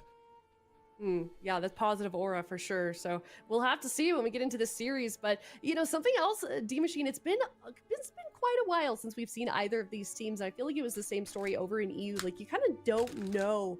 Yeah, I'm already over it. From an audience perspective, from a caster perspective, as well as a competitor's perspective. You know, they may not have wargamed each other in practice between the time that we last saw them and now. So Rise in a box, bro. Nervous in that. She'll make an appearance soon. No, absolutely. I mean, when it comes to the box. amount of reps that they had an opportunity to get in these last cups, they were I'm already over knocked out these. in the first, Don't want them anymore. second rounds almost every single time. F tier in cup number 1 was actually made Don't want it to them top anymore. 8 through the upper bracket. So they were going up against Welcome to the Jung in the top 8 broadcast, and they got knocked down and knocked out by Cats and Dogs. And so, but they did take it the distance. The texture of the gummy is different. That's what I think. Yeah, it's like it's really sweet, but it also doesn't have the wild berry flavor or whatever that I like about the blue bag. And yeah, the texture is a little different. Point. The question is, are they going to be bringing their Still A good, game though. here in the Gauntlet? Was it a big bag? No, it's a tiny bag. It's like one of those like snack size bags from 7-Eleven. Kind of crazy. I'm voting for F tier, but you know, there's a Rep Paladin in the arena. I can't not be happy about that. Try and mail it to I'm you. assuming we have. You think they would? You think they would let me? Okay, well, it's time for these teams to snap back to I'll reality. keep it like This Ziploc. F-tier versus Wage Gap game number 1 here in round 1. It's best of 5. It is now or never. It is do or die Here we go. for these teams. F-tier versus Here we go. Wage Gap, fighting to stay in the gauntlet, fighting to make it to the top 4 for Enhance. Maybe Enhance never regret Windwalker. betting on wage gap F tier lock in. Oh, but these guys are playing fucking. Why are they playing jungle and not ret? I don't know how I feel about this. Jungle, not ret. I think this composition can absolutely slap. Is Wage he- Gap are starting with Lincoln Bio on the Feral Druid, although, and not starting out with the Ret Paladin composition that we've seen from them before. And there are no Ret Paladins. Is he Mindbender? Unfortunately, D-Machine here for Or is he game one. Void Weaver? No Rep Paladins, but we do have a Windwalker Monk, and I'm a big. At least these guys get on cam. We gotta applaud these guys for getting on cam. It's so important to do that for the streams. Just do magic. Incarnation is going to be invested. Scatter him on the go. Going out onto Saul, but Lincoln Bio is Good going to damage be on slowed Feral. down quite a bit by the Windwalker Monk for now. Full Hodge. Also in the back line, just avoiding any sort of Okay. swaps for now. As Actually, the Full Hodge CC'd the does whole land out Ascendance. on the Smite. Nothing to follow it up just Feral's yet, still but Lincoln dying. Bio is taking so much damage. That's going to be the Barkskin invested. Smite desperately trying to bring Oh, back Smite's. Will. Why is he playing Void Weaver? Oh, this is fried. Yeah, he's Void Weaver still. I don't know about that. I think he definitely should just be Oracle, but Blinding light on Smite in the back. Looks like it breaks prematurely. And maybe it's Smite not is that running bad? Void Weaver, the first Void Weaver that we've seen this weekend, and there were nerfs applied to it, but he's developing a lot of momentum. Look at this pressure. Oh my Almost God. pushing for a triple kill right now against F tier. Not even Oh my a minute God. into the match. Feed God is struggling in the bash at the moment, rotting down to that sacrifice damage. They're cutting through Doritos Touch of Karma. Saul is exploding. They're absolutely dominating, but a Hammer of Justice comes Dude, in. the survival Now Feed damage God is into the crazy scatter this shot. game. Saul is low. Not a lot of options left. Holding on to dear life into the Psychic Scream. He's stunned. He can't tremor. Feed God bubbles. He lay on hands. They have to commit pretty Holy much shit. everything. And Waged Cap have all of the momentum. Look at Willie popping off on the meters. 2.5 million DPS. He is smiling right now. The game's not even over. Oh, he's got to be careful. Feral Druid almost dies out of there. He's getting a bit confident and excited about getting the W pretty soon there. But they managed to make the exchange. They survive with the pain suppression. And now basically the next freezing trap wins the game. no karma for Monk. So far, so good for Wage Gap. Can they keep the momentum alive? Feed God caught into a scatter shot. Nothing to follow it up just yet. Oh, he Full got out of name the sleep. goes out onto Smite. Oh, they messed up the Actually, I stun don't DR think it was a though. name. It was just a quick. Maybe he's getting CC. one shot. Feed God's the one who's caught. Holy He's shit. a full fear. Main Cheer. goes out onto Dorito as well to follow it up. Lincoln Void Bio Blast trying gets to get kicked. aggressive onto this enhancement shaman, dipping him down. Saul holding onto his wall. Big Void Blast throughout it coming all. out. Feed God using that wings to keep his team's throughput alive, keep everyone nice and aggressive. Dorito catching a Okay. clone himself, but the full trap lands. What can Wage Gap get done with this? Another follow-up clone trying to be found, but it won't. It's going to get leg sweeped into a full hex. He can't decurse himself, Sid. Big lasso on Willie. Catching Half them off guard lasso there, though. but Full Hammer blind. Justice, blinding light, Ascendance big comes back push, up. Ascendance proc for Saul. This could be Feral's it. gotta run. Is he going to get around the corner in time? The scatter Oh, shot he's gonna Saul get binding too. and deny his connection. Dorito looking for a sleep there, but he gets kicked. He's wrapping around the corner. Why'd you run Looking back into him connected during the on Feral Ascendance, Druid. bro? Incarnation active. They have a Blessing Protection. Hey, he's and alive. Get to trade for this. Another man. Ascendance A dome? from Saul. Barrier comes down. Will it be enough to deflect the damage from Saul? They paralyze Smite. Barkskin is up as well. Doritos ripping in. Okay, with the barely Fist of go. Fury. He's got Storm Earth and Fire here in a Full moment Hodge. as well. He's going to pop it right away. They use a Nice, weapon good on Willie. kiting. They- Good they kiting. Move over to connect, but it looks Full like fear. Link is just sitting in bear form this entire time. Smite pre-fading. Anticipating He got a crowd death on the control, but song? he's not- he actually avoids. I think he deathed the sleep there. They get a full trap. Okay. He's deciding to sit through it. Link is just taking so Might have much to link, damage. or might He's have to on the swap, run might have once to again. I swap, can't maybe. believe it. F tier. Look like they might just be able to turn this around.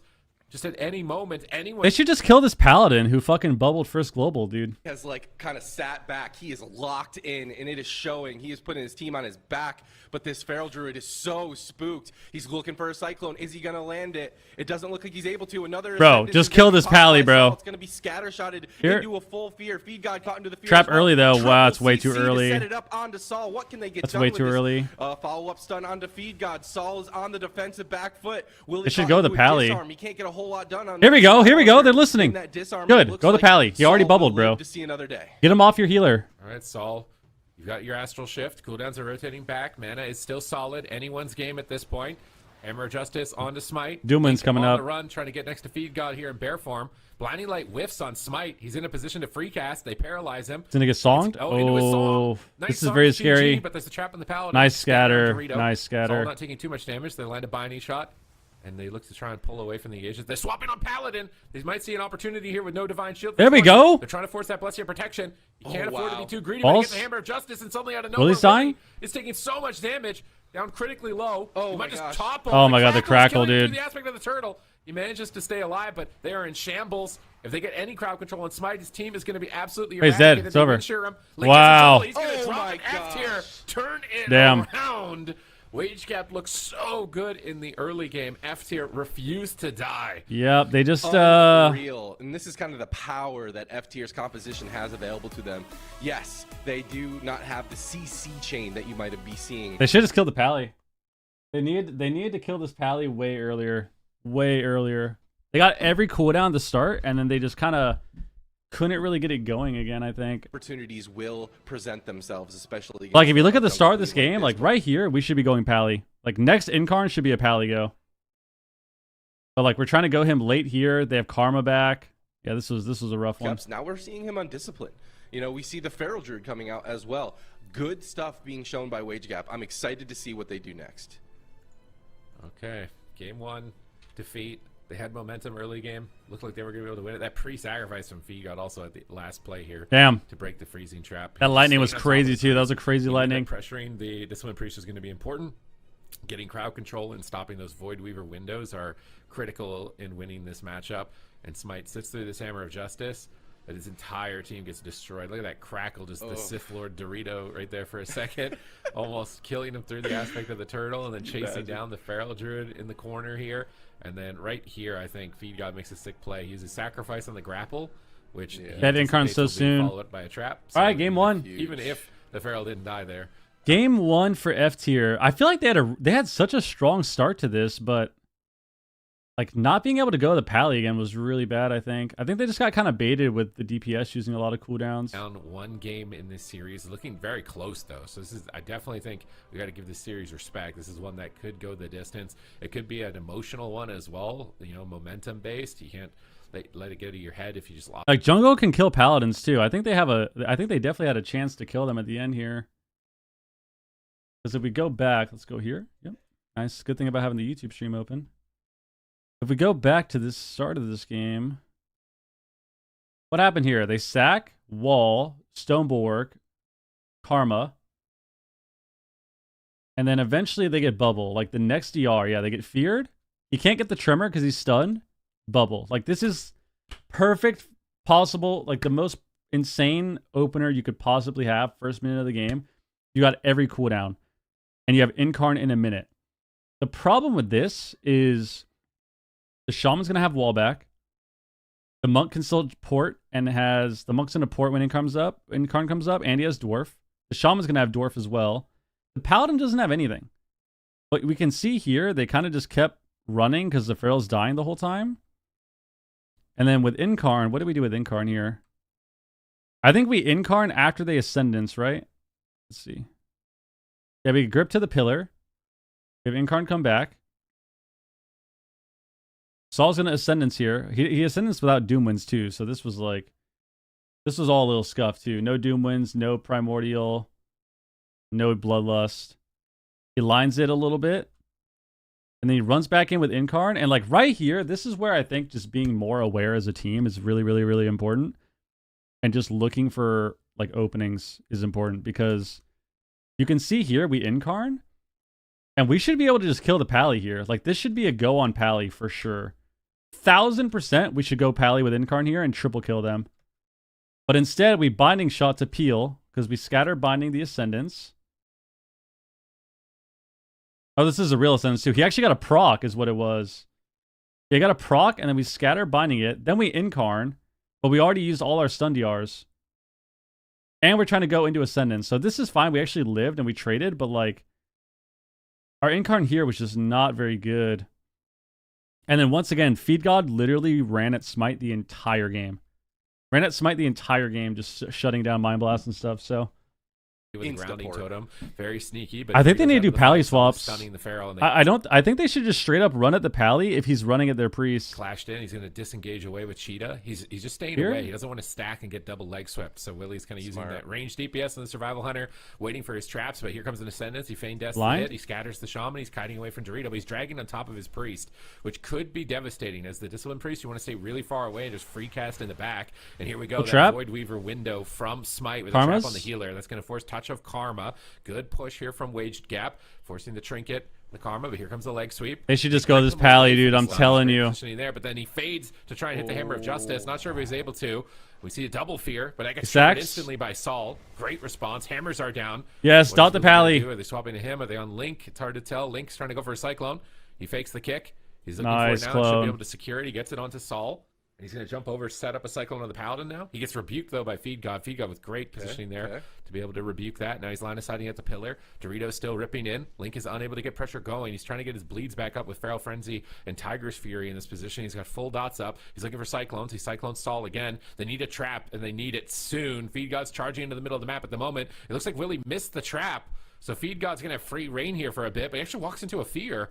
That could be bad here. There's no Tremor Totem. Okay. Doritos at half, but he seems to be holding on. Ultimate Penitence. Full stun on the Paladin. He breaks out. Double sweep. Will to survive. Only one sweep, And now actually. Dorito, what are you going to do to trade here? Where's his port? Is he out of range? He's Yes, keeping the pressure and going, skin. but Link's in bear form of paint suppression. Oh, he had to trinket there. They Going double down trinketed. anytime soon, but this is bad. Dude. They're on top of Smite. They need to get Smite away from the engagement. I agree. Oh my gosh, Dorito got so dangerously low there with no karma. We need to available. just go the This one, they're gonna Pally. go out in the Saw and they get his wall We as need to well. go the Pally. Wage Gap doing a good job slowing down the offensive pressure, but Big I shear. absolutely agree. They Full clone need to get shaman. the CC chains Go the going Pally. on to feed God. Go the Pally. They're gonna fall behind in the trade. Nice DR double clone blind. lands in the, into a blind. Nice control from both sides here. There we go. There we go. Gonna be the main kill. They're swapping the damage over onto the Paladin. He's gonna wall right Restun? away. Is this gonna be a bubble? Swap? Oh my There's God. the wings to follow it up. Dorito also using his Trinket touch of swap, karma. Andy Wage wings, Gap and are getting the bubble. buttons they Okay. need. I don't know. Smite had to use Void Shift, and Link had to use Trinket and Survival Instincts on that push, so it cost them a lot. Big They fear? didn't get the Divine Shield. They're trying to make a Trinket, setup here, but Tremor, Tremor's resets the it? fear, and he's reset his Tremor Totem here. He's dead. His totem Goodbye. He's got Ascendance, and Link is just dying. Wow, that was a He's big on the crackle. run. Once again, I'm having flashbacks to watching Tony just running around in bear form until he Okay. just pitters out of steam. Hammers are down, no Trinket available. Willie is getting crushed by Dorito at the moment with Fists of Fury, and they're just all over him at the moment. Smite's trying to get distance and get away from this. He's trying to free cast. They Okay. get a stun on Dorito. Maybe they can turn this around. They have to wait for the No karma, he sacrifice. sacks. Go back Pally, go back Pally. Maybe they can swap on the Paladin here. They stun him on DR. He gets vortexed away from the Hammer of Justice. Smite is trying to run away. He has no trinket, no pain suppression. He has to avoid this Hammer of Justice as long as possible. He's kiting to the outskirts of the Nice map. trap. They get a trap. Feed got bubbles it. They know they can win the game. He's going all in bubbles. for this right now. Is he going to be able to get the Hammer of Justice? I think they're fine. The Hammer of Justice connects, but Link's Nice already behind the binding. pillar. And there's a binding shot hitting both players. He goes for a clone. Full fear? He gets the kick, but he's at the pillar. Great positioning from Link right there. And Feed got Oh, he committed got for double that. stunned. They get a double leg sweep. Can Domes. they finish it? Can they close it? Barrier is down. Yo, wait, damage what to up, two dude? Players. Smite gets rebuked. Yo, He's going for congrats. Mind Blast. He's going to get into Void Weaver form and get Okay, ready to roll. bear But form Link's running. in trouble. He lands Full a trap on the trap. Paladin, but Pick on the song. He kicks the song, getting pressure on Dorito. Nice free cast of damage from Smite to paralyze him. They're stacking Full him up blind. from Oh, Song. they They're overlapped. blind. Doritos Nice live. clone Game on the number 2, bop. Feed God. Nice Looks like Zero clone to on the keep him Pally. alive. But I do think Feed God's team is playing from behind. We look at Smite. He's got Trinket and Pain Suppression. Should go back Pally. Go back Pally. Gotta He's got punish nothing. this, that over aggression. Go back Pally. They gotta be able to get the CC to follow. No, it up. don't go Feed God the is just monk. He's playing got whatever game he everything. Just wants go back to Pally. Right on Go top back of to Smite. Pally. That is not what you want. You want your priest to have a little bit of breathing room, but instead of breathing room, he's gotten to a full Hodge, and that's just forcing Lincoln Bio to sit out of line of sight. trap. But so far, so Double well. fear? Like he's not No letting tremor, them no tremor. touch him Whenever the win condition He's in a is karma, there, though. there's the double fear. Kill him with the They're stun. Isolating Dorito in that That's full it. stun. He has karma out of Wow. there. Follow-up That was CC. nice. It doesn't matter. They couldn't get the karma up, and Feed God There got we to go. the CC chain. Wage Gap find the win condition and take game 2. There we go. Now we got a series, man. Now we got a series. That's good. This game was a little bit better. I think they definitely are realizing, though, that they have to go Pally. I think they're realizing. They're realizing a little bit. Gotta go to Pally. I feel like the people Gotta who go are to Pally. voting for F tier are sweating in the chat. It's like, it's like lot of we're points. a million channel points right now on the line there. If you bet for Wage Gap, it's probably the biggest payout maybe of all time, honestly. I don't know if we've recorded that data or not, but like that's a ridiculous Okay. scale and difference between those two teams. So I you can definitely tell us- like avoiding the Shaman. I think hitting the Shaman's a complete bait, especially early on in the game. At least for this type of comp. I think Shamans are super tanky. And hitting them early on in the game is really annoying. Monks are kind of tanky too in the sense that they have a lot of cooldowns, but I think when you hit the monk, they have to run away. The Shaman doesn't really have to run away when you hit him. So for a comp like this with the jungle, I think they can delete the monk and kind of shred him down. But they are going Pally more, which is good. I think they have to go Pally, not only because he's a pretty good target, but he's just running on top of their priest. He's literally standing on top of their priest all game. So if they go the Pally, if they go the monk and CC the Pally, and then go the Pally after with stuns, like they can get a lot of pressure. But only doing one thing is just not good. Weren't necessarily So this covered. was Like, for a lot example, in the better. very opener when Willie got that I think the middle of this game to the end was a lot better with a feral stun opener, that could have been a very different opener for Wage Gap. for them. But if there's a little bit more cross CC, a little bit more cleaning up of the DRs and stuff on Wage Gap, I can see this team being extremely difficult for F tier to deal with. With that being said, on the other side of things, I think that if Feed God, Dorito, and Saul play this a little bit more patient, and maybe even swap their targets around more positionally to see whatever DPS is a bit more overextended. It could very well extend the game a bit longer, but it's tough. It's really tough. A jungle cleave in a late game is still quite a formidable We need more challenge. survival representation. We've actually seen so many survival hunters today. Didn't necessarily be going to the drawing board with a composition. We've seen so many survival hunters today. No, I think it's probably this next game might be a more deciding game if it's not close at all. For example, if Wage Gap suddenly are just like completely dominating, F tier might make a change. I guess maybe possibly Wage Gap does also. They could bring in Zinc on the rep paladin. Both teams kind of sitting with these like pocket rep paladins, but it's a small map, so Smite's not going to have that easy time of just chilling in the back, free casting Void Blast. It's going to be a lot more difficult for Smite in this game. So FTR are likely going to be locking in the same type of composition, keeping their pressure up. The advantage also with this comp between the paladin and the monk is like the song of Chi-Ji. I was playing with Vinruki, and he was playing Song when I was on my boomkin. I was like, I'm so Jungle again, because like I'm just getting trained and kicked the whole game. Jungle again. Rolls over there and gets a Cyclone basically for free because no one cares or notices the monk casting the crowd control. It's kind of surprising they don't want to be a Ret. Like it is kind of surprising they don't play Ret, but I guess the difference is the Ret does die to this. The Ret does die to this. And you can't kite nearly as much, I think, as the Feral. And you don't have Clone. Fear. Then Smite will have a much more difficult time in this series. You know, those Song of Chi-Ji's too have been clutch. Not only, even like some of them he missed, but not necessarily because it's very slow. But it's at the very least area denial. There was a couple times where he casted that, and it was on the pillar, and it at least forced the opponents off the pillar. Which, as we saw, Link in Bio was using that pillar. Link in Bio. Whenever his healer was even remotely close to being CC'd. He was just gone behind that pillar in bear form whenever he saw that possible lose condition. So. I really like that pick from Doritos, and it is making me reevaluate whether or not I should be having that on my bar, because I currently don't.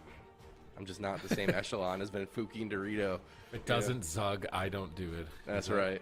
That's right. It took me a while to get off of Celestial Conduit, and I'm like, get rid of my unpeelable burst? What are you talking about? I'm trying to Zug, dog. But yeah. See if they do it again. Monk and Pally. Game number 3. Don't let the monk attack your healer. Important game. It's a turning point. It's a swing match. Can Wage Gap win on likely their hardest map and hardest matchup here? Put a song down already? Distance that gets close here. Song of Chi-Ji from downtown right now from Dorito. That red cloud just not going to hit anybody, but he's trying to pop somebody out of stealth with it. They were using it as like camouflage to move in on the priest, but it didn't hit anybody. Here he's going to tremor it. Tremors it. Beautiful combo. Gets the tremor. They stun Saul. It looks like they're focusing Windwalker a lot. Double blind? Oh, that's really bad. As opposed to the Enhancement Shaman, which is a big adaptation. But we see Willie in the leg sweep. He gets gripped away, and then they stun Feed God. This is Ascendance Heroism. This is a lot of damage available for Dorito and Saul. So they're going to scatter shot Saul and binding shot him to stop him from attacking during that window. And their line of sighting at the fence line and the pillar. So great crowd control on Saul. Good positioning. Link fakes a kick. They get another fear. Saul has to tremor it again. And honestly, Smite is flipping this map in his team's favor. He's getting so many fears, but Feed God sacrifices the trap. So that red icon that's glowing right now for Feed God, that redirects damage from a target to the Paladin, which obviously redirected damage will break a crowd control like freezing trap. Well, Dorito. So Feed God breaks a lot of damage, no sack. They're getting on top of Dorito, collapsing, looking to pressure him through that. Nice Sunder on the clone. And no control, as they are popping cooldowns into him at the moment with Tiger's Fury. The glowing icon below Lincoln Bio's icon right now. They're really trying to make a play here. There's the stun. Smite in position. No Tremor Totems available. Stun on Saul just for good measure. They're swapping on Shaman. Grapple over for Freezing Trap on Feed God. He can't heal. This is a great setup, but we just don't see pressure yet. 1 second left on the trap. They need to get a Karma. They're not going to get it. Dorito using Fist of Fury. With Turbo Fist, the PP talent, he can parry melee attacks, which is really important. Nice song. Hammer just a song right there from Dorito. That red cloud clips Smite. He gets the crowd control. Another Crackles early. Link. He's got Barkskin. He's in bear form. He's behind the fence line. They got to go Pally again, man. Like, that's how they're winning. From both sides right now to negate these pushes. Keep the Pally pressured. With chess, both teams doing a great job denying each other. Still touch of karma and bubble and trinket. Lots of buttons shot trap here still available that Wage Gap needs to punch through, but they have buttons of karma? their own. It would seem like both teams just doing a great job. But there's the CC chain to follow it up on the Feed God, but he does get tremored out of that full fear. And Dorito's going to use that touch of karma. Bash goes out on the Saul. Wage Gap trying to garner control. Karma's finally down for now. There's the Song of Chi-Ji. Will it land onto Smite? Oh, it's not going to, not this time. Okay. He's able to dodge it. It is fairly slow. But Lincoln Bio already on the run. He's already like seeing that Smite has the potential to get CC'd. He has no trinket available. Leg sweep goes out onto Lincoln Bio. Saul and Dorito trying to connect. Huge burst into the blinding light. Follow up onto Smite. Lincoln Bio without a healer. He has the incarnation. He's going to pop that to get aggressive himself. Incap is going to slow that down as they swap the damage over onto Willie. All right, switching on Hunter. He's got Survival of the Fittest. He's reducing damage. They get Wall from Saul as well. So equal exchange here in terms of cooldowns, but the damage is still coming from Saul. Oh so my gosh, much Turtle. damage. My Willie has goodness. to trade out Aspect of the Turtle. They panic. They overlap. Pain suppression as well. Big overlap. Big opening. F tier look good right now. Okay. Trying to push this to game 3. Song of Chi-Chi. They gotta go around Pally the more. corner. We've saying Trying it. to They clip have the Karma Feral Druid back. that I think during the stun. Karma back He does soon. Successfully. He clashed him into it to make sure he couldn't get away, but not too big of a deal, unfortunately. Ultimate Penitence to avoid the stun there. I think he immuned the Hodge, actually. Hodge was used there. It's on cooldown. So Smite immunes Hammer of Justice by flying in the sky with Ultimate Penitence, which immunes crowd control. Is a nice play. He's actually putting his team back in the fight here. Look at that pressure that his team has from avoiding one crowd control. He grips Willie back around the corner, but there's a paralyze. Now they're stacked up for a song, possibly, but Dorito's low at the same time. Does he trade the Karma or does he retreat away? Saul punishes Link spamming clone by hexing him. He had to sit through that, but here comes a rake stun. This is the Tiger's Fury. Big pressure. Dorito Karma's right away. The scatter shot Saul. The binding shot. Where's the trap? Grapple. No sacrifice. Full trap might be a trinket. They're trying to be greedy. I think with the Karma already rolling Saul tremor through the it. surgeon, they're Oh, gonna we sit ran through to the it. They roots. keep the song, but Hammer of Justice is there. But they get a cycle on the Paladin. You got Just too constant greedy. answers. Willie with limited options here. He's 1 second away from exhilaration. He's trying to kite. He's got Rorschach. He's Para. disengaging to the corner, but he might pick up that Double shadow blind. sight out of that purple crystal. Gonna be Just JR wanna walk now. into that and make him take 5% more damage. Really would be able to see Go the stealthy. Paladin. See a Go stun the on Dorito. Paladin. Link on the run. Doesn't want to throw the game here and get caught out of bear form. Both teams are playing a lot more cautiously. Let's They're sack again. Not as reckless in game number 3. It's really interesting to see on Hook Point of all maps, too, this type of play style. Auto and Smite Here we again. go. The full Hodge out in the Smite. Lincoln Bio, forcing that Barkskin, forcing to bear form. He's just line of sight. He's getting out of there. Feed God's setting up for another follow-up Okay. CC, perhaps, on the Smite. Lincoln Bio finally getting Hex back the in the Feral. line of sight, but he gets incapped into a Hex. Oh, I think they're swapping the damage a little bit over A on trap. Willie as well. He dies here. Dorito. Whoa, Nice. Dorito Trinket almost lay. dies in Go that Pally, go dash. Pally, Left go up Pally, Karma go for Pally. 30 seconds. Go And Pally. Feed God also had to use his trinket Good there. dots. Finally, Wage Gap Ascendance. getting some. But they're trying to swap it back over onto Lincoln Bio. Ooh, He's trinket so swap? scared. That is going to be the hell swap This and is the bad. trinket for Smite. Finally, some cooldowns being forced on both sides.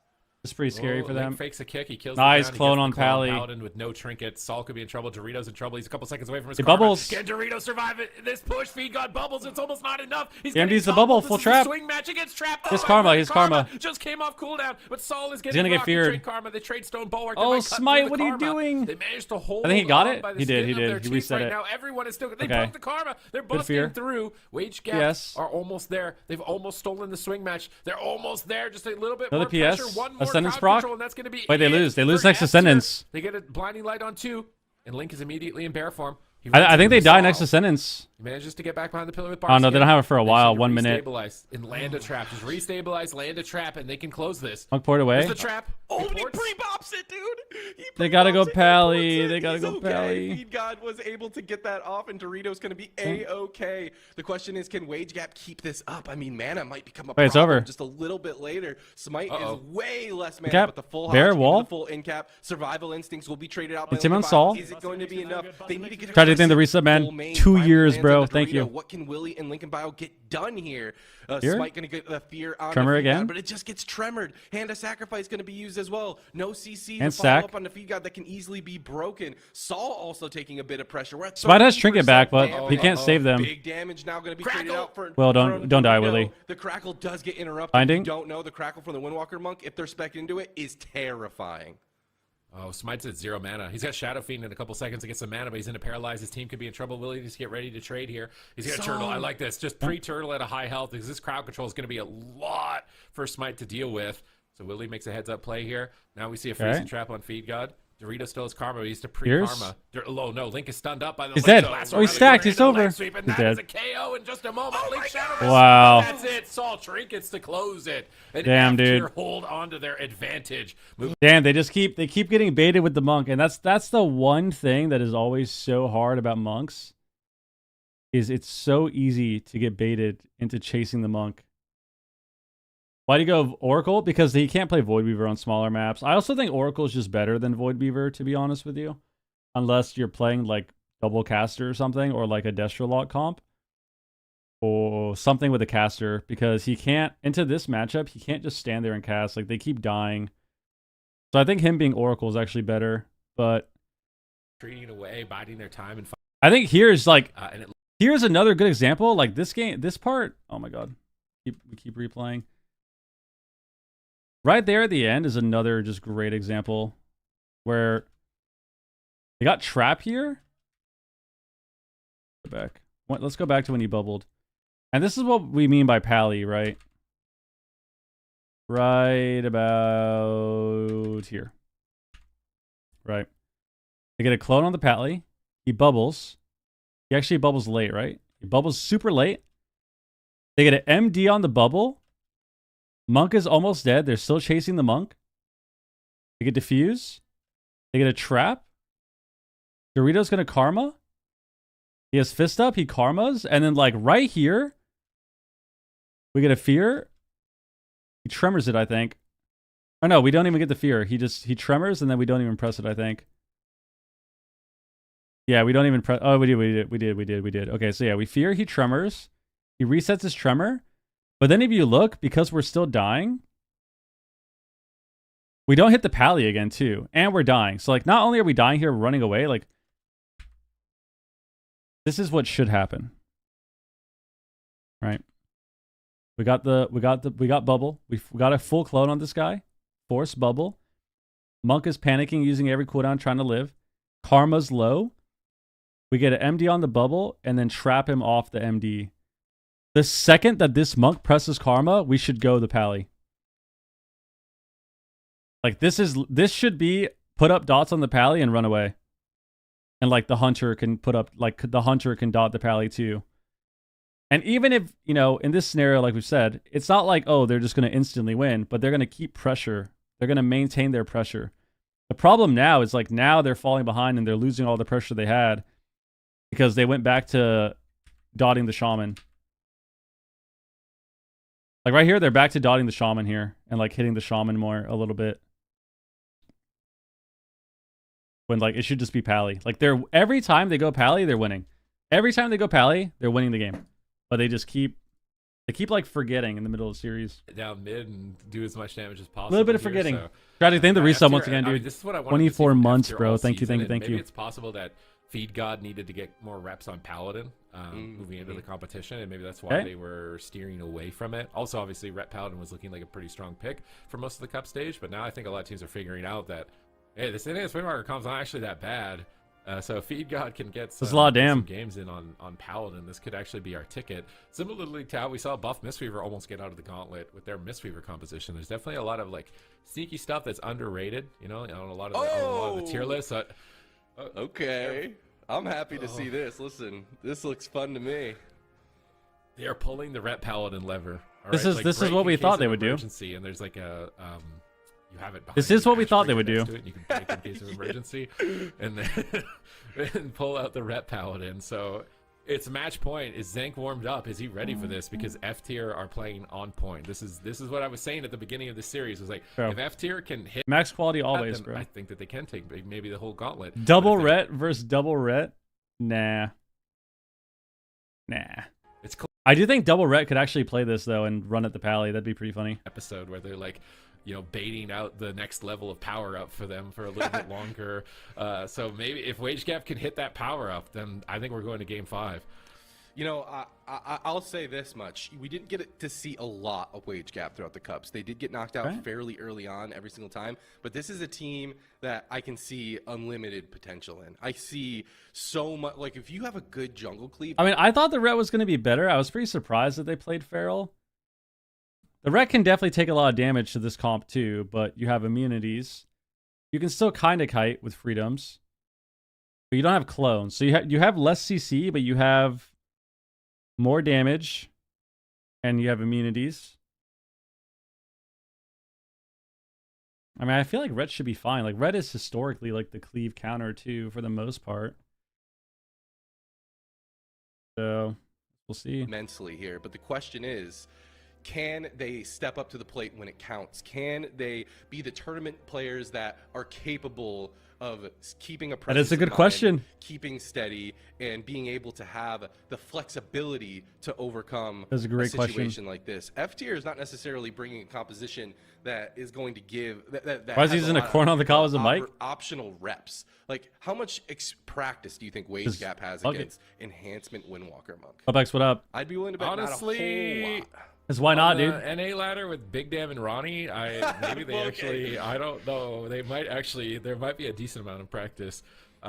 Big Dam and with the Ronnie. setup. Maybe not as much. Guys, appreciate y'all being here once again. We've been live for almost 4 hours now. Appreciate everyone hanging out. Make sure you follow the channel and sub to the YouTube as well if you're not already doing so. That'd be amazing.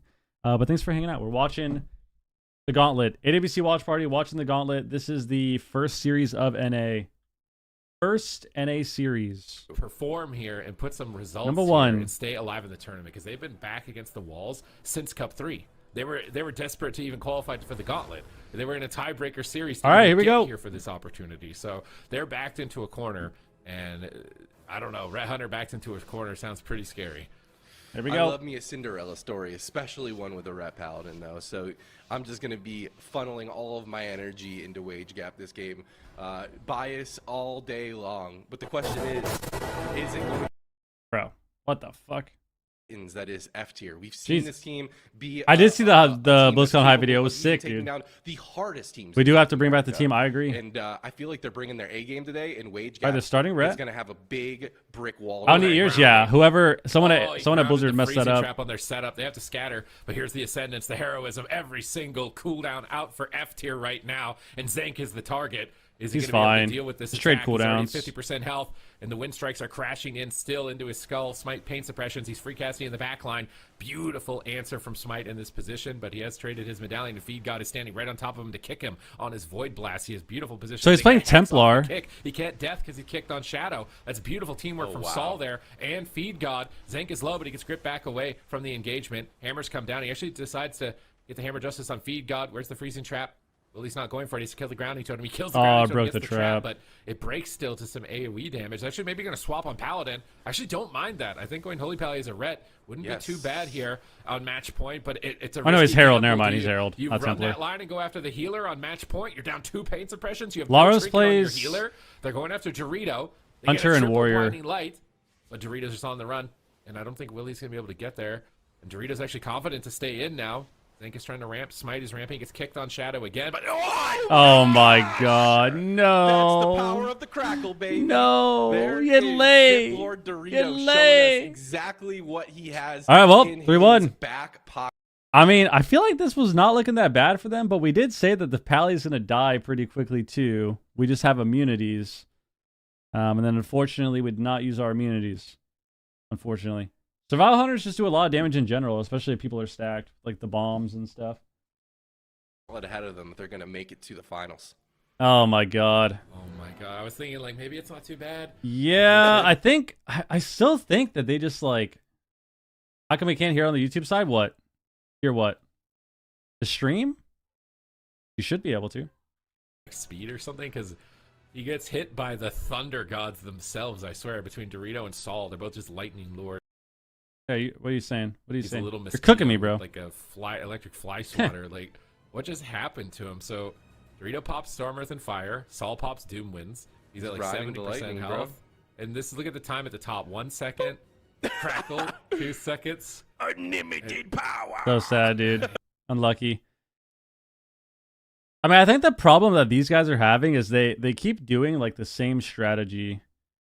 They played the game doing the same exact strat every round, and I don't think that's going to win. Outside of the one time they randomly kind of did the right thing, which ended up winning them the game. They have to go the Paladin.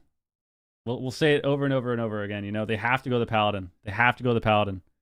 They have to go the Paladin. Like you can do your harpoon traps, but you have to hit the Pally outside of the traps and get him away from your priest, number one. But also, the Paladin is the weakest link, because if he's low HP, or if he's low HP, then he can't get the big tempered in battle saves like before, because then they all die together. Number one. Number two, whenever he's healing with wings and stuff as well, all of that healing is split evenly on your team. So if he's high HP, it's gonna split onto them on the DPS mainly, right? Like, it's so good to go Pally, but I mean, yeah, he just got zapped off the face of the earth. I mean, yeah, just got just zapped. At the end of this, Just here, zapped man, I off feel the bad face for of the Rage earth. Gat. Like Zank comes off the bench, Unlucky. looks pretty decent. A minute and a half Prediction? into the game, like I'm thinking it might be. They've F tier? earned my respect at the Boom. very least. They brought out like Big it F tier might have prediction. been, what is it, And then who's 3-1, next? But that was a great series. Wage Gap should be Left holding their 4 heads up Dead and high. F tier. I cannot wait to see what they do coming into next season. Wins. One Crackle did Left. 1 million, 2.4 million, 3.3 million. My math's not great here. Left 4 Dead F tier. 4.2 million, 5.1 million, 6. We'll do another 10-minute. 7 million, and then he procced Elemental Focusing Lens also, so like 8 million. Another 10-minute. Sheesh. And then Saul's like, I'm here, guys. Hey. People are so funny, dude. It's always so funny to read the chat. This guy says, NA, he says, NA is like watching Solo Shuffle. Zank died with bubble ready. Dude, I think half the games in EU, people literally died with every cooldown. That Hunter we saw in EU from Buff Mistweaver died like 4 games in the most feed way possible. This guy just says, NA, bro. This guy dies with bubble. For Dead, Everyone dies with bubble, bro. Everybody. A bit better than F Everyone tier, dies without in the bubble. Cups, but they Always. also did get that new edition of Thug and Except me. Left 4 Dead is Axton, Tuna, and Gage. player, if you will. Oh, I'm back. I think that is going Netherlands to give them the qualified for versatility World to go Championship the with the most distance, boring football but match they're ever. gonna have Did to they? go against the Juggernauts F tier. Wait, for what? The World Championship for what? What is that? Is that like the Euro Cup or something? Or what? A tall challenge for the team, but it is exactly the type of challenge that they're up for, or have shown that they're capable of being up for. Yeah, I could not agree more, and it's been an exciting Oh my day goodness, so far man. in EU, and NA is proving to do exactly the same All right. thing, really keeping us on our Seconds. toes. I was listening to you at work. I was like an hour and a half behind. Break when we come back. Oh, This when I had to round move number Fasa, 2 of okay. the North American Gauntlet. We Yeah, are that makes finding out sense. That makes sense. Who makes it to be the 4th team in the top? Oh, you mean like the World Cup?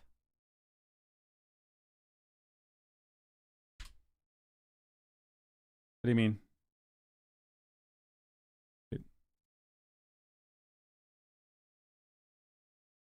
How do I look at the... You mean this? Why can't you just say the World Cup? You said the World Championship. That was so confusing. That was so confusing. The World Championship. The World Cup. I would have known what that meant instantly. Just on Mufasa for some reason. So, you get instantly copyrighted on YouTube. You get instantly copyrighted on YouTube for music, and that the Mufasa video has music. So the only way that I can play it is to play the video with the sound that I have downloaded from the video on my Spotify. So I play the sound on my Spotify, and then I watch the video muted. But the YouTube can't have music, so that's why. It's a sad time, dude. Americans? Kyla's not American. She's Dutch. Calling it the fucking World Championship. I don't know what you guys call it. What do you mean? Is it not called the World Cup everywhere else? Really?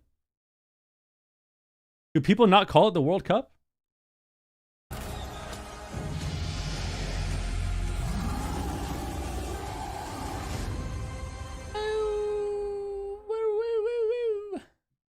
Go, baby. Go, baby. Oh, we're waiting. Did you download an app so you're able to split audio like that? I have a mixer. That splits the audio and stuff.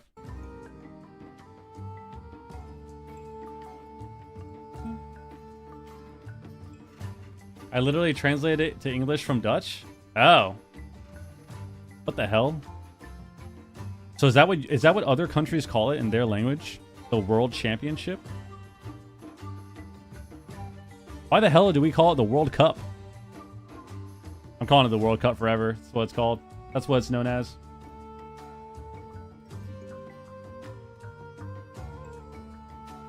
Because it's America. Yeah, because we're fucking idiots and we have to be super unique. We gotta be unique for some reason. God. World Cup, baby. In Chinese, it's literally called World Cup. Okay, maybe Dutch is just weird then. Maybe Dutch is the unique one. Maybe the Dutch are the ones that are trying to be unique. That's right. There you go. The Soccer World Cup. That's true. We do call it soccer.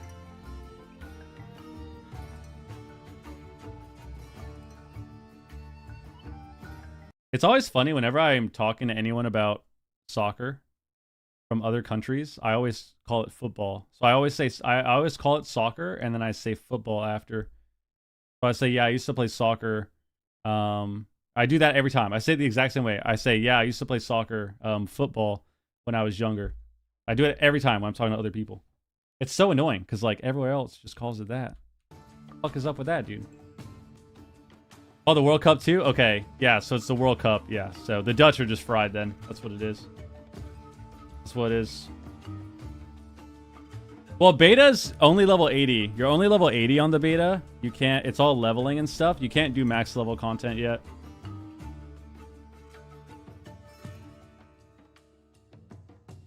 The Mundial.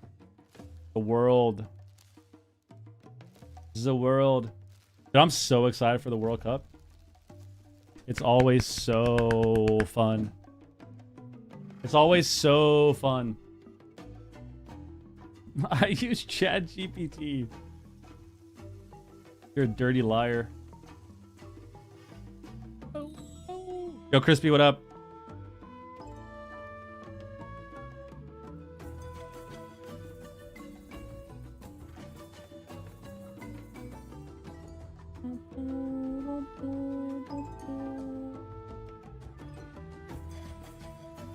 The Twitch Copilot plugin. They're hosting some games in my city, but I probably won't be here when it happens. Damn. World Cup tickets are expensive? Yeah, I would imagine they're disgusting. I will only be watching on the TV. Or at a bar.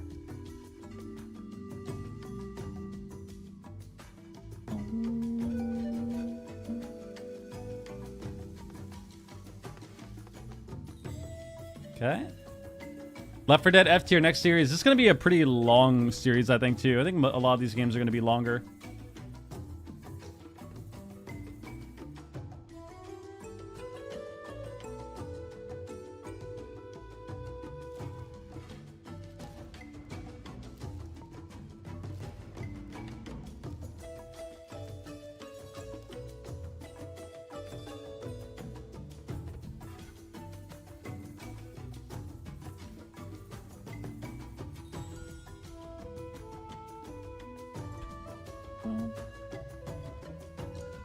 Who do you want to win, the main and co-main? I don't really have a preference on anyone. I gotta look at the card again too.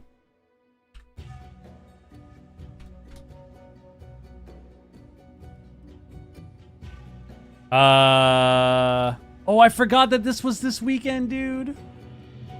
My heart. My heart.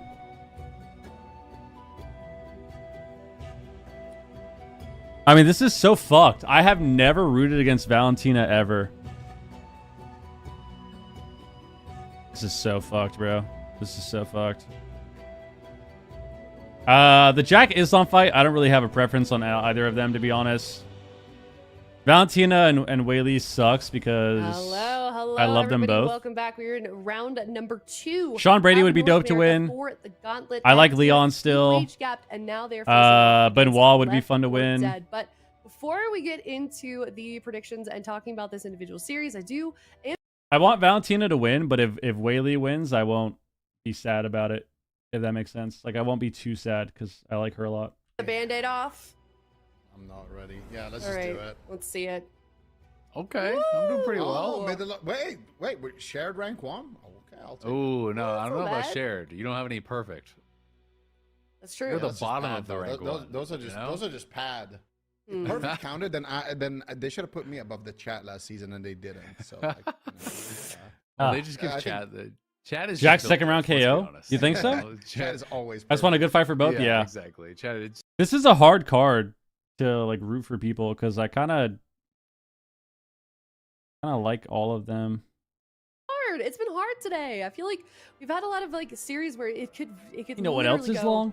Any way, especially. I want since we Islam to haven't win, seen but I also Siege want him to for lose so some he can't break time, Silva's so win streak. it- Oh, that's true. That's true. We can't have him break Anderson Silva's streak. So fuck Islam. He's got to lose. Even though he's goated, he's got to lose. He's got to lose. F tier This Zale. dick. What do we make of these two teams? Who do you think moves on here in the Gauntlet? Everyone always gets It on the should be U.S. pretty and Canada exciting, for honestly. soccer, but Australia's team nickname is the Socceroos. Really?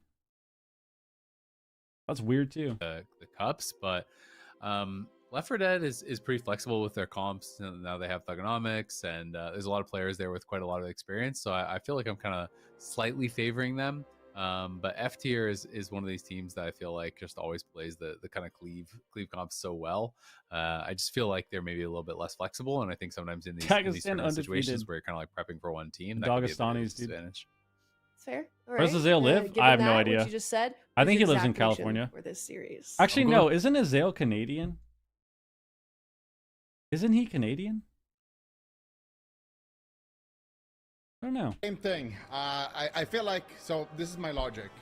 Okay. I think Ven is going F tier, and I think the chat is going F tier. This is my time to get ahead. The perfect predictions are not going to. Yeah, he does the NA Let's League, get so I would them assume he on the probably board. lives So in It's time to be bold. California.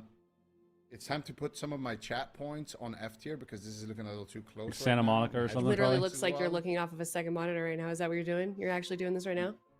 Nah. See, we all thought Zico copies Vemruki's predictions, but really Zico copies the chat's predictions. He's just waiting for the geniuses in chat, you know, to let the thousands of BlizzCon winners that are hanging out in chat every day. Caught me. All right, we got 3-2 for Azale and Zico on the side of Left 4 Dead. I'm in favor of F tier for this one. I'm just kind of copying. Lose off what weight I and saw in change the his E name. bracket, where we saw a team ride that momentum The all coin the way up capacity, to though. round. I don't know who wins this. I think F tier wins. I think F tier wins. I think Enhanced Windwalker is really aids to fight as Shadow Priest comps. And I think F tier, I mean, it depends on what Left 4 Dead plays. Like, are they going to play Feral Shadow Priest Pally every game? Because if they are, I think F tier wins. I think if they're only going to play that, I think F tier wins. Yep. Feral Shadow Priest Pally. Enhanced Windwalker. I think they're going to get roasted. F tier. Here we go. It should be a banger. Let's see how aggressive I think F tier wins. Probably like a 3-1, It is gonna be 3-2. Shadow Priest Feral as the option here. Axton just out in the middle of the map, going to be opening Punching up Bag onto Simulator, Dorito yeah. right away as Gage going to get pulled in. Leg sweep does come down on both, but he's just going to trinket, throw down the fear immediately. Tuna looking for Repent is going to find it on dwarfs? Feed God Oh, that was as sick. Dorito's in a bit of trouble here. Dorito That's kind of already a down weird about half dwarf. HP. They do have the second core to follow that up, but Feed God just sits through everything and is pretty unbothered so far. That was a sick play from Gage already off the rip. So they got the hammer into the Repentance onto Feed God, but they knew that Feed God wanted to use his human racial on the Hammer of Justice and then sacrifice the Repentance. Big But glare? Gage pre-silenced his human racial, so they still got that off, but wasn't able to find too much with that.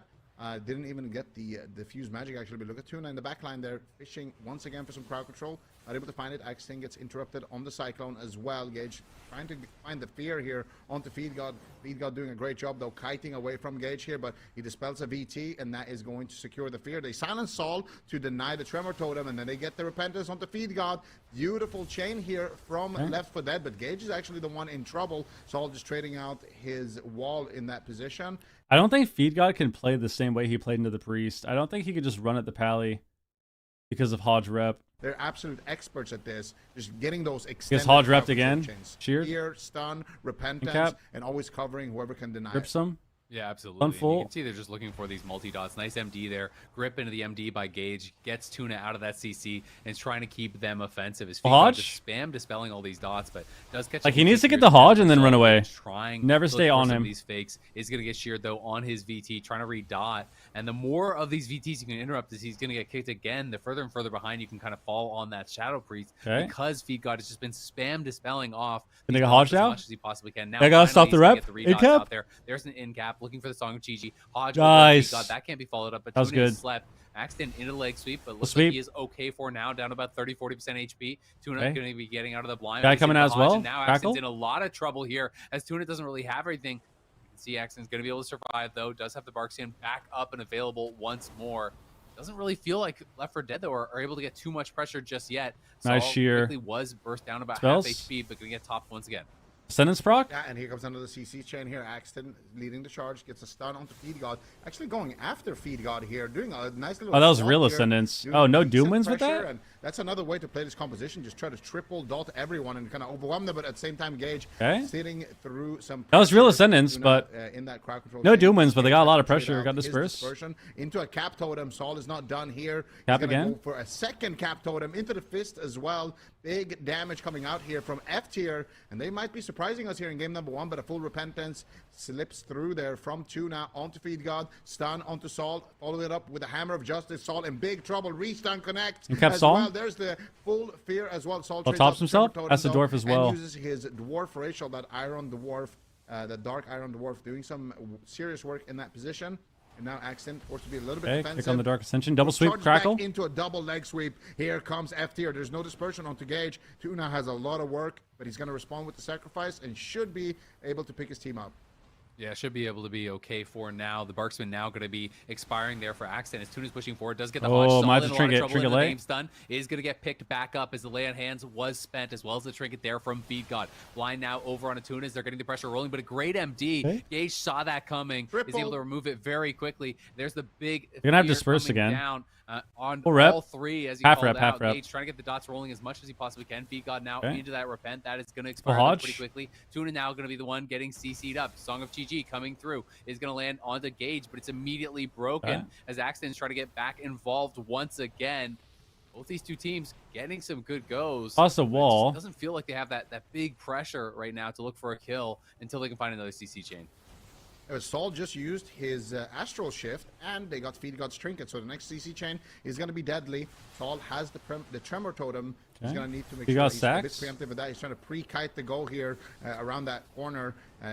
Also has the Stone Bulwark Totem there as well, but Tuna gets paralyzed. They still get the Cap Divine Song. Shield, though, from Picked on Feed MD. God. Beautiful push coming out here from Left 4 Dead. Another massive cooldown there to tick off the box, but now Axton in a little bit of trouble. Has the Incarnation rolling right should now. go haste on Monk. defense. Axton is going to just trade out the survival instincts there. Here we go, Ascendance. Doesn't Don't get have any cloned. of those, Nice short Thunder. cooldowns like Renewal or Barkskin. So he's just going to trade that, but now Gage taking a lot Come on, of Shadow. damage as well. Feed God in the full fear. Tuna looking for the Repentance. Salt is very low. There's the Hammer of Justice. They have no way out of this one for 5 seconds. Tuna Hey, Primordial. gets paralyzed Start on rotting his now. setup, and instead Ooh, they try clone. to launch a counter attack on F tier, but Axton Big damage on catches Feral. a Axton can beautiful die now. It's cyclone dampening. here. They should just Also, run at the they Feral take and their damp. moment, and there's the full Repentance out of that Run at the cyclone. Feral and Axton's in damp. Big trouble. Tuna, what are you going to do? Axton gets gripped back to safety. Nicely done there by Gage, and it looks like Axton is going to survive, and everyone on F tier as well, but things are heating up here in game number 1. Yeah, they went through a lot of cooldowns there. They pretty big overlap. The Divine Shield came out same time as that Disperse. They do still have Lay of Hands available. They do still have that Life Swap available here for Gage. We'll see if they can get any CC down onto Feed God, but he has his Trinket back. Right. And Feed God looking like he's chilling right now. The Sleep's going to be expiring here onto Tune as he comes out. He's looking for some CC over on a Feed God. Looking for the Repent. Going to get sheared on it by Saul, so can't get that Repentance down. Is going to throw out the Hodge now onto Feed God. There's an in cap over Clone. onto Tuna. Saul Saul walls. getting incredibly low. Feed God has some work to do Big to try to Ascendance catch proc. him back up. Axton gonna get topped again one more time as the Barkskin about to expire, but really no more Found the major clone. defensives for a while now Jumps away. on the side of Left 4 Dead, so they have to try to get this pressure rolling. Clone gonna come down Okay. onto Dorito. Now there's that Repent over on a Feed God. Saul still the target here. Oh, no, he And Saul fucked up. could be He in a fucked lot up of so trouble. He's gonna bad. get stunned up, and No, it's a triple fear. no. And Saul looks like he Oh, why did he do that? Oh unable no. to pick him up that final time. Big CC chain came through from Left 4 Dead. Oh, that was so fried Able to at the get that end. First game. Unlucky. Beautiful, beautiful CC chin there. Damn, I thought they were in a pretty good position, but he fucking ran back in there at the end. Why'd he do that? So let me go live. Let me go live. What happened here? He's trying to cast a rep. He lassos the clone. And then instead of being out of line, he was actually fine here. Oh my god, he was actually so fine here. He was so fine here. Why did he do that? Fuck, that was so troll. He actually just is fine here completely.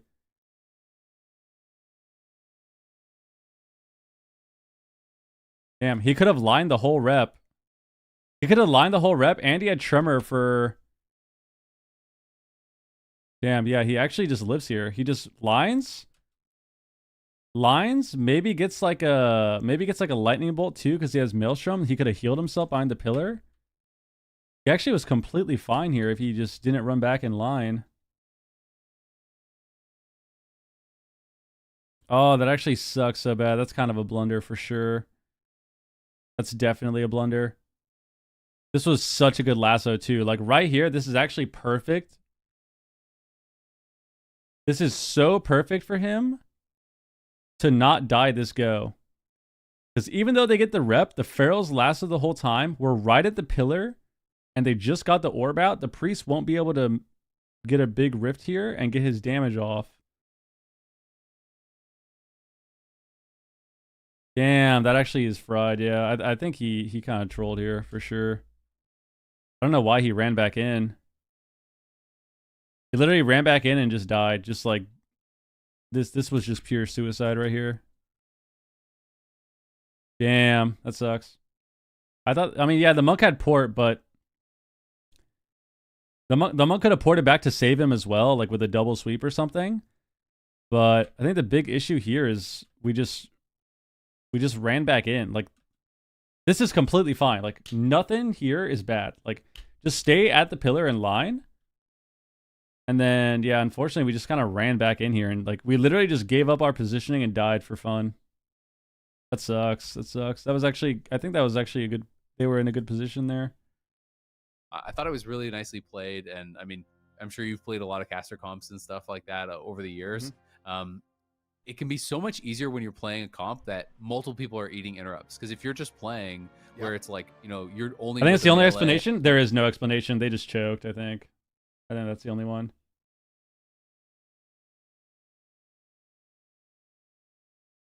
I think the only explanation for them dying there is I think they just kind of choked.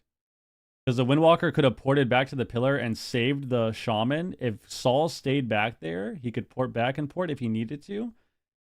But regardless of whatever else happened, like, I think they just kind of, I think that he just threw that game. Mate, it just generates a lot of pressure, and you might be able to get an additional cooldown. You might be able to get Saul's Tremor Totem. You might be able to get a Lay on Hands to go with that bubble. So, no, Void Weaver's not played as much as AWC enabling, because the nerfs to Void Weaver made it so that all the comps and all the comps that have a ton of CC and all the teams that are really good at micro CCing you make it impossible to get off your cast when you're playing Void Weaver now. And you also have to worry about atonement uptime too. So Void Weaver is still played in certain matchups if you have the right comp or something, but it's not nearly as OP as it was before, which is the only reason people played it. That's into a repentance. Look at Saul. He's taking so much damage already, having to trade out his Dwarf Racial as well as that Stone Bulwark Totem. Means that he's actually lacking defensives here, but the Gauge needs to be very careful in this position. He's taking a lot of damage. He's just trying to heal through it, not trading the dispersion here. Finally, Tuna is going to Trinket, trade out the Sacrifice. They get the Cyclone onto Saul as well, and they are going to weather that storm. Yeah, they're going to be able to survive it. I mean, Feed God was the one eating a lot of the early CC, but he sat through it all and then was able to force out that Trinket sack. Now, there's the Hodge. Bubble lay, wow. For another repent. That's going to be the Divine Shield already. They're doing a lot better now. Feed God, so he's got no Trinket, no Bubble. A lot. They found the weak link. Oh, shit, I paused it. They found the weak link, which is the Enhance. I think Saul needs to be a lot more careful when he's getting attacked, but he's going to get trained down. I think in all these games, got dispersed though. Are going to force that disperse. Nice Hex right here. Gauge going through a lot of those defensives, but Feed God as well. It's pretty aggressive start from both teams. Yeah, just run. Yeah, this is brutal. Oh, nice pre-magic. You're the main block here, target. right Just before live. Feed God gets put in that crowd Nice control, knock. and he trades out his human racial here to keep Saul aggressive. But what happened earlier was that Oh my Saul God. used his dwarf racial. And Ooh, they then got late. that They got puts late. his trinket on 36 CD. And then in that 10-second window where he doesn't have trinket, that's when they were able to get that repentance. Now Tuna though had to use his own divine shield here as well as his lay on hand. So F tier striking back here, getting some major Here we defenses. go. But at the same time, Feed God has nothing. That trinket that it says Feed God Just be has careful. is fake news. He actually has he used his human racial, so that trinket is on cooldown right now. If they land one CC chain on Feed God, Saul is dead. He has no way out of this one. Can they push in? Can they Double find sweep. It? Try to stall it with the leg sweep. There's the stun onto Saul. Axton leading the charge. Trying Big to find song. the stun onto Feed God, but now they actually wasted the stun here onto Saul. They weren't able to find it onto Feed God because he used that preemptive sacrifice, and instead it's going to be Gage under trouble. How is he going to navigate this one? What are you going to do? He does have the sacrifice there from Tuna. They're trying to stall. They're trying to make sure that they can survive a little bit longer, but now Saul actually still doesn't have his trinket, so they still have a window here to kill Saul, but he could pre-astral shift the setup here. Saul is going to have to be on point because right now he's still in a kind of a checkmate situation. Who is going to pull the trigger? There's the stun onto Feed God. Saul didn't use his astral shift. Feed God actually gets his trinket back up, but he does get manages to get around the corner there and keep Saul alive. So Feed God rotating his trinket back up there. Must have just came back up with that human racial, but still in a fear, still in a repentance, still a lot of pressure to try to push for that astral shift. Cyclone now as well on the R, and they will get the astral shift. So Saul, he is still in a lot of trouble. They use the bop as well there on a Gage. Now Tuna going to be slept up, and they're putting that pressure on a Gage. Gage getting incredibly low is going to go back into the Spurs, so still has that life swap available if he's going to need it. Axton now is the target at this time. You can see they're trying to push in, try to keep this pressure onto Feed God. They want to get the CC on him, but he's just been hugging this pillar, repositioning constantly as Tuna's going to get thrown into the Hodge. Yeah, this Axton season's has been to use the crazy, Bark, yeah. and Gage pushing forward, wanting to play in the face here of Feed God. Looks like he maybe just whiffed on the Psychic Scream, though. Didn't actually connect onto Feed God. So I that's a Smith is pretty still the big best, deal yeah, I as think. he's pulling back This has behind good the pillar, cooldowns. being bought some time to be able to actually get those cooldowns coming back up. The silence did land on a Feed God there, but it did not last for long at all. Dorito thrown. They have cooldowns coming back up. They're in a good spot. That Left 4 Dead had earlier really has dissipated. The games have been really good Tuna today, I gonna get think. pulled back. There's a double leg They've been sweep pretty on fun. multiple members. Axton trying to go for the clone, but he's going to get Ooh, sheared. big blind. And Gage is Fade. in a lot of Swap. trouble. Down to 20%, Oh 10%. my There's the God. life swap over an Axton. That's He might true. just get killed through it as Tuna trying his best to heal him back up, but struggling to do so. There's a fear over on a Feed God. Hodge to follow it up. Do they have any more CC? It's going to be a shear on a Tuna as he was looking for the repent. Saul getting incredibly low. Nice lasso. Lightning lasso used defensively there onto the Feral Druid. No one can interrupt it, and it does allow them to finally stabilize. But the cooldowns are getting so low here, Zico. Yeah, and they actually stunned Tuna's trinket, and that's what kind of led to that void shift being used as well there. So really nicely done. Feed God, though, in a full repentance, does have the trinket. He's just going to trade out the divine shield, hold on for the trinket later. The chance of him getting CC'd on his trinket is simply too high in that position, but they have the cooldown advantage. Tuna with no bubble now for 20 seconds, there. with no trinket as well. They could try to take He's Gage got dwarf down. for the They could Incarn. try to take Axton down. They could maybe even swap the He trinket, should have held the him down. dwarf a There little. is a little bit of a window here for F tier. He already walled. Going, but they need to act very, very quickly here. Saul creating out the astral shift to get Nice offensive. thunder. This should be the dispersion Disperse. from Gage. Go Feral. He will make the trade. Tuna sitting through that hammer of justice. Ascendance now? Tuna has his divine shield and his lay on hand. It's a proc. It's a a little proc. bit of a cooldown lead still, but Feed God also has his trinket. So Actually, it's both real. Paladins with an answer right now for that next setup, and it's going to be about who can land the setup first. It's going to be Axton getting the Cyclone. Saul in big trouble here. Look at Tuna pre-spamming the repentance onto Feed God, knowing that he potentially has the trinket in that exchange. But Tuna's We're up. being greedy. Or Feed God is being greedy, but he gets put in the full repentance. Saul's gotta live. He Saul grounds. trying to stall for Big his heal. healer here while he's in that crowd control. They get another repentance, a third repentance. Oh my God. Oh my onto God. Feed God, but Saul holds on. They They're sit alive. through the CC chain with ice in their veins, and it looks like F tier is going to survive that go.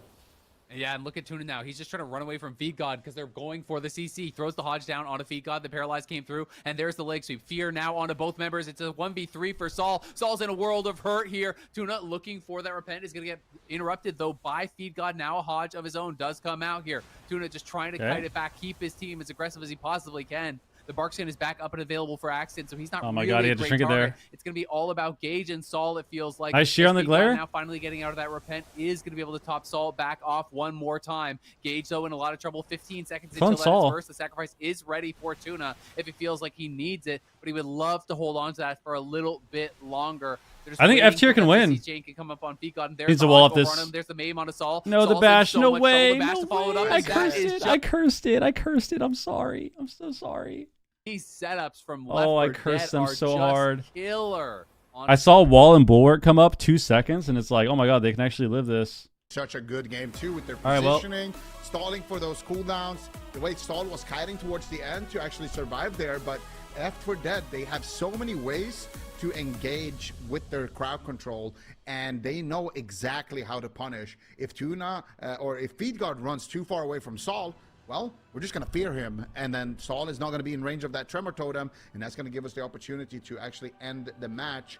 And we can see it here, you know, Feedguard in a stun and into a fear. Saul is way too far away here to do anything. That Tremor Totem not going to be able to do too much. Oh, why didn't he wall here, dude? They find those setups like Bro, from Saul. fucking Well, YouTube replay is well, so fear, ass. and YouTube replay is so ass.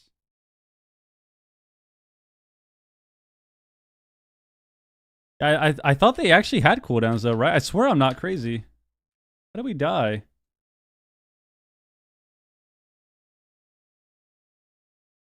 Yeah, like here, I'm telling you, it's like, look how close we are. Like, we should just wall every time. It's so deep. It's so deep damp. We see we're off DR. And the thing is, even if you don't perfectly do it, right? And this is so important to remember. Even if you don't perfectly do it, like at least you live, right? Like you give your time, like you give yourself and you give your team more time to react.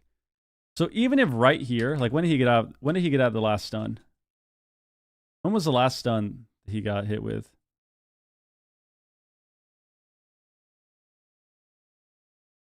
He gets silenced. He trinkets the silence. Okay, well that's kind of weird. But he didn't get stunned for a while. I think he was off DR for a bit. He got cloned. Here we go. So he came off stun DR at 5:59, which is right around here. He comes off DR. He doesn't have wall yet, but then he gets cloned. Right here, he's live, and then he gets cloned. And it's like right here, he's in a clone. He gets sacked, and they clone him. So they sack off DR. They sack him off DR. And then here, it's like, even though he has sack up for a second, it's like, you know you're off DR. You know you're about to be CC'd. You just have to get the button off. You just have to get the button off and just give yourself that extra, like, just that extra time to react. Even if it's like an extra 10 seconds, that's so much in a game like this and in this moment. Damn, dude. Yeah, if he lives this, then like they have time to react and kind of line around the pillar too. He's gonna have Dwarf for Incarn as well. Half fear. Oh my god, dude. Oh my god. Sketchy game. I don't know why he trinketed the silence. I think he sheared something. Like, what did he do trinketing? He got silence and he trinketed to stop nothing. Because he still got the re-rep too. So he trinketed to heal himself, I think. Let's see. Silence. Okay, he uses his Maelstrom and then he heals himself. But it's like, yeah, we could have just not done that. I mean, we lassoed the third rep though, and then sheared the glare. It's like, it was just, I don't know. That was just kind of another blunder. Another blunder. And putting on pressure, which is just freeing up each other to actually, you know, make these plays and find these opportunities where they can really get something done. So definitely impressive to see. We are going to go to Tiger's Peak. Relatively small map. There, I fear maybe could play a bit more aggressive, and maybe it's going to be easier for Feed God to kind of like play on the boxes at the side where you can kind of like dip back and you know, LOS a repent while still not being too far out of range or something like that. Because to me, that is the trick. Is, I mean, the games are kind of like, the games are honestly going how I expected them to go, and I think F tier does a lot, like has a lot of pressure in both of the games, but they keep having these like really bad endings. They keep having these bad endings. So we'll see if they can fix it, because I think all the endings of these games are just kind of not the greatest. Left 4 Dead, I think we might actually have somebody losing to the coin here. If left The for coin is goated. Yeah, the coin actually is the GOAT right now. But we'll see here. Feed God in a crowd control. They get a double fear, but actually looks like it's just going to break there. Oh, no, he trinket sacrifices. Okay, so Feed God fading out early here. The games have been going on for a little bit period of time, so Feed God now getting actually very aggressive towards Tuna. Oh, I got clone on all his shit again, dude. His Hammer of Justice got master spelled by Gage, so they're not even going to find... I swear when they do their Ascendants go 2 at the start, they should just train the Feral.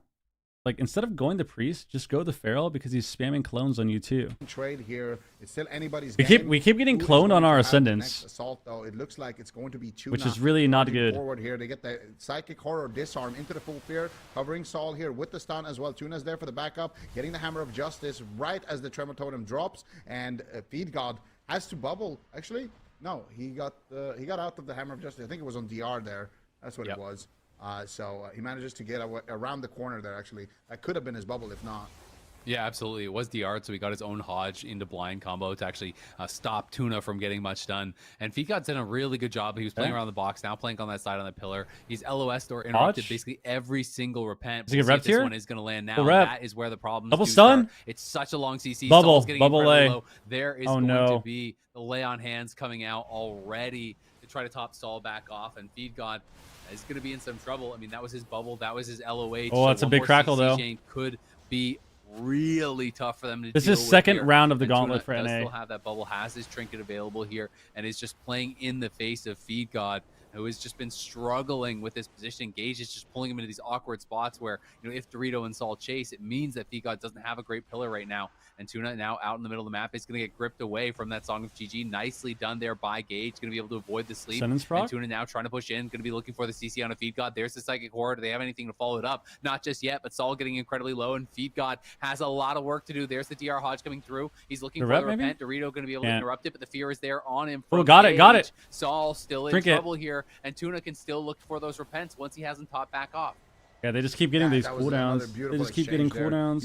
Oh, he might die anyways. Saul might just go down now. Huge damage. Who wins the sentence? Saul is going to trade out his entire spellbook. Go Feral, go Feral, go Feral. He has nothing. Go Feral, go Feral, go Feral, go Feral, go Feral, go Feral. Onto Gage. They do manage to force out Tuna's trinket with this exchange. They get a full Cyclone onto Feed God. Repentance out of the Cyclone. I swear they would do so much more damage to the Feral with their Ascendants. No wall, no skin. Up with CC, gets interrupted there on the Repentance, but at the same time, Gage is taking a tremendous amount of damage. Tuna has his work cut out for him. Gage channeling the Void Torrent, getting some nice counter pressure, and this is the situation we're in now. There is no trinket on Saul. There's no trinket or bubble on Feed God. Next CC chain is going to be a KO, and Tuna is going to lead the charge here. Yeah, it's going to be all up to Saul trying to just stay alive here in these moments. How far is he going to chase? Feedgod trying to position well back behind this pillar, trying to stay away from Tuna and Gage, who are covering both sides. In goes Tuna, but he's going to lose out on that Hodge. It comes down first there from Feedgod, but there's Psychic Horror. There's the triple fear. And there's nice defensive incap coming in from Dorito, trying to stop this push. The big leg sweep comes across as well. Dorito doing a really good job breaking up that go as Feedgod coming out of the repent now. Looks like they have withstood the push, and now going to try to turn it around here onto Gage. Dorito with some great defense there, keeping F tier in it. Yeah, that was really, really good, but still, they're going to need more because Feed God finds himself in a full... What is his second seed right now? Again, Their second seed. They play tomorrow. Doesn't look like they have the Repentance with that sacrifice denying it, and they're just going to Cyclone Saul. We really need them to Ascendants and go the Feral. I'm telling you. Like, stop doing your Ascendants into the Priest.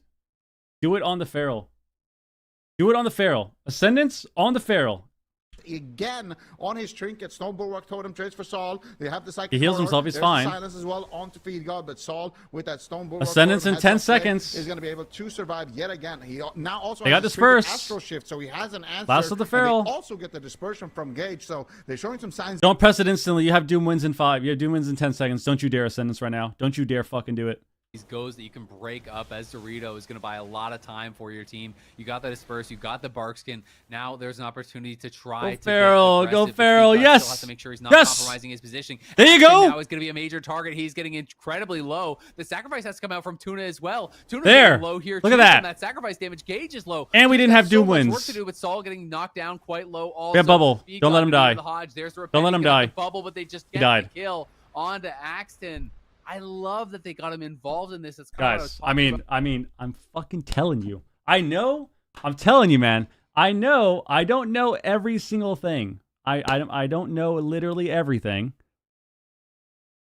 But I know pretty much everything. What the fuck? Like, what we're doing Ascendance goes without Doom wins and like Primordial, and then we're just like we're not getting the Doom wins off at all during the go sometimes, and then sometimes we're like doing the go, but we're not going to Feral and stopping any clones, so we're getting cloned on every single Ascendance every game. And then it's like we're like tunneling the Priest into sack, Fade, Desperate Prayer with Ascendance instead of just going the Feral, who's right next to us trying to get clones. And if we go the Feral who's trying to get clones, then he has to go Bear Form and run away. And even if he goes Bear Form, we're still doing a ton of damage with magic damage because Windwalker also has a lot of magic damage randomly, so that we can, like, the Feral can't do anything. The Feral can't do shit when he's getting ran down with Ascendance. He can't do anything, dude. I'm telling you, like, it's just... Fendi, what up? Appreciate the resub, man. 6 months, bro. Thank you. For Backseat Gaming, I mean, Backseat Gaming is typically normally Backseat Gaming is typically done under the notion that the person telling you that has no idea what they're talking about. So like when I played Elden Ring and I had people spamming me about how I need to jump attack more when they can literally see me trying to do jump attacks, and then they're like, "Oh, bro, you got to roll that." And it's like, "Oh, you think so? You think I need to roll the fucking boss mechanic?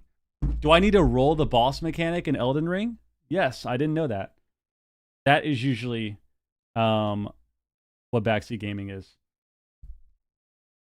Me talking about the matchup and like the strats and like what is happening and what's going wrong and what's going well. And I know you're not starting shit. I know you're not crazy because you're super cool. But that is not Backseat Gaming. That's just me. I'm just making some observations, man. And the observations that I'm making are that we're getting CC'd on every fucking Ascendance every single game, and then half the time, because of that, and because we're in this panic state of trying to win the matchup instantly, we're doing Ascendance goes without Doom wins. Sometimes we don't even have Primordial for all the haste and shit, and like the fucking Maelstrom. And it's like, and then we're training the Priest the whole time too, when we could do the Ascendance go and then swap to the Feral. Like, every single time we do an Ascendance go, we can swap to the Feral and get every cooldown. Like, I'm telling you. The Feral doesn't... The Priest has cooldown. The Priest is going to be able... I know you're just trolling. I know. That's what I said. I'm just, like I said, I'm very passionate about it. Hey, we spawned. Thank you for the resub, man. 8 months, bro. Thank you. I don't think it's an auto win for either team in the matchup, but I do think that the way that they're playing is just not good to do. Appreciate the resub, dog. Because every Ascendance is getting spam CC'd by the Feral. We're getting cloned on it every time. And then we're also just tunneling damage into the Priest when, like, we should just go the Feral with it because the Feral can't do anything. And he can't wall every incarn or every Ascendance, where the Priest can actually disperse every Ascendance basically if he needs to. Yeah, I mean, already you can see there's a Hodge over on Tunas. They're just charging in. Psychic Scream comes down on a Feed God. Looks like he's going to be getting knocked out of that, but it was his trinket already having to be used. Saul down incredibly low. Did pop his Lust, trying to stay aggressive. Tuna going to be thrown into the blind. It's all about Feed God staying out of the CC as long as he possibly can. Feed God's sacrifice is going to expire. There is Gage taking quite a bit of damage, trying to get the Insanities down. Yes, go the Feral. Dorito just sticking right in on the back of him. You can see Axton was looking for a clone, but it's going to get sidestepped there around the corner by Feed God. It's fine. They got some pressure there. And Tuna, they got literally fucking nothing. We didn't even get a bark skin, bro. See, both of them have the Hodge. It always feels like Feet God is getting that Hodge down first. There's a multi-man fear coming through, but a Song of GG does break things up once again. Gage now gonna have to use the disperse. Feels like that's the earliest he's had to do it. So yes, Feet God the Feral is a bit. More vulnerable Good swap. to these pushes to Make the him CC. scared. It's not about winning the game, and I think, like I said, I think people think way too hard about the macro of WoW. It's not about doing a swap and automatically winning. We have to bubble lay again. It's not about doing a swap and automatically winning. It's about creating pressure and changing up the matchup and making, like, allowing for other people to make mistakes. 4 left for dead, but now they found a nice, massive cooldown from the Let's whole go. We go party. back Now to they need Priest. solve We get a Doom for that wins. dispersion, Nice. which is a minute away here, but at the same time, they need to Okay. keep playing aggressive. Idiot has his trinket coming up in about 5 Getting seconds. feral a little so bit. he should have that for the next CC chain. He's trying Full to stun stun? for it. There's the stun onto Saul. We They should be have fine no here. stun, though, on the feed god. We have There it is, ground. finally getting the hammer of Nice justice, but now ground. Saul is Nice out of stop the on control. clone. And Nice look at lasso. Saul. There we go. What a nice play right there. That was good. And wind shears the cyclone on Axton, and then lightning lassos Tuna to stop the repentance as well. So Double sweep. the fact that they actually pulled the They're going trigger a little re- too soon on that stun not allows ret. Saul to make They're plays going like that ret. and actually break up the CC chain. And What now class Tuna is this? finds himself Feral. into They're going CC feral. of his own. Has a lot of work to do here. Gage taking a tremendous amount of damage with Back no on dispersion Gage. for another 10 seconds.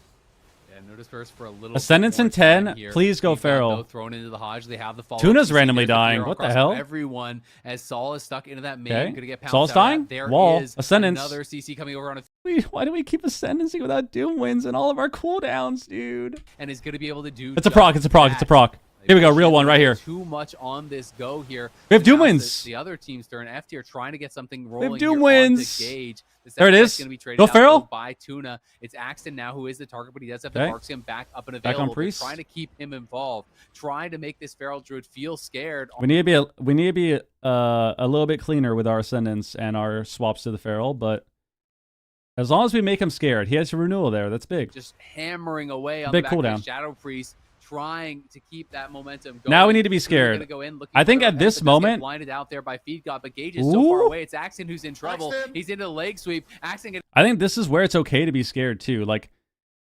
you have to just be like dynamic in how you play, you know?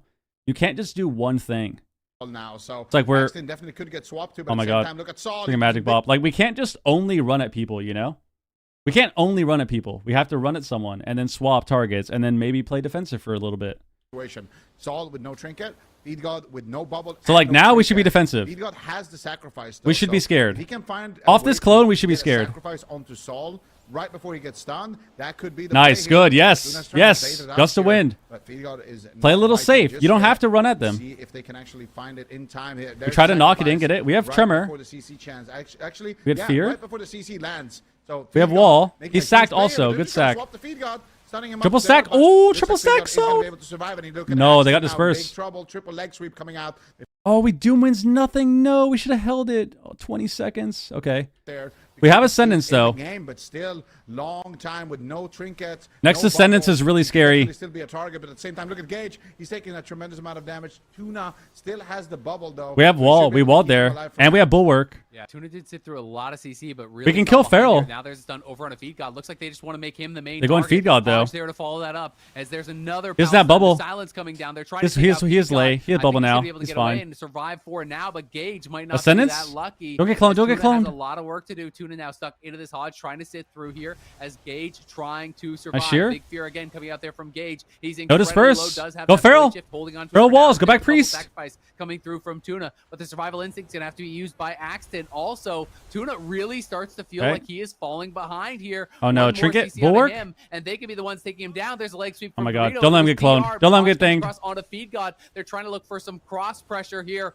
onto the Paladin. Tuna running for his life right now. Saul trying to get back there and to connect. They have bubble Axton lay. I think they're in a with good his clones spot. to try to buy some time to try to break up this damage. Is going to be able to land one. They gotta onto get back on Burrito, Priest. and that allows Tuna the time he needs to stabilize.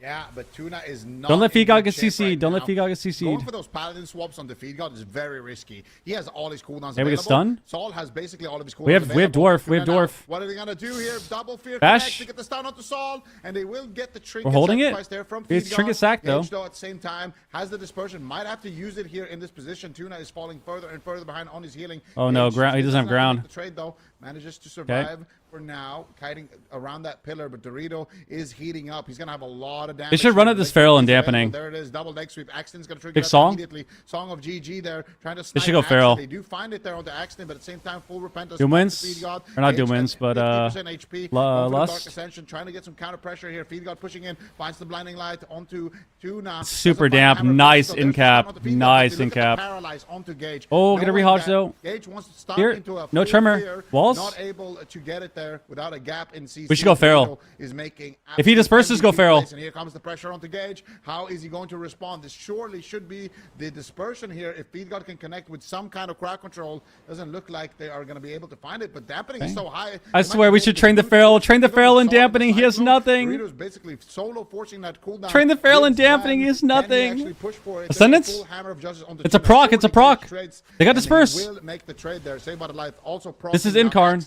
Getting swapped to as well. Things are falling apart for Left 4 Dead. No. Yeah, they absolutely are. And Tuna's going to be caught into that sleep. Gage in a lot of trouble. Oh, Does have fake. Life Swap, might have Flash to shield? use it. Sacrifice going to be traded out now by Void Torn Tuna, comes but Saul out. getting low as well. Hodge Saul's got gotta be careful. He's gonna die. Trying to turn it around onto They have Saul. lay. They have lay. Tuna is They win. struggling here. Tuna is working with very little cooldown. Kill Axton. He's dead. Trying to keep Ascendance. the team offensive. Axton down incredibly low. Since Leon ended. traded out onto him to try to keep him going, but Gage now doesn't have much to survive with at all. There's a blind over onto Tuna. Saul Swap. is full health. Dorito is full health. Feedgod has his cooldowns. The pressure will not Okay. relent. There's the boss. They should from just run Tuna at the over Feral, on himself dude. to try to get himself out of some Oh, CC. just run at the He's Feral. barely able to stabilize the team for now. Hodge Please, comes out it's over to dampening. Feedgod. You don't have There's to the go to fear across Priest. multiple members, but it just doesn't feel like Left 4 Dead have any pressure whatsoever. Feedgod just early sacrifice going to be trading that out, throwing the Hodge over still onto have Bubble Tuna, Lay. trying to keep his team at full HP, and he's doing just that for now, while Tuna is just struggling. Axton chunked down about 30% HP. He has the Bark Sim back, Bubbles? but he will hold on to it for now. Now Axton looking for the clones. Will he? Why do they not like killing the Feral? Why do they not like killing the Feral, man? But they have no pressure. They haven't had pressure in so The long. DR Chico. sweep. Yeah, this could potentially be it. Dorito finds the double leg sweep. Gage is so low. He's 10 seconds away from that dispersion. Bro. He's trying to stall the best he can, but at the same time, Axton also could be a target. Nice Axton has kick. his Does he kill him? rotated back up, and look at Gage. 2 3 seconds? away from that dispersion. 1 second away, and he won't have that second. And instead, it is going to be. Bro. These guys, maybe they're allergic to cats. Maybe they're allergic to cats. Maybe. And they are taking us all Maybe. the way to game 5. Left. Yeah, back to East for a little bit. Clue. Figuring out my next plan of attack, my friend. High Mountain Torrent's banned. Yeah, you can't be High Mountain Torrent. You cannot be High Mountain Torrent because it's banned because it was bugged. The racial was bugged. So they just banned it instead of fixing it. Good positioning, having good The early classic. cooldown trades, rotating his cooldowns. Even towards the end here, he pre-sacrificed the setup that potentially could have forced all of his cooldowns. Just on point with his trade. Oh my god, like even here, dude. Where was that last Ascendance, bro? Like that last Ascendance, dude, what was the bug? Their Rugged Tenacity was doing like 50k plus absorb instead of the 9k. Good new spot. I'm back east for a little bit. Yes. Let's see. Look at this. Look at this. Wait, let me go live.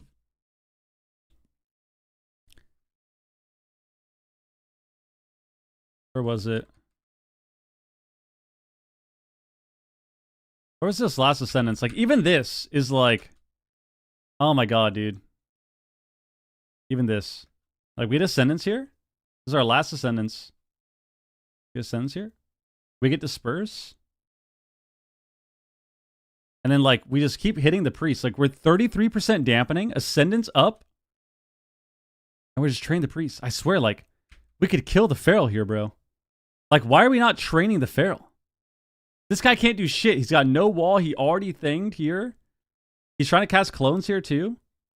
Got precog here. I swear, just like all these little moments, dude. Like, the Feral will die in dampening, too. There's nothing you can do. Just dies. Just dies, man. Rugged Tenacity is supposed to be a flat damage reduction. Similar to how Earthen Wall Totem is an absorb, right? It's just 50k on everything. The High Mountain Tauren passive is supposed to be a flat 9,000, 10,000 damage reduction on every single attack that hits you. It was doing like 50k or something. It was doing like literally 4 times the amount. So basically, High Mountain Tauren, the reason that it made you so tanky is because you were reducing damage taken by like you basically had a passive Earthen Wall. No, once again, every attack, literally every single one, literally all of them. No, I don't think Magic Bop is better because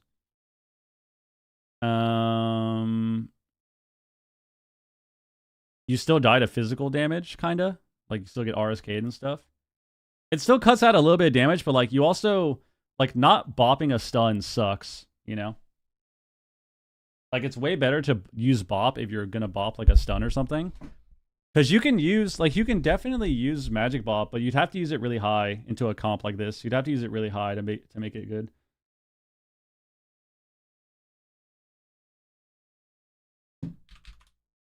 All right, we did say 3-2. We said it was going to be a 3-2 F tier or a 3-1 F tier, and they're bringing it back. They're bringing it back. Here they picked Asha mains. They were picking, Tiger's Peak. So it's they're like bringing it neutral back to big maps. And Left 4 Dead, they're like, okay, well, if they're picking the neutral to big maps, that means we pick the small maps because that's our advantage, right? And then they lose on Hook Point, and now we're going to Maldraxxus, which is, it's like Asha main territory. So it's the complete opposite of what they just locked in. But it felt like F tier was very comfortable on the big map too. Left 4 Dead did win that, so I'm wondering maybe it does come down to map. Or maybe F tier is kind of getting into Left 4 Dead's head a little bit. Yeah. I don't know actually who's gonna take this. This is so close. Honestly, what I would like to see is Gage, like when he's being just kind of relentlessly trained like this, rely on your teammates to get the CC, pull Saul and Dorito into an awkward spot that exposes Feed God. Because sometimes I feel like he's pushing for CC, and that's just allowing Feed God to kite away and maintain his positioning while still healing the DPS. It's game 5, dude. Game 5. I'm not CCing the healer. You game guys 5. have to do it. I'm going to run 10,000 miles away and make Feed God walk in the middle of the map so Axton can clone him and so you can repent him and kind of depend on that. Because if you're the one pushing and you're the one being trained, Go Feral. then the opposing healer never has to sacrifice. Oh my god, why? No. Yeah. If you stay back, then you might have to. Oh, we didn't get anything once again with the sentence. It's all good though. It's a dampener. So, it's a dampener. That can definitely be a little bit of an adaptation, but they got trinkets at least. See how they play it out. They get a full cycle on there onto Feed God. Good pressure here in the opener. And look at Saul. No trinket available because he used that dwarf ratio to get a full repentance onto Feed God. And Saul is in big trouble. He can't trinket these stuns. And right now, doesn't have to actually. Just manages to stay alive there with the Stone Bulwark Totem. Catches a huge heal there from Feed God as well. And opener is looking pretty decent for F tier. Feed God only used his sacrifice. Saul still has his trinket and his astral shift. Feed God still has his trinket and divine shield. Ascendance is not a cooldown? What does that mean? You don't think Ascendance is a cooldown? You don't think the ability that lets you do some of the most damage in the entire game is a cooldown? That dispersion as well. Finally, the repentance is going to land onto Feed God. Can they find any follow-up CC? Yuna's trying to fake cast the kicks here, but Saul is just tunneling. Oh, they changed the kappa. What is that? Oh my god, Gage almost died right there. That was a huge. I was wondering why people keep typing that damage. emote. What is that, dude? % there, but manages to survive with the sacrifice. Tuna with the quick reflexes there.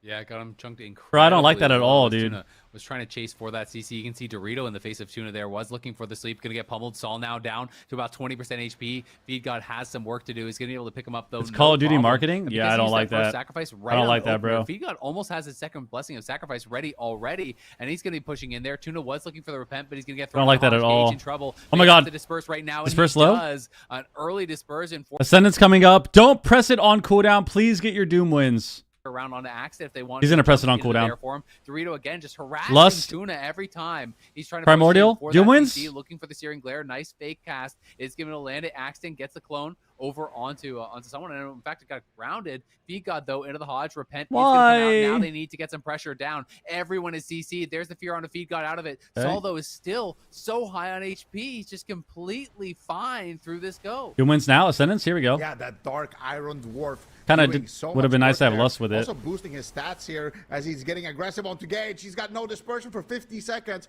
How are they going to respond bubbles here? It's going to be Tuna's divine shield. He's still dying. F tier is in the driver's seat right now. Hey, ground the clone. Nice. Comfortable. They have every breaker, full cyclone. Wolves plays tomorrow. It's all going to survive. He's in a full stun right now. He's taking a lot of damage. There's the repentance to follow it up as well. They surely need to make a nice trade here. Feed God is going to trinket without the lay on hands there. So finally, Left 4 Dead getting themselves a Ascendance proc cooldown early on, or kind of. That's really scary for them. Actually, they gotta watch the clones. Taking a lot of damage. Tuna trinkets out to try to save. Tuna's still dying. Dropping very, very low there. Okay. Once again, the sacrifice is Sax. going to connect. and that should be more than enough to keep him alive. But again, Tuna had to trade out his trinket. Okay. Tuna had to trade out his lay on hands, and these are big cooldowns. And Tuna's getting swapped to. He's got no bubble as well with that sacrifice dot doing work. Magic pops Arena might be able himself. to take him down. No, they But he's forced the dying. Magic Bop here onto Oh my Tuna, God. but they don't care. They just keep going. Beautiful Bro. grip there on the leg sweep. If Gage didn't do that, I think Tuna would have actually been toast right there. It's still Full blind? so much more CC. They're running down the Feral now? Light Axton is Pick the taking Crackle? huge damage as well. Feral walls, Is back it gonna be Priest. enough? He's almost in touch of death range. They got Can swapped. take him Go back down? Priest. No. Manages to survive there, but Ascendance this is in looking 40 more and more seconds. F-tier. Gage now also dying here in this position. It feels like F-tier is just close to getting a triple kill at this point as well. Yeah, I mean, Tuna's just miles behind. He is really struggling to keep up. Feed God, again, just uses a sacrifice to keep his team aggressive there. They're To keep them in the precog, ground the face of their clone. opponents. Axton looking for these clones, trying to slow things down. It just keeps getting Disperse. grabbed, engaged incredibly low. Finally, they get that MD. I mean, they down, win with but this Ascendance. burst has to be Oh, he used. doom wins, Axton now though. is in a lot of trouble. There's the in cap. The fear. The Ascendance silence is in gonna come out 20. over onto him. You can see a sleep landing onto Tuna as well as Gage in some trouble. Saul is just not threatened whatsoever. There's a clone over on a Feed God. The leg sweep comes out on a Gage. Axton trying to get some damage rolling is now Saul was put low there, but he's going to get topped right back off as the silence, it looked like, came in a split Hey, they got to be second careful too here. late from Gage.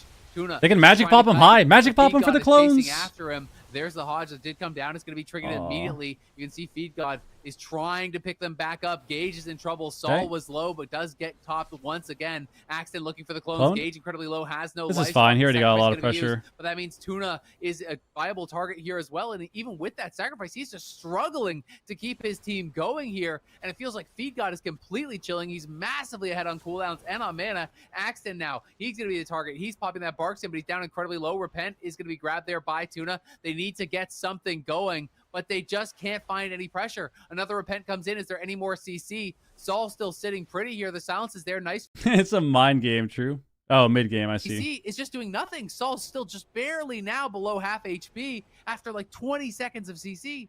Okay. Yeah, but they did get Feed God's trinket there and the magic bob, so they got something, but it's too late with the grip there. Tuna gets caught up in the sleep. There's the double cap totem as well. Gage, what are you going to do? He's got no cooldowns left. They should go feral again. Stamp. From coming back up, but he does manage to stall Get him laid? upward. He might have to pull the trigger on it instantly. No, it's going to be Tuna instead who responds with the 30% damp. Run down the feral. It can't do anything. In the bank here for F tier, they can just keep running at Gage here, but slowly Tuna is getting his divine shield back as well and his trinket. But like you mentioned, Oh, they got to be careful. Mana Saul's is a can die. problem, Saul but can here die. comes the CC, here comes the damage. They do force out the divine shield from Feed God, and finally Ooh, Left 4 Dead disperse. are finding a grip of the series. But as I say Ascendance that, in 20 let's get on his seconds. dispersion as well. They need to not Tuna die is here. ahead Just don't with his die. bubble. Tuna is one He had CC full rep. ahead. He's They dead. find the full repentance on the Feed God. Saul is running for the hills. Axton trinkets out aggressively. Laid. They have the follow up onto Feed God. There's the two Stop the rep, double stop the fear, rep. but He gets tremored by Saul. Saul holding on. And against Karn? all odds, but a DR rep comes He has through. dwarf. There's He's the dead. stun. Do they have Wow. something to do? And Left 4 Dead takes it 3-2. Turn up at the very last second there, finding their way back right. in the game, and the dogs are even excited for that one. Who let the dogs out? Zico did. It is a banger finish, that series. Left 4 Dead finally able to take it, winning the first two. It felt like F tier was really starting to take control of this series, but Left 4 Dead able to clutch it out at the end. Damn. It felt like F tier had more pressure, but This game, similar to the other games, they were actually doing so well the whole time, and then it kind of just, damn. The problem that I feel like we're having is what we said before. It's like we could definitely do more swaps to feral. I think they also could have, this game specifically. I don't think it would have been. I don't think it's great to do the whole time, but this game specifically, like Tuna had no CDs for so long. Like even here. Like swapping to him when he had no bubble and like no trinkets would have been really good too if we had more of like a committed swap.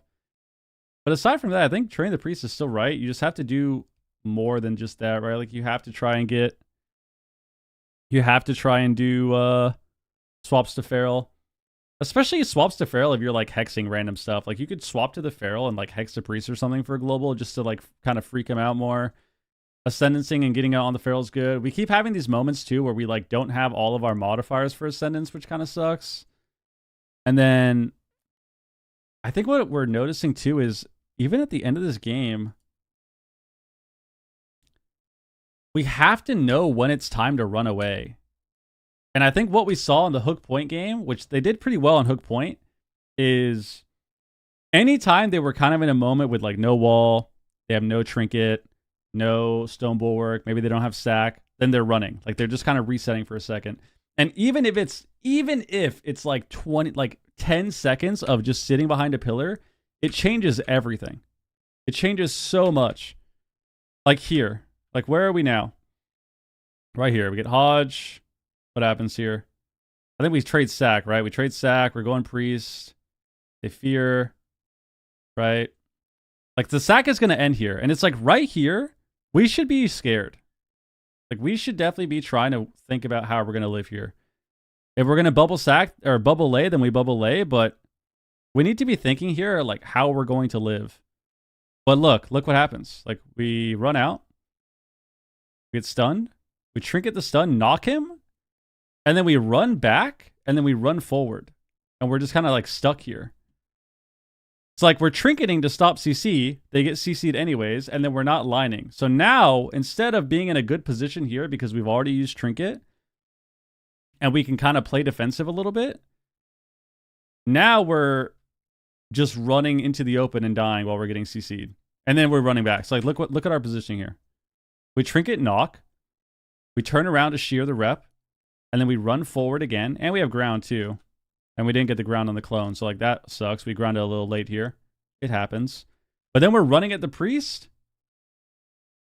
And then we run back away again. Because now we notice we're CC'd. And like look at what's happening here. Silence on the lasso. And it's like all of these moments here are completely negated if we just run to the pillar. Like these are the moments where we need to be scared, you know? Because we have so many cooldowns coming up soon, right? Like the sack just ended. And staying in when stack is there is fine. But if we're going to trade trinket here too, there's nothing wrong with resetting. Like we're already deep in dampening. This guy has no cooldowns. He still has disperse. He's not going to have swap for a while. Like it's fine if we reset here. Because we can live to the next 40 seconds, right? But having to run forward and chase, especially having to use cooldowns before dampening sucks. Or before incarn. It's like having to trade bubble here really sucks. Because they have incarn in 20 seconds, right? It's just... And even at the end here, like even at the end of this game, like look where we're running. Like we could why can't we just be not here? Like we already got disperse.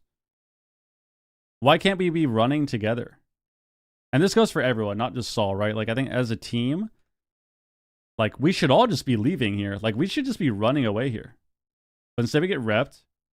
And now we try to jump late. And it's like, it's just, all of these moments are just kind of rough. They're just rough moments. Like there's so many little moments where it's like if we just live for a few seconds, we just kind of hide and wait. And like that gives us more time to also kind of like stop the go too, right? But it's not just about, oh, you just live for 10 seconds and get a cooldown back. It's living for 10 seconds and also knowing that like you're able to prepare for the setup and kind of react to that accordingly. Damn, I feel like every game for them was actually going really well too at the start. Like the most of the game was going well. There's a lot of stuff kind of going wrong too, but pressure wise, like they have a good amount of pressure. Oh shit, I'm going to the wrong one. It's just not enough at the end. Damn, that was my prediction too. I wanted them to win. Right. Left 4 Dead. Then we got Z-rated. Z-rated. Who wins? Z-rated. Left 4 Dead. How much time we got left?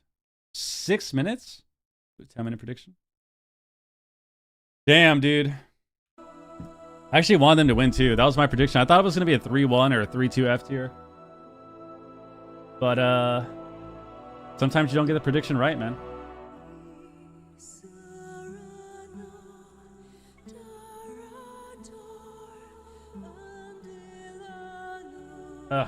Gotta get the did not get my prediction right.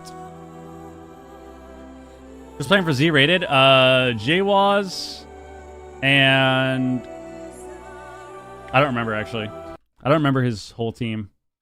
But they play a lot of Ret Hunter and stuff.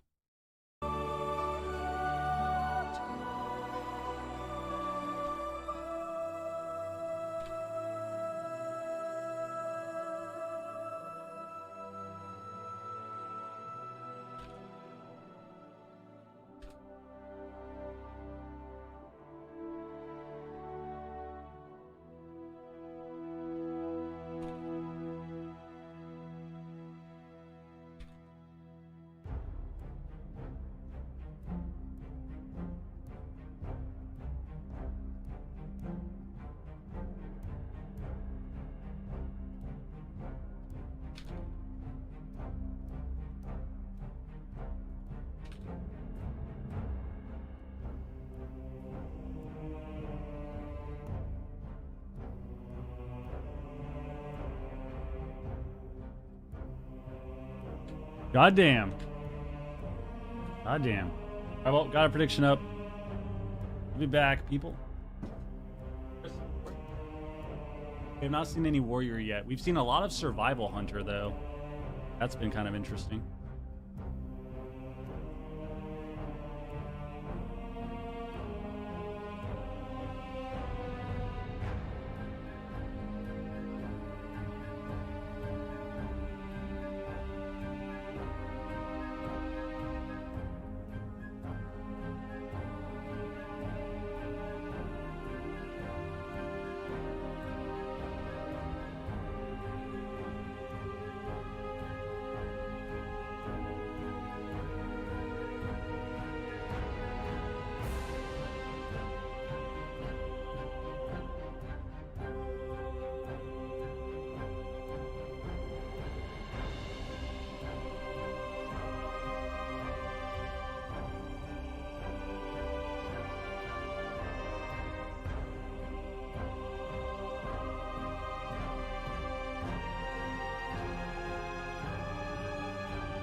My legs are so fucking sore, dude. The hack squats, bro, cooked me. Oh yeah, Zozo, that's what it is. That's their ret.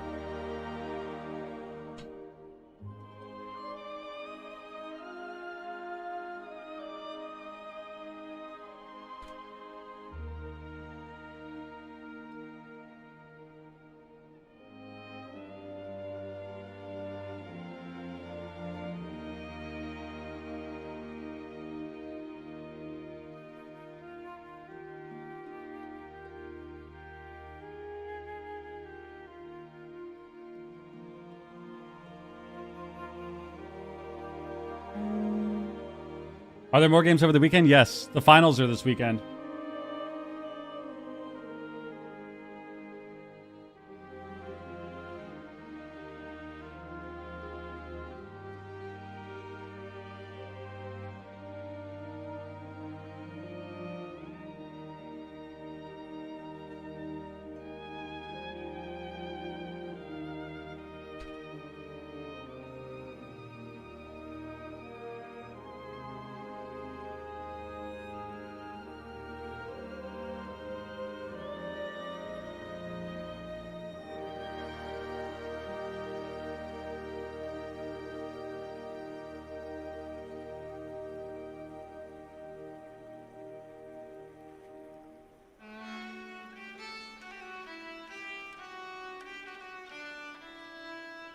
What a banger.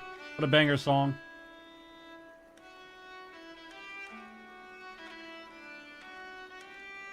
My team yet for BlizzCon? Man, I don't even know if I'm playing, man.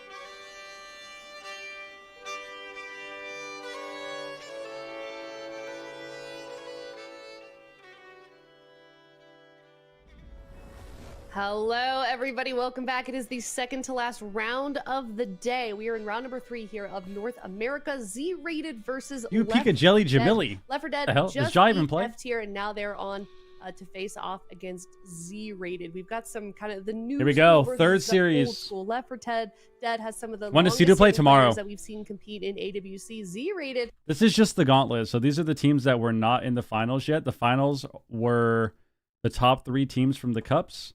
So for NA, that is Welcome to the Jung, Drake's team. Gators Back, which is WizK's team. And then, what is their team name now? Dire Wolves, CD's team. So they're already in the finals. They play tomorrow. Time to it, and Thugonomics could be a wild card. Yo, Mixie, thank you for the resub.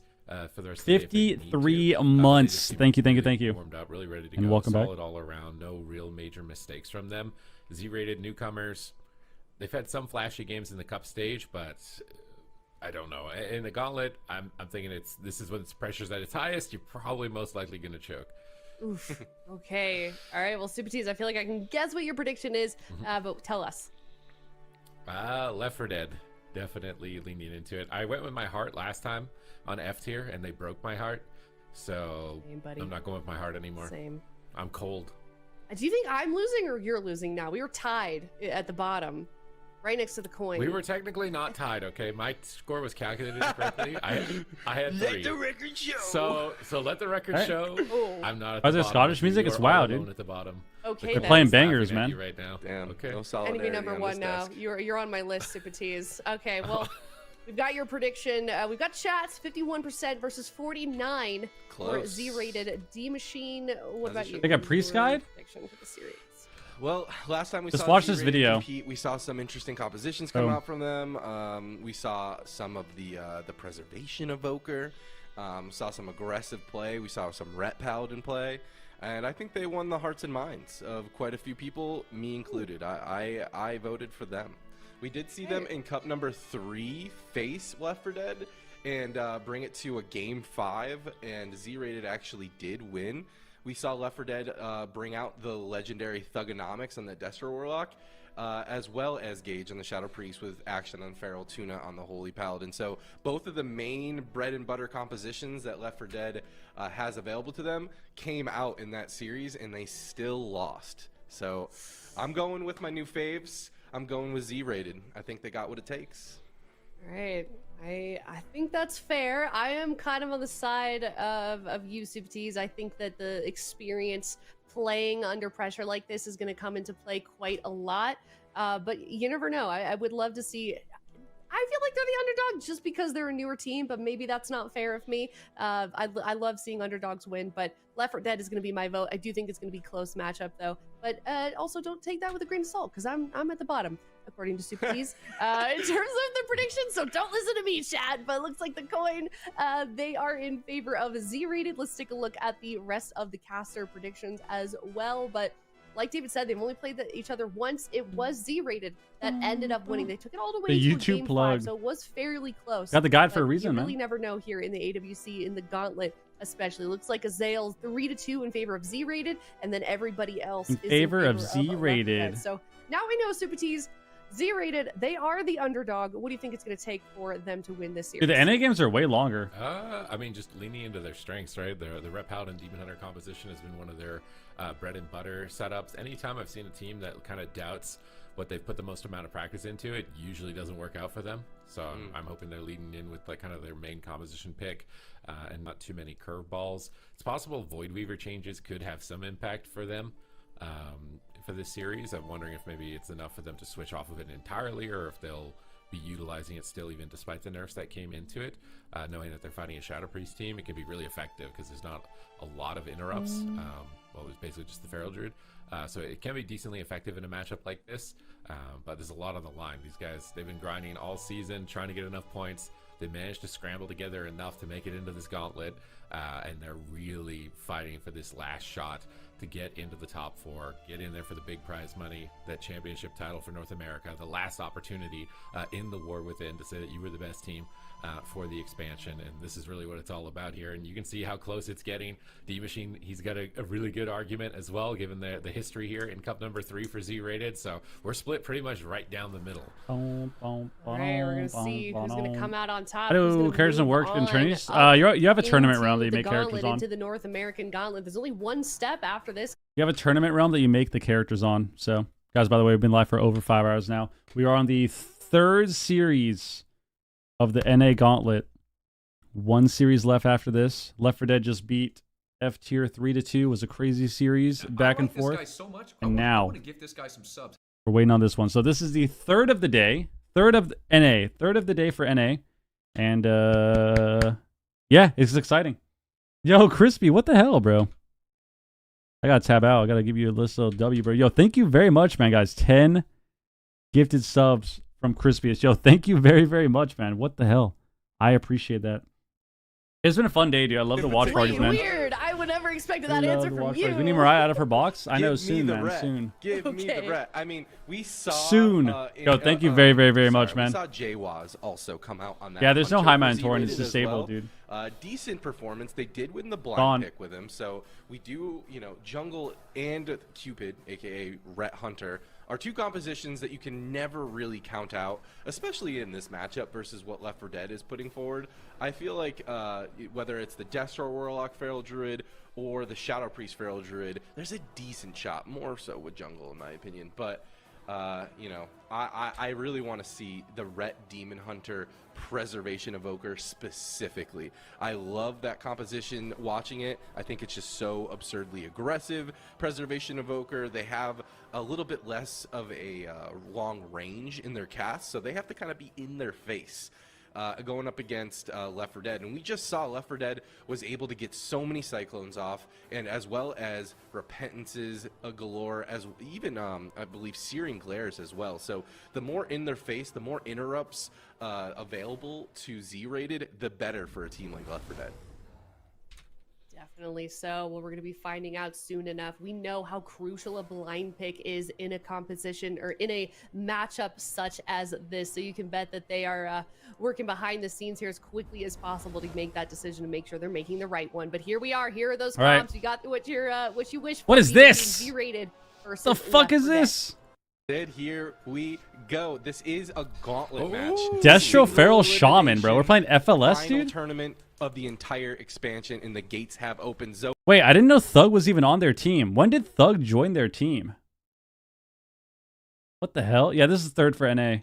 When did Thug even join their team, dude? Shaman, we've not seen this, I think, throughout competitive play, and the Feral Lock Shaman is a comp we've not seen at all the entire season. So leading the blind pick with a complete curveball, they get Darkness from Zizzy in the opener. Thugonomic's going to portal away from it and away from the Essence Break. Well-timed Demonic Circle there. Thugonomic's faking interrupts here, looking for a fear.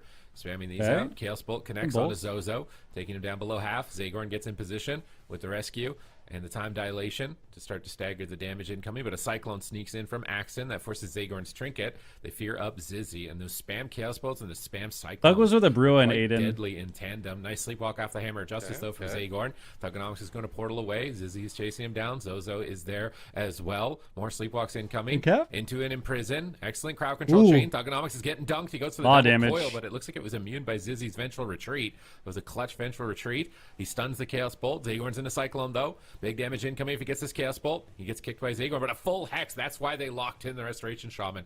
They knew there would be no decurse from their roster. So these Hexes are definitely going to be game-winning opportunities. But right now, Tuna and Hammer of Justice, they spell lock the Maybe sleep gate lock away. on Zagorn. Denying Nice the gate. crowd control chain. Tuna can reposition at the pillar. Line of sight and Tremor if he needs to. Thugonomics gains Good stun damage, to the though. backside of the gateway here. He's taking a huge amount of pressure. Essence Break is available. Zizzy, when's he going to go for it? Eventual retreats to try and immune something here. He gets rooted out of range. 2 Chaos Bolts, but they get cloned. He was actually going after Zagorn there, trying to throw him onto the healer. Nice Hex out of the Cyclone. They need to get a bubble here from Zozo. They don't. It doesn't look like they. Oh, Big double bolt. coil, double bolts. Big fear. Can they get the Lasso. bubble? They're so close to getting the bubble. Nice. They They get got the Saint. They got Sanctuary. lay. Not enough. They do get lay on hands at least, but Thugonomics is taking a heavy hit. He's going to pop Dark Pact, and Zizzy is still sitting on that Essence Break. Zozo, here comes the Wake of Ashes. He's got Avenging Wrath active with that now. Dude, these guys all have Cyclone Z's on in it. their Nice name, bro. Cyclone. Here's the Essence Break. How are they going to deal with it? Thugonomics, they just Cyclone him. Beautiful Cyclones from Axton, denying some of the cooldowns here. Zagorn's flying in. Axton goes for a kick, but Zagorn Nice takes static. it. And now Tuna's going to have to deal with these sleepwalks. He goes for a Hex. He gets a Hex on Zagorn into a Fear. A little bit overlap. Bolts. And it does end up breaking, but they get the Divine Shield regardless. They get the Divine Shield regardless. So Left 4 Dead in a good position offensively if they can stabilize. If they can stabilize, it would seem. Oh, he should have gated. Fuck, he had gate. The onslaught of this team, but this is the first time he had to use that unending resolve, that big wall. And here we go. He's trying to light up Zizzy, but he's caught in a Cyclone. Another Cyclone eats a bunch of that Chaos Bolt damage. Now Thugonomics We're gonna have still to gate at half again. health here. Tuna has the Spirit Link Oh, we had a available, low but he's caught pact. into a full sweep. That's going to be the Dark Pact. That's going to be the Port Oh. away, and they swap the damage. No on way. Axton, and that's going to be the Spirit Link. Insane quick stun swap. A couple more of those, and they could easily take out a kitty cat.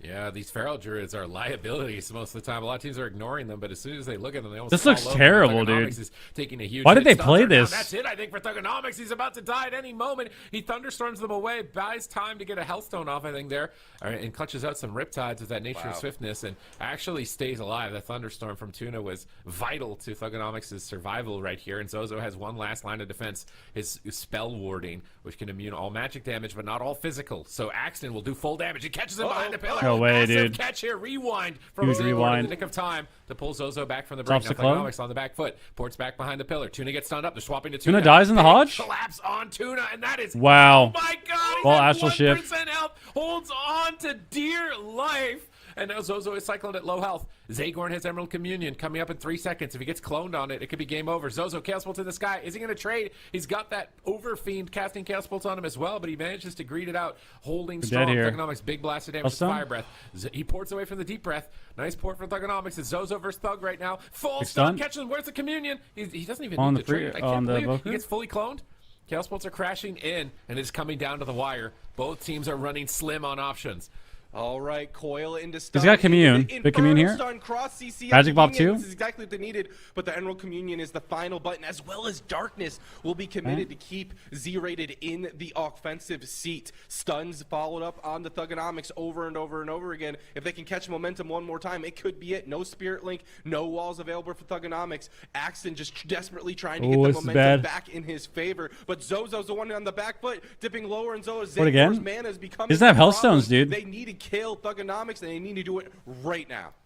He has Ascendance, though. Healing Tide just rotated. Tuna's got some cooldowns here to recover the team, and Zagorn has 0 mana. A couple more Chaos Bolts. Yeah, and it's then no it'll be more- it for he has Zozo. no more Thugonomics Hellstones. That's not kicks with good. Fear. He gets a full Fear. Double Coil, but Zizzy immune to Fear with the Vengeful Retreat, and he kicks the next, but he's going for Chaos. He gets quelled. Beautiful lockdown on Thugonomics. Crazy lockdown. This Would is have been so game bad. over if they didn't stop him right there. Tuna gets incapped on his trinket. Thugonomics is on the run, wraps around the side. Does he not have Tuna gate yet? Trying to recover. It's over. but He's there dead. goes the instant Fire Breath. Nice sleep Wow. walk. Zagorn is the playmaker with absolutely 0 mana left. Yeah, dude, this looks fucking awful. Why did they want to play this?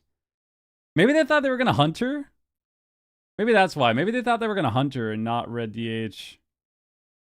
But this looked like so weird. This looks so weird. That looks pretty cool from Left 4 Dead. The hexes not being able to decurse, but man, in order to bring that game the distance, it felt like Left 4 Dead had to pull off multiple miracles in a row. Yeah, Thugonomics is just always on the back foot. I don't know if we caught that moment. This is the moment where Tuna lived on like this sliver of health. I don't even know what the exact number of that was. But Look at that time. Thugonomics. Did you see the Five cons for Destro? Destro Feral's good. Druid Destro was able Lock to suck probably. back the Or hunt there. Destro That Priest was is probably insane. alright.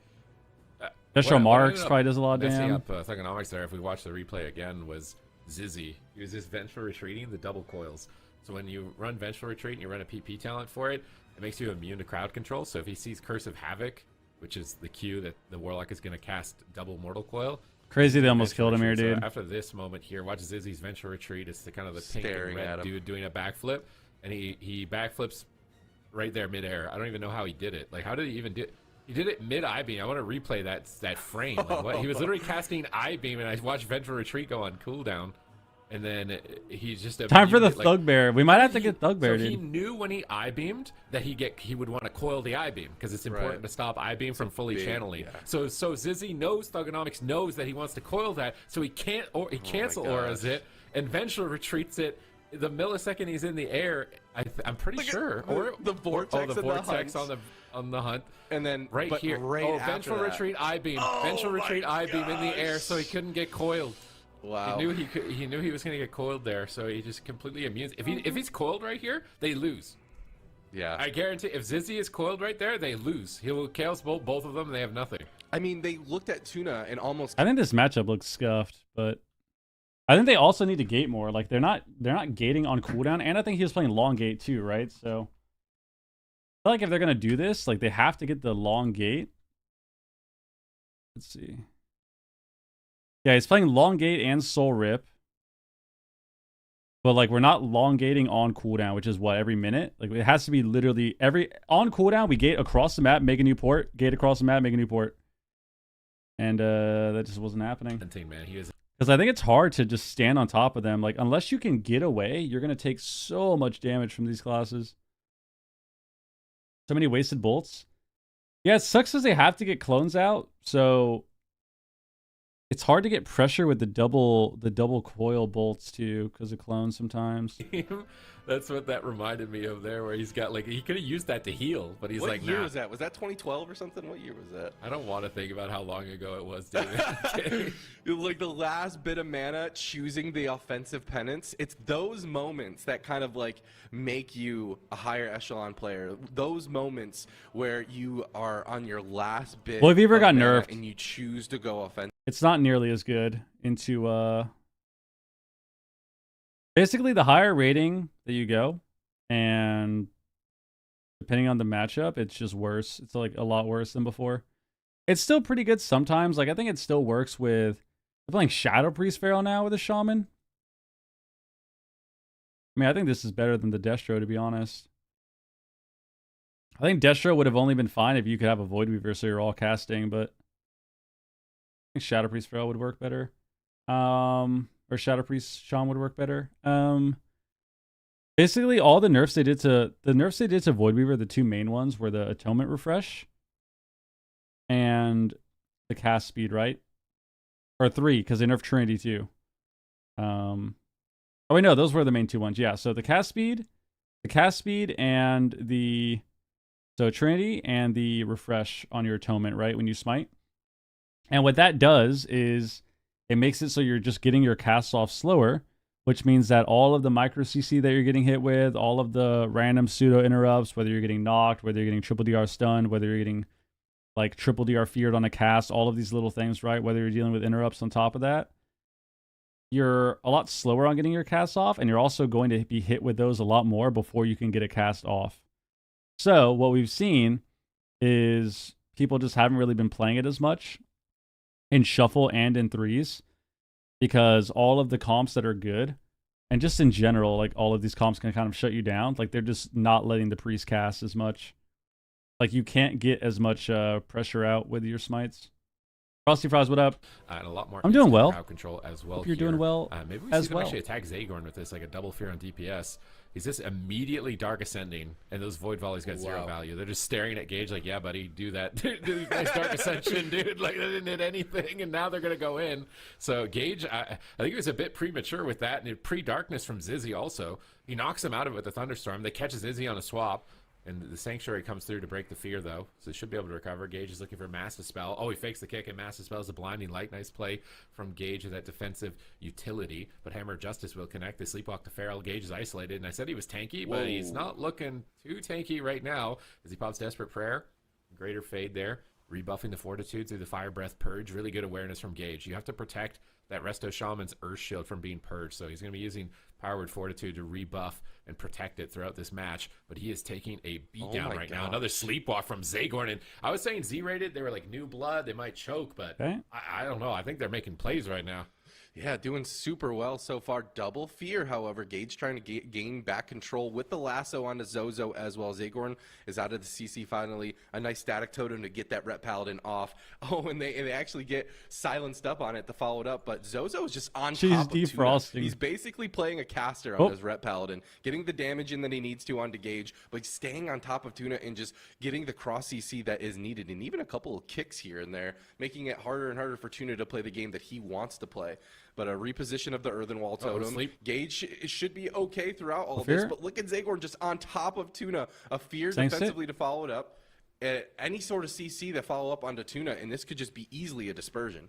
Oh, but Zagorn's falling behind on heals. Verdant embraces over. He goes to the full sleep. again. No tremor. But he killed the tremor off. Oh, Sick play from Zagorn. I think they're going to get the dispersion here. Another sleepwalk into a triple deep breath. And Zagorn is MVP right now. There it is. Into the in cap. That gets dispersion. They get Barkskin. They sleep him again. They stun him on DR just in case. Oh my they god. Run away with this. And maybe they will. What a huge amount of damage out of nowhere. Ancestral Swiftness just came off cooldown for Tuna. Zizzy trinketed. Through with the healing tide. They can go DH. They can go DH. Zagorn is just flying. Just next hovering Incarn on his face. Constantly harassing him with crowd control. They silence Zagorn, but he is able to use the rescue. Get a big shield. Go DH with Incarn. Go DH with Incarn. Go DH with Incarn. Does fortunately break there. Actually, Zagorn actually used Trinket. Now he's flying in on top of Tuna. Can Tuna stop it? He grounds the sleepwalk. He wraps around the right side of the pillars. Zozo's getting a lot of damage thrown his way. Tuna's trying to sneak in. There we go. Big swap on DH. Stunned out of line of sight, but maybe it doesn't matter. So much damage. But a reversal on accident engage. No dispersion available. Life swap. The last line of defense here. God. Sleepwalk, Tuna, Trinkets, engage. Swap, and they link. Oh no, he only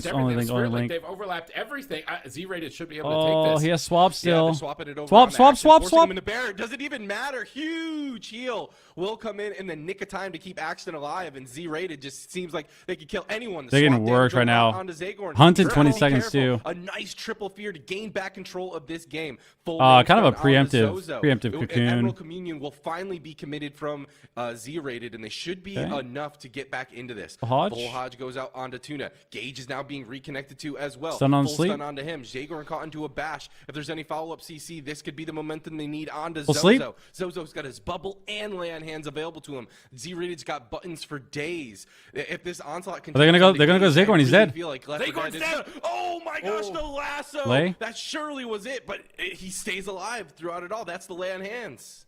They have second stream. Oh, he wanted a triple, but Zizzy didn't get hit by it. Zagorn can die. Zozo's still sitting through a fear. They can take Zagorn. Might die down. here. He gets kicked on the cast. He doesn't have much defense left. Another huge heal comes in just at the last second here, and this is what they needed to be doing. They have darkness still. Attacking Zagorn. If he's going to hover on top of your healer like this, he gets a sleepwalk out of the blind. Gage trades his dispersion right away. Tiger's Fury is rolling. Axton is ramping. He's trying to get bleeds, but he's getting destroyed while he's making his push. They swap on Tuna. He's got cooldowns available. Being greedy, gets gripped away. Looks for a Hex. Hex is the Ret Paladin. I like this. Fear DPS, Hex DPS, and kill the dragon. Why are you just letting this guy bully your shaman the whole game? He's just BM on your face. They need the pressure, and finally they get the triple fear. They're pressuring Zagorn. They're forcing him back and almost taking him down. He survives the stun for a moment longer. He rescues in for his shield and manages to stay alive. And he is still aggressive. Full sleep. Not backing down. Oh my god. He's asleep while he just almost died. Like 500. He's not backing down. He's still standing right on top of the shot. Renewing. Can't let him get away with this, but Zagorn fakes an interrupt. He gets a dream breath onto the entire team. Stuns are down on his wall. Oh, he's dead. Gets a triple here with Void Volleys. Huge pressure is mounting. Zagorn. He recovers once again, but he gets stunned. Why haven't they darked yet? Why haven't they darked yet? Oh my god. The whole time, dude. Tuna's revenge.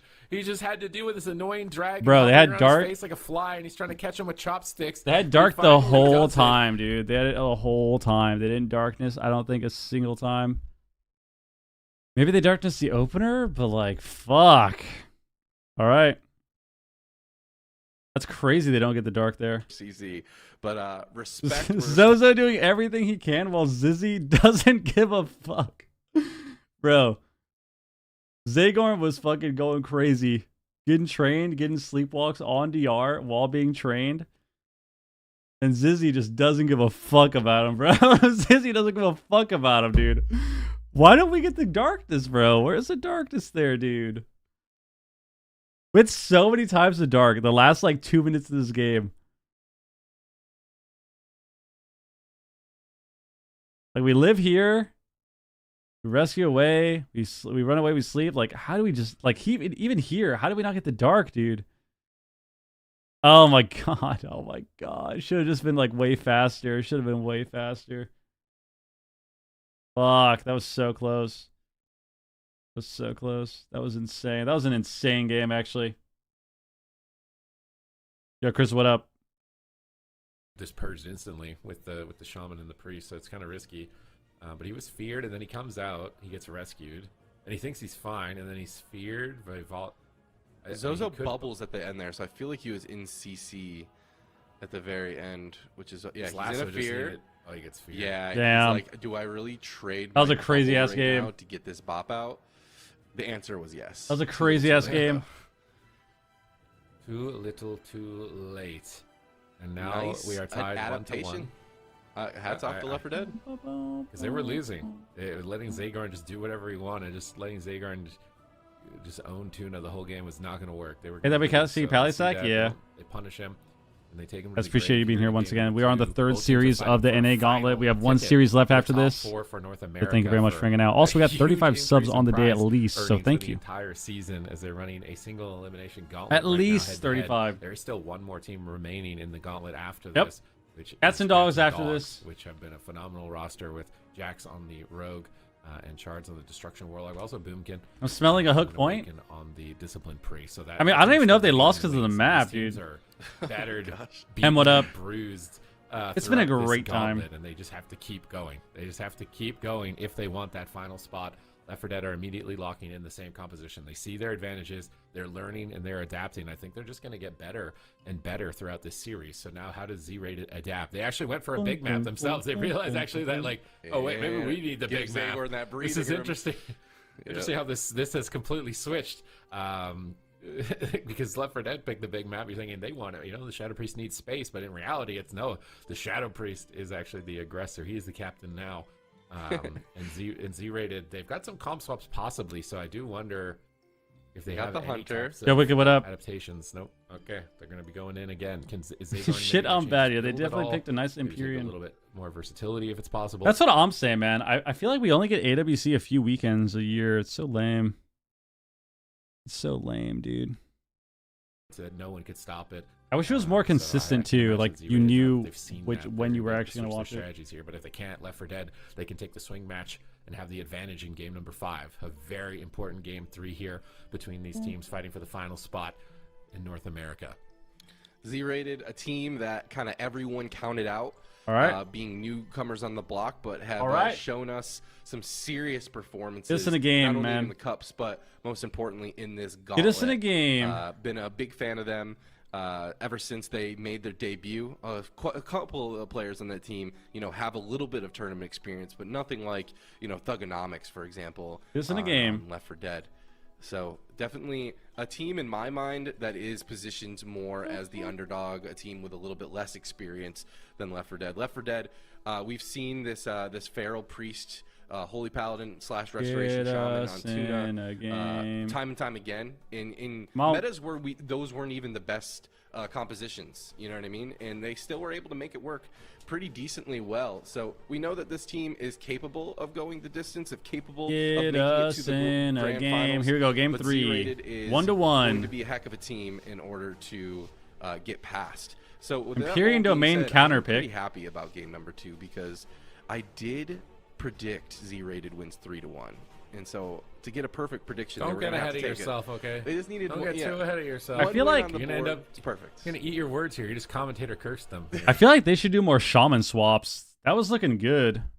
And I think Zagarn is going to be the target here. Axton is chasing him down, catching him with the first incarnation. Full bleeds have been loaded, and he's sitting through with that double fear. And this is where I think they should do more swaps in general, whether it's priest, whether it's feral or shaman. Fly out of there fast. Hexes are coming in on Demon Hunter. Unfortunately, going to break to some damage. Zagarn free casting. Is he going to push in, or is he going to stay here? He's hovering closer, but he's holding charges of mobility. Verdant embraces in, anticipating a stun. He fire breaths off the earth shield. Deep breath to try and avoid a stun, but Axton was patient. He still has the maim. We're renewing still. He's getting full bleeds up. Spirit Bloom, he gets stunned on the Spirit Bloom. Big push, nice hex on the ret. Beautiful lasso. I love that control from Tuna, taking 2 players out, and they cyclone into a fear for even more good measures. Aegorn's been alone for some time, and they got his communion on that push. They got so we gotta go the cooldowns Feral and when he does Ruby this to Blaze our as well now. our healer. He's only got 1 more Obsidian. Or we go skills, their and he's healer. not careful, and they're actually just racing the healer as well. Yeah, This is good. This could turn into a healer race. I actually think that might be their best option, honestly, so they don't stack up for the double fears. There's another hex. Red is on really good Zozo. still, yeah. He's gonna lose. He's gonna get out of that hex, out of with the human trinket, and use that sanctuary onto Zagorn on that stun from Axton. But he's not gonna be able to do that every single time. If they do a healer race, I will be very scared for Z-rated. Yes, Ret Paladins have so many tools to be able to help. Full sleep. They should just run at the Shaman, man. Can they get going on? Yeah, disperse. Kill the Shaman now. Dispersion. A couple more of those. They need him to keep this Shadow Priest defensive. I think that's the play. I don't think they should race. I think they should race. I don't know. I don't know. I swear if they just can avoid crowd control from the Shadow Priest, I don't know. Searing Glare hits 2. I think they should race. They can't CC the Shaman. Zagon's got to get off this pillar. Pressure him, but he's confident. He's staying on top of the Shaman. They know Gage is on the No, back it's foot bad. right now. It's so bad. He's trying to keep the pedal down, but he's taking a lot of damage, immense pressure with that silence. He uses rescue during it. Pulls Zozo, but not out of line of the hex. It does, fortunately, blind. Braegard actually dispelled it. He can cauterizing Sun trinket off hex as well, so great usage there. But he gets maim stunned with the double fear. That's the setup we like to see. Zagorn has to trinket out of that setup. They link there. Double fear. He's just way out of the game. He's trying to make his way back into the fight here. I-beam going to connect on a Gage. Still no dispersion for 45. And yeah, we got to get this. We got to get this Feral off of this guy. Pressured. It is an absolute race to the finish right now. Zizzy's vengeful retreating. Dark. Trying to avoid a stun here. Gage is ramping. He's healing himself up too. He's got the damage reduction from the flash heal. Zozo in position out of range of the fear. And they get a full sleep. Gage grips Tuna in to get cleave damage. He grips him into a deep breath stun as well. And now Zagorn's crossing. He gets kicked on Disintegrate. Goes for Dream Breath instead. He's ramping up. Hovers back to the pillar to line of sight the Shadow Priest, but he gets caught in the maim stun. Here's the Tiger Sphere. Can Gage hold on long enough to win the game? Here, Zozo gets silenced so he can't Sanctuary. Beautiful silence. But they do get the lay on hands. Gage is still on the back foot. Void Shift available. He's going to have to press it right now onto Tuna. Almost just dies through it. He's trying to get flash heal damage reduction. Tuna's got the Spirit Walkers. He's got Healing Tide. He might be able to keep Gage going. Do you want to win? Dark Ascension. Oh, Zagorn flies into it. I don't have a preference. Away from it, but now he's kicked. He rescues back in onto Zizzy away from Axton, trying to get distance. He's got Rewind, but if he gets stunned before it could be lights Get the out. Feral off your It's a gamble for healer. Zagorn Get the right Feral now, off as your he's needing healer. desperately to commit his cooldowns. They have Sanctuary. Where's the Sanctuary? Where's the Sanctuary? It comes through just at the last second. Now Tuna. This commune. Oh my God. And Z-rated pull it off. They will move to match point. So actually, I think it would be really good if they swapped to the healer. Yes, they should. I don't like it if they attack the healer leaving the Shadow Priest free casting. What just happened? I need it. Guys, telling you, man. I'm telling you, what separates the best teams in the game is the ability to make plays, find openings, change up the matchup, do swaps. It changes so much. Like, you can't just do, like, the ability to adapt and have proactive gameplay. You can't just do one single thing every single time and win, especially into other good teams. Like, it just does not work. If you do the same thing over and over and over and nothing else and do the same thing and never change your strategy, it doesn't work. It doesn't work. This was nice. He doesn't have Trinket. You hodge him. You have Demon Hunter damage. Hodge Shaman, no Trinket, and kill him. It's like, even if you don't kill him, like we've said 1,000 times, even if you don't land the kill, you just create openings. You create openings. That was crazy. They got so close. Look how he died at the end, too. Tuna. He gets hunted, Hodge. Oh, he gets deleted, bro. God, he got a Sanctuary like a millisecond. There's a Hodge Chaos Nova. Look at that, dude. And the Wake of Ashes. He feared off of it. He feared the DPS there you go. during the Hodge. There you go. Dang, man. He's probably running. I don't know if we can look at his gear and like hover over his equipment on Tuna, but I would imagine he might be running some greedy gear. I'm telling you, man. Like, you gotta do more. You gotta do more. He got Hodge at literally 100%. Yeah, but it doesn't matter. It's Red Demon Hunter, bro. Justice for it's Red Demon Hunter, bro. Like, anyone could die. Look, those classes do a lot of damage. It's like you gotta. That's gigantic. Gotta just do more, man. You gotta do more. You gotta do more. That was good by them. Good swaps. Whether it's swapping the Feral or swapping the Shaman, I think they should just go do Shaman swaps a lot, unless the Feral is like no Trinket or something. Like, you just have to do more. If you're only hitting the Priest it's just not. It's not doing anything. It's the same thing that we saw with F tier, right? Like certain comps can run at the priest. Certain comps can do that. Like I think DK comps can definitely do that. Like we've seen DK Assass Rogue. We've seen that do that. We've seen that comp do it. We've seen Windwalker DK over the years, right? Fury Warrior comps. But more often than not, being able to do swaps is better than just tunneling one person. Just like we saw with F tier the series before. It's like you're just tunneling the priest over and over. When you can do swaps to other people, especially if you have Ascendance up, like you could do a random swap to the Pally. You could do swaps to the Feral and make them scared and make them go bear and not let them get clones out. Super important. It interrupts. That just. I think it's a Dragonflight set. Sick. I don't know what the color, how you get this color palette though. He's like a frosty wolf. He's a frosty. This is the Raid Finder set. Wise shaman. It's a Raid Finder version. All right. So yeah, goated set. Yeah. So he's running 4 set, which is totally fine for this season, but it's going to mean your versatility is a little bit on the lower side. 25,000 versus versatility at the bottom. A little bit even with the mastery. What about his off pieces, like his rings and stuff? Is that PvEs? Any verse on those? One of them is PvP. I think one of them's PvE. The top one looks PvE, but we got to get into the game, okay? I've got time to look at his gear. We're loading into the game. Another AWC that is only double melee hunter or caster melee and 0 double caster. Melee is too dominant. No one's going to run double caster when melee is this strong. Also, no locks again. What? We saw locks. We saw locks all 3 cups. We saw a lot of Warlock all 3 cups. A different roster, so will they be able to pull it off this time around? Tuna's been improved. But yeah, I mean, I think double caster is kind of weird. I think double caster in general is just not the greatest. And I don't think it's been that great for a long time. Honestly, since BFA. And like Shadowlands had a little bit. Like you had a couple, like the first 2 seasons where like some of it was okay. But yeah, double caster hasn't really been meta for definitely 2 expansions. Looks like Zozo will be making the trek across the desert of Tolvaran Arena to connect to the Shadow Priest, but is immediately going to get stunned up on his horsey by the Feral Druid. Gage is starting to light up Zagorn caught in the middle of the map right now because he kind of has to be. This is where Shadow Play, Dragon has to position him. So I think Shadow Play is solid still. Could very well be the answer that Left 4 Dead needs. Full Hodge on the Tuna. The follow-up will not be landed because Axton does a good job locking down Zagorn with that. Oh my god, did they cheese him? Zozo and Zizzy both Holy getting static shit. totem away from the Shadow Priest for just a brief moment. And an Emerald Communion already? That's a big button. Oh, Zagorn fakes a kick, goes for a sleepwalk, gets grounded on it. Tuna's repositioning around the corner. They get a Cyclone on Zagorn. They're doing it again, dude. They're doing it again. Swapping that clone over now into the Ret Paladin. Immunes the Verdant Embrace.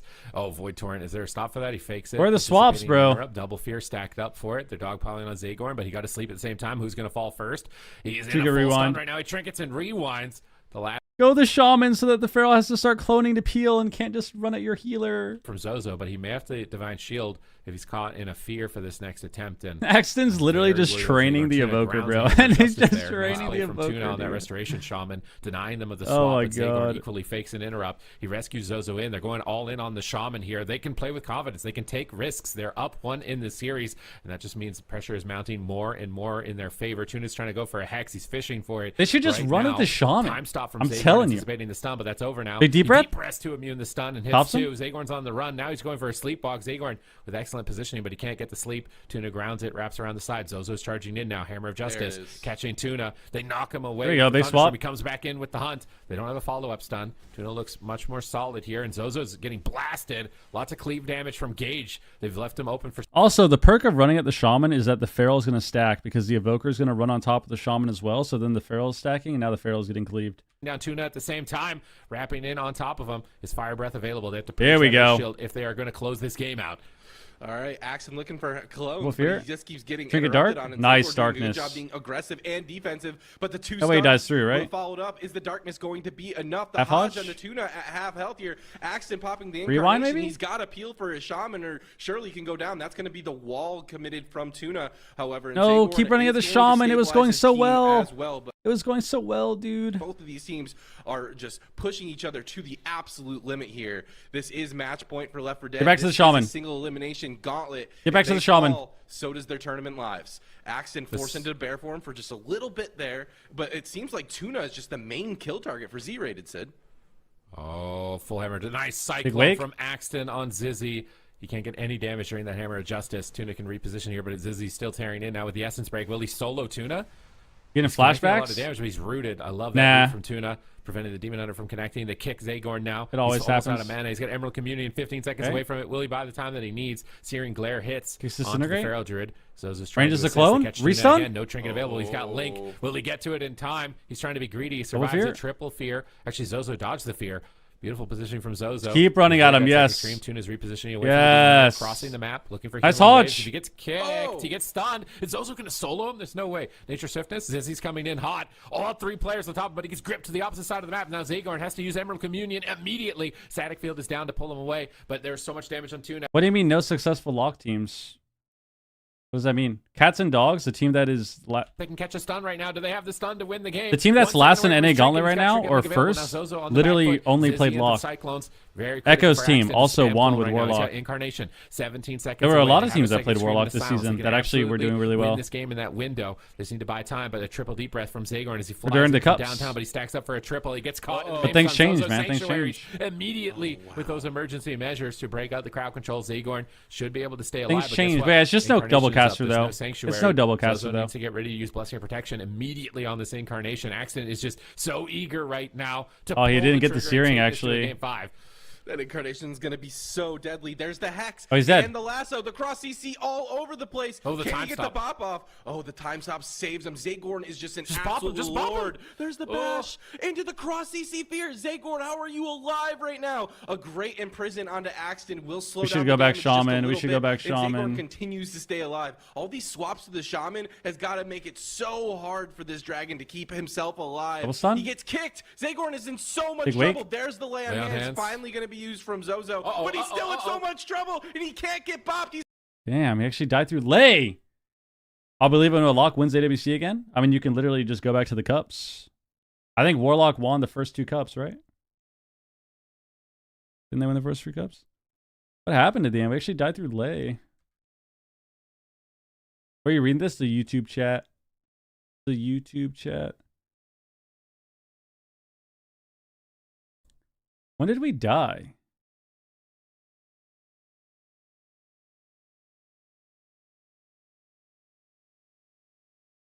Oh, we did. We actually laid to full and then died in the stun. That's insane. That sucks, dude. That sucks. It sucks. All right. Oh, that was a crazy game 3. We're going to game number 5. Zagorn Or game finally 4, game will 4. be crushed from the tail end of that Game Incarnation. 5 ink, dude. And the Dark Ascension of Gage.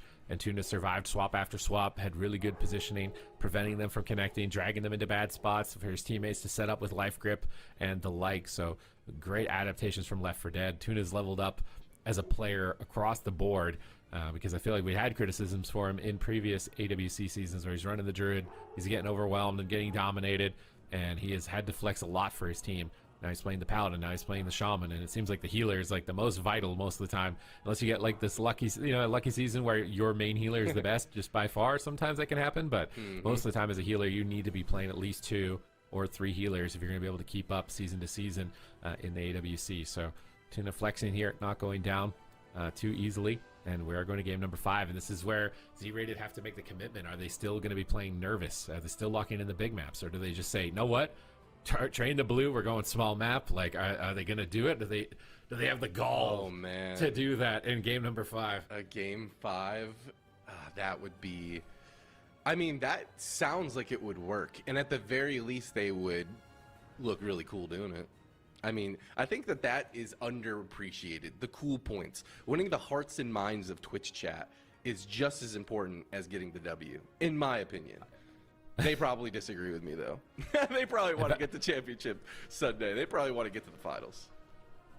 All right, game 5. I bet they wish Runes of Lordaeron was in play. I wish Runes of Lordaeron wasn't in play because I think it would be locked in right now, and I would be having a good time. But yeah, because you're unfortunately not patent pending.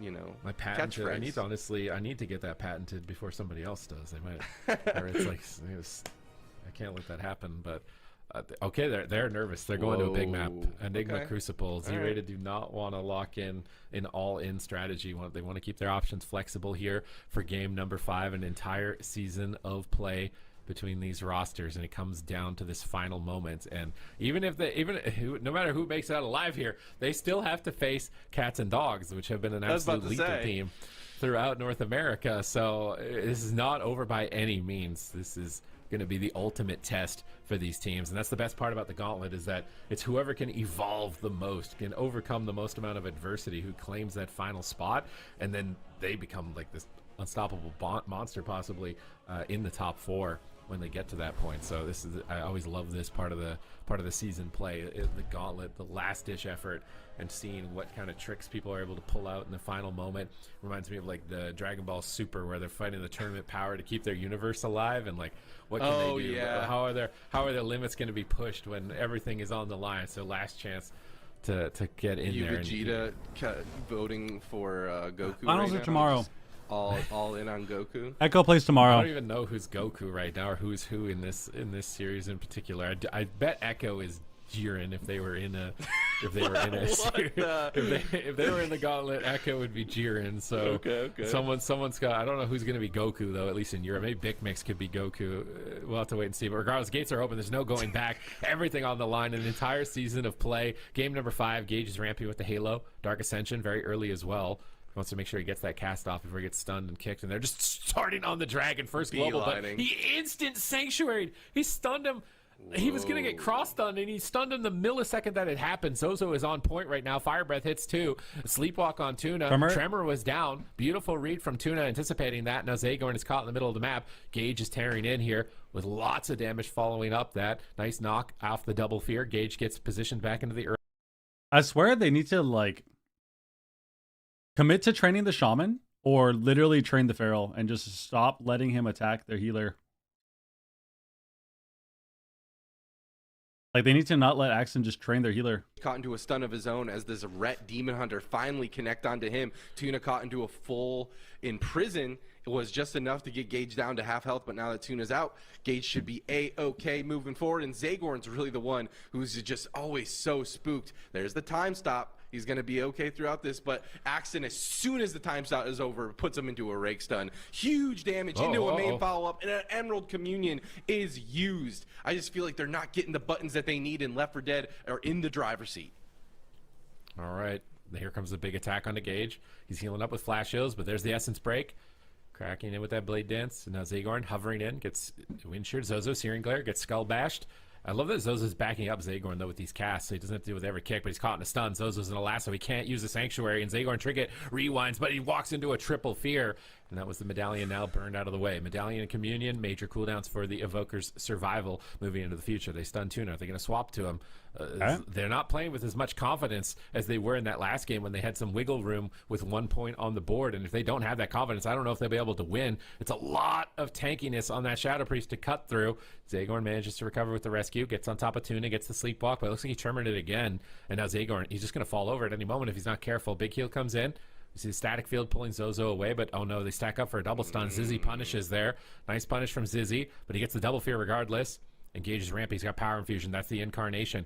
How much damage can Axton get off in this window? Tuna's lava bursting as well. He roots Zizzy. Massive damage incoming. Zagorn could topple at any moment. They've been battling so hard in the series. They knock him out of his darkness. They root him as well. They gotta get the Feral off the fucking Evoker, dude. Will he survive? He gets caught in another stun. He pops the stun. He pops Obsidian. Finals are tomorrow and Sunday. No, a huge swap on Tuna again. No, the flashbacks to the Empyrean domain, but Tuna survives. He has Astral Shift. He stays alive on that swap, but now he has no trinket, no wall. Zagorn, no trinket, no wall. Anyone can take this if they're caught sleeping at the wheel at whatsoever. It could be game over. He catches a MAME stun, but it looks like he was on DR, so he's going to time stop. He's going to immune the attack here. And he's also got time dilation, a couple other options. Spirit Bloom, he recovers. He's line of sighting Tuna on his purges. He hovers in.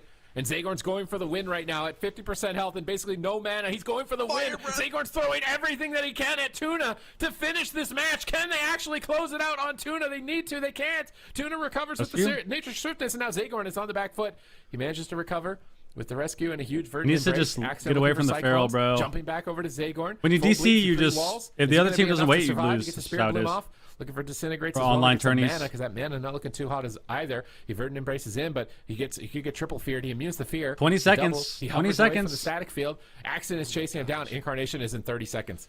30 seconds, and he's still low. How is Zagorn alive right now? Another time stop at half health there. They have Lei. You have Lei on hands to deal with. There's the Hodge on the Tuna. Where are they going to get done with it? He's got renewing and too. I think Zozo he's actually get fine. knocked away from the Restoration Shaman, and Tuna is A-okay to heal through this. He tries to go for a cross CC Hex. Zagorn caught into a Cyclone of his own. Axton reconnecting, but Axton's catching some cleave damage, and he's dipping down to half health here. Maybe trying to punish the over-aggression of this Feral Druid. Just chasing after Zagorn. Zagorn has the Emerald Communion back, and surely he's got to use it any minute now, or at least the Lei on hands. Mana's going to become a problem very soon. Full Maim Stun is going to cause the Emerald Communion as Zozo caught into a cross CC as well. Axton now dipping down to half here, and it looks like Zizzy's going to try to force this Feral Druid off of his dragon, at least for now. A nice Hodge goes out onto Tuna. Incarnation for Axton. This is scary plays for Z-rated. Oh, Zagorn manages to get an interrupt there with his wall, and Axton is low. It's game number 5. Spirit Link comes in at the last possible second. These teams are fighting with absolutely nothing left. They're giving it their all right now to qualify into the top 4. Who will make it out on top at this point? It's absolutely down to the wire. Lei on hands available here for Zozo, but is Zagorn on forbearance? He's not. They can use that as a, this last pocket heal to try and save Zagorn. I think they're gonna have to use it, but he's in the hex. He has to bubble Lei on hands, I think, or trinket. He time stops. He's dead. He's critically low. Spirit Bloom's not doing a lot. Dampening is a 23%. It gets caught in a stun. Lei? Lei on hands. He sanctuaries Lei on hands. He hovers back in the middle of the map. He got They kicked. have one His last rescue? opportunity. Zagorn, can he do it? He's so low, almost 0 mana at this point. Rewind. No, He why would you jump back rescues into a in? triple Why would you fear. jump back He's got in? rewind. He time dials. He gets Vortex back in. He hovers away. Zagorn's trying to get a safe distance into the corner here. They have darkness, actually, that might be able to rotate. Zagorn wraps around the side. Big fire breath. Zagorn's going for the win, but he's stunned. Where's the darkness? He actually gets He's dead. So out of the boom. stun there. He trinkets the stun. He has rewind. They're actually, I think Zagorn's going to do it. He's out of mana, but they're actually going to do it. Look at the pressure. Everybody's Oh my dying God. on the Oh side my of Left 4 God. Dead. Anyone can take this. This could be a 2v2 Oh my situation here for either team. It's As so Zagorn can oom, fall on dude. top, while Ferdinand embraces in with so absolutely oom, 0 mana. dude. He's kicked. He goes for the Spirit Bloom. He clutches out a heal. He's somehow Searing holding Glare. on, but look how many tentacles are there. Darkness comes out. Where's the That's thunderstorm? how darkness is Where's up. the thunderstorm? He needs a knock. He triple fears. got with feared out of the dark. blinding light Oh into my the fucking first, God. and who is going to fall first? Stun connects. There's Bro. nothing, and Zagorn will fall, but Axton at the same moment. Imprisoned on Tuna. He goes into bear form. Emergency levers. Dispersion trades. Bro, he got feared out of the fucking darkness, dude. Oh my God. Oh my God. Two. My prediction! No! Left 4 Dead, however, are going to take the series, and my respect. That is unreal plays to the very bitter end, chasing down and finding the win condition, finding the weaknesses in their opponent, adapting mid-series, and bringing it the distance. And for their reward, they get to face the legends, Cats and Dogs. But let's take a quick look at the replay. The very end of Z-Rated's season. This is it. This is the last opportunity they had, and they do get knocked out by Left 4 Dead. But man, I really like this team. They have definitely won me over. If that's not obvious at this point, make sure to follow these guys up on all the social medias, because you're going to be wanting to keep an eye on this team. They have some great things lined up for themselves. Oh my Damn, God. dude. It's so funny when you're like, they just played this epic game to face their next opponent. Yeah. Cats and Dogs. The It's just gauntlet their is name exactly so... that. It is a gauntlet. Oh my God. Okay, man. Zagorn, he played out of his mind this game. I can't believe he stayed alive as long as he did throughout this entire series, but just not enough. And now Left 4 Dead, the evolution of Left 4 Dead, the modifications that they've made to their roster, is that going to be enough to topple the Cats and Dogs? They're beaten, they're battered, they're bruised, they're scarred, and they might have tears from their eyes if it's not Holy shit, enough dude. here against Cats and Dogs in the final round. For That the was fourth actually a spot crazy-ass to game. face off against, I believe, Welcome to the Zhang. That was a in the crazy-ass top game. for North America. So can they manage to do it? Can they do it again here and get into the I mean, top my- 4? Tuna looks good on the Shaman. You know, a couple times he gets caught, but other than that, I feel like he's looking very solid on the Shaman, and I think that could likely be very important against the Void Weaver. Do you think we see that again? Why do you feel like Tuna opted for the Resto Shaman in this series? I think particularly because the Evoker's sleepwalking him the whole game, so he wants grounding and shear and tremor, so he gets more tools to stop the Evoker from flying on his face. So maybe he doesn't play Shaman. Maybe he doesn't. Actually, I don't know. Maybe I don't think he's going to play Shaman now that you've ran me through this. So it's good that you ran. He me through should. this. I don't actually think Cats he's and gonna Dogs play plays him. only That's exactly casters. what I was think he's gonna- intending. Yeah. I don't think he's going to play Shaman, actually. I think that was mainly for the Evoker. I think against the Void Weaver, who's going to play a bit more passive, it might not be. But at the same time, if he plays a Destro, I don't know. There's a lot, man. There's a lot here. I mean, regardless, we know that he can now, and we know that he can have those series where he's under immense pressure. I mean, you could see how desperately both teams wanted that win, and Tuna still held his head up high despite not playing a main spec. So well done for Left 4 Dead. Z rated incredibly close. That was such a fun It's series a dog. to watch. I keep having to, like, every time we have a series like that, I keep having to adjust my volume, like, up and down, because you guys get You only know your comp excited. after the No, first it's game. Great. You don't know the blind pick. You know the comp and matchup after the blind pick, but the blind pick you don't until you get into the arena.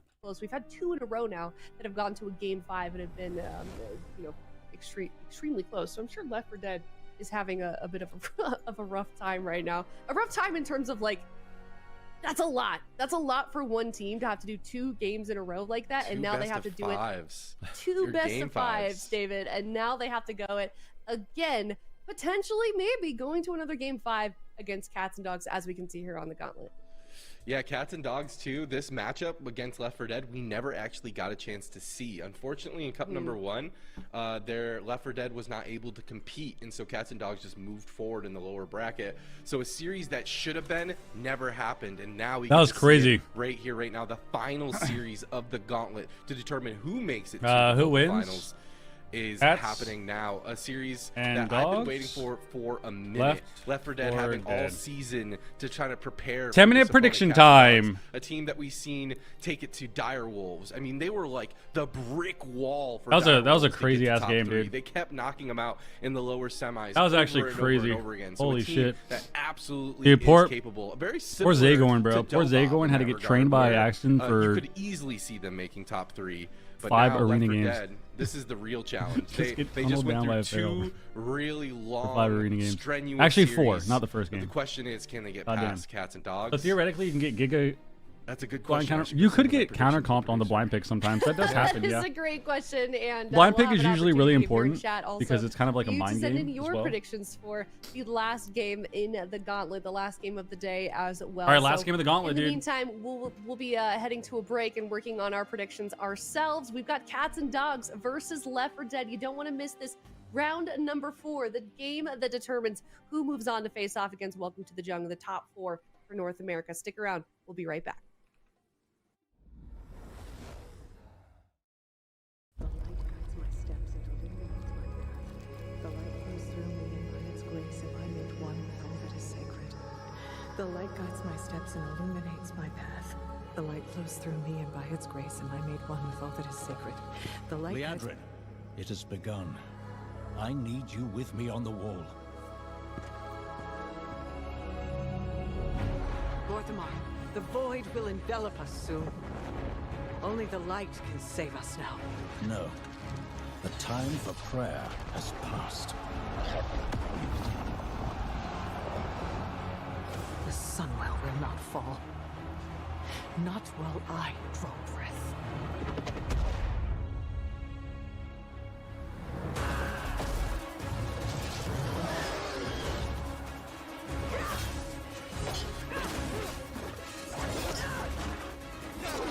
Little elves. I can see you. All right. grow weary. How I'm all in for much Cats and Dogs. No way I lose 2 in a row. I don't know how Cats and Dogs are going to do. Because. Sandy, what up? I'm doing well, dude. How you doing? How you doing? Because The light guides my steps and illuminates my path. The light they play a lot of Void Weaver, right? Like they had a lot of success playing Void Weaver every game, and Void Weaver got a huge amount of nerfs that kind of brought it down to like normal level. So yeah, I don't know how the series is gonna go because I think they had a lot of close games. They had some crazy games that were really good for them, but they also had a lot of close games in all the cups with their Void Weaver stuff. And all of that's a lot weaker now. So I don't know. I admire your spirit, but that will not save you. Soon, I will break your world. You can't even break one elf.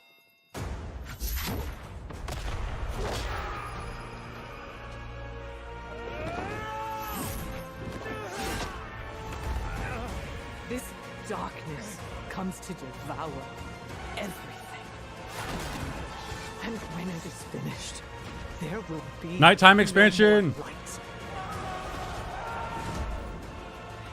Without your aid,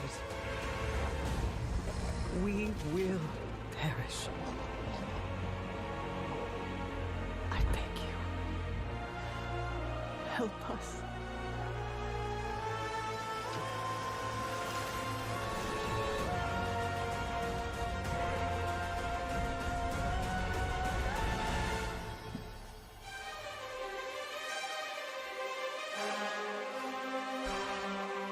Bana, bana, bana, bana.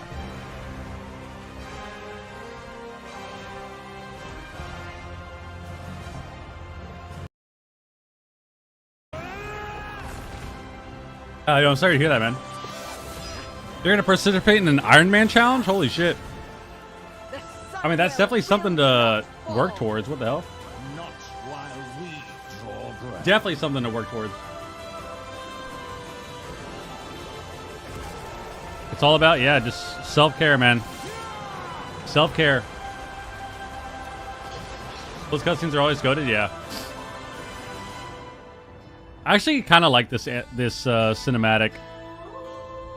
I think it was a little bit too, like, drawn out. A little bit. But still enjoyable. And then when I finally get to watch the War Within one, I'll give you a review on the War Within cinematic when I finally watch that one. Well, I'm in 2 years, so when I finally watch that one, I'll let you guys know what I think about it. Ah, Left Hook, what up? I'm gonna eat the last bit of my pizza. I don't give a fuck. I don't give a fuck that I had pizza. I'm just gonna walk 20 miles after this. I'm running 20 miles after stream.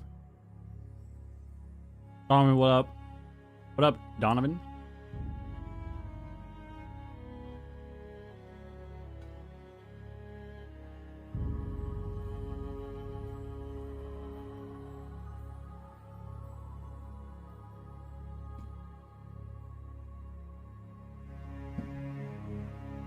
Da-na-na-na. Sounds like the Barons.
I don't know if I'll play Ultra Hardcore. I don't really like it that much.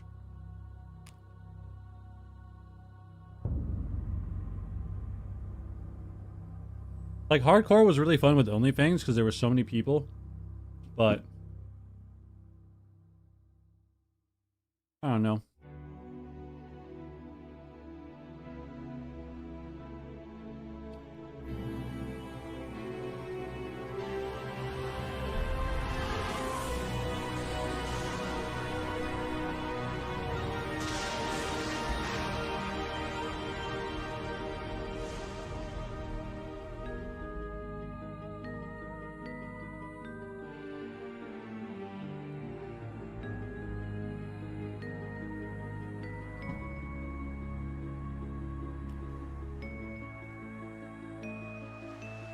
Why do they keep just randomly blasting the music, bro? Oh, you've already done a marathon? Damn. That's insane then, dude. That's good. Yeah, get the Ironman done for sure.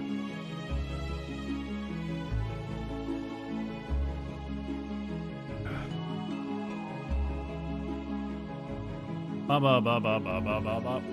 right. Did we do our prediction? Yeah, we did. We did. Yes.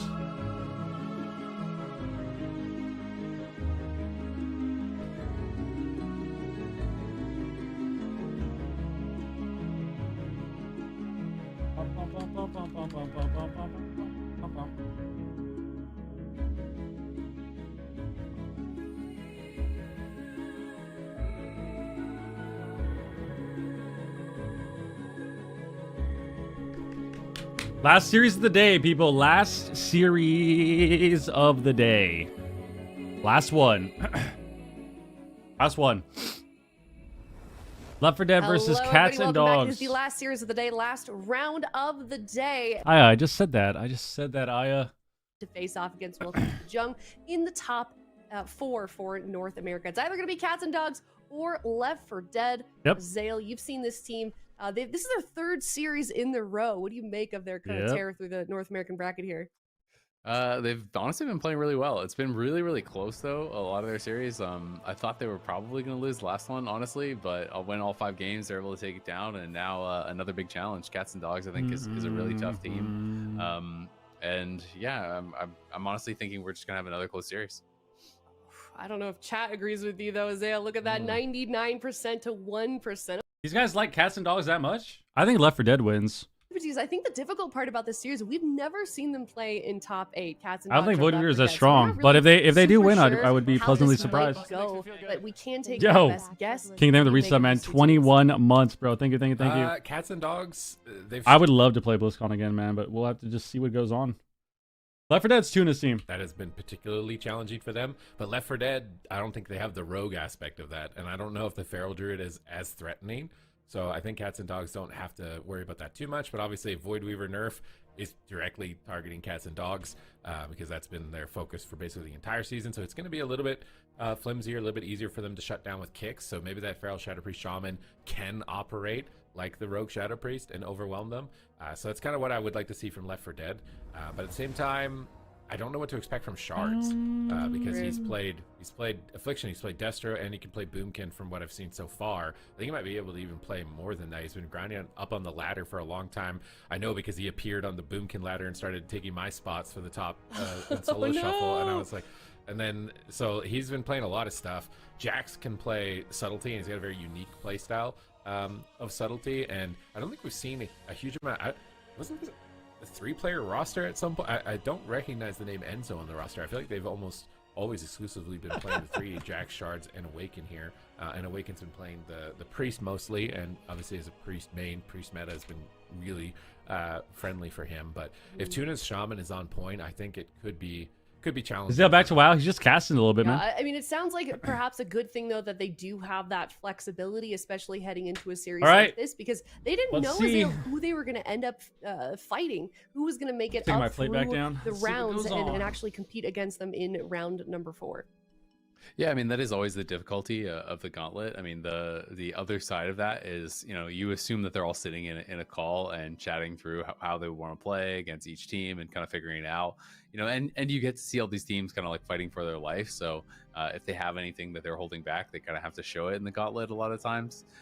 So, you know, they'll have had a little bit of time watching the last series, figuring out how they want to play out these matchups and seeing how that's going to go for them. But it is always tough because it's like, you want to get warm and you want to play games, but you also need to watch the games that your opponents are playing. So we'll have to see if Cats and Dogs can come out hot or if they're going to be, you know, a little bit nervous and stuff to start off the series.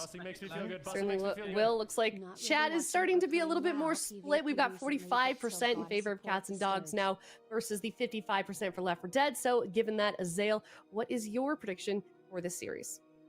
I think Cats and Dogs is going to take it. I think it's going to be a close one. It feels like everyone from Left 4 Dead today has been really, really close. So I think we're going to have another really close series. Okay. Siptees, what about your prediction? I'm also leaning into the side of cats and dogs, and I think it's also going to be a very close series. So I'm happy with my prediction for once here. It's not looking like I'm going too far against the grain. I think we've only gotten through 2 predictions so far, but yeah, cats and dogs. I feel like their Void Weaver setups. I think Jackson Shard synergy is really good. I think it's going to be challenging to overcome for Left 4 Dead. Bro, we're still not in a I game, am bro. going against the grain. I am on the side of Left 4 Dead We're 3 still to not in 2. a game, I'm on bro. the side of you guys thinking it's going to go to a game 5. I do feel like it's going to be a very close series, but I don't know. Hearing what you guys have to say, I feel like I might want to flip it. I'm not allowed to do that. I have to stick with Left 4 Dead, but we'll have to see if they can pull it off. Let's take a look at the rest of the casters' prediction of the coin, of course. Also on the side of cats and dogs. So We really just need to see the coin in chat. Those are the 2 most important predictions. you're right. You're right. They are. Chat. Just in a can't seem game, to bro. agree, but they're Just usually in a game. actually towards the top. Yo, Freshman, think of the resub, man. God damn. Not really watching or playing anything PvP recently, but still support Stir. Joe, I appreciate it, man. I appreciate that, dude. Thank you for the resub, man. Busting makes me feel good. Same with Busting makes me feel good. Civs. Look at that. Civs comes in and says Kobe. Just saying the resub. 81 months. How you doing? How's life? What's going on? Miss you.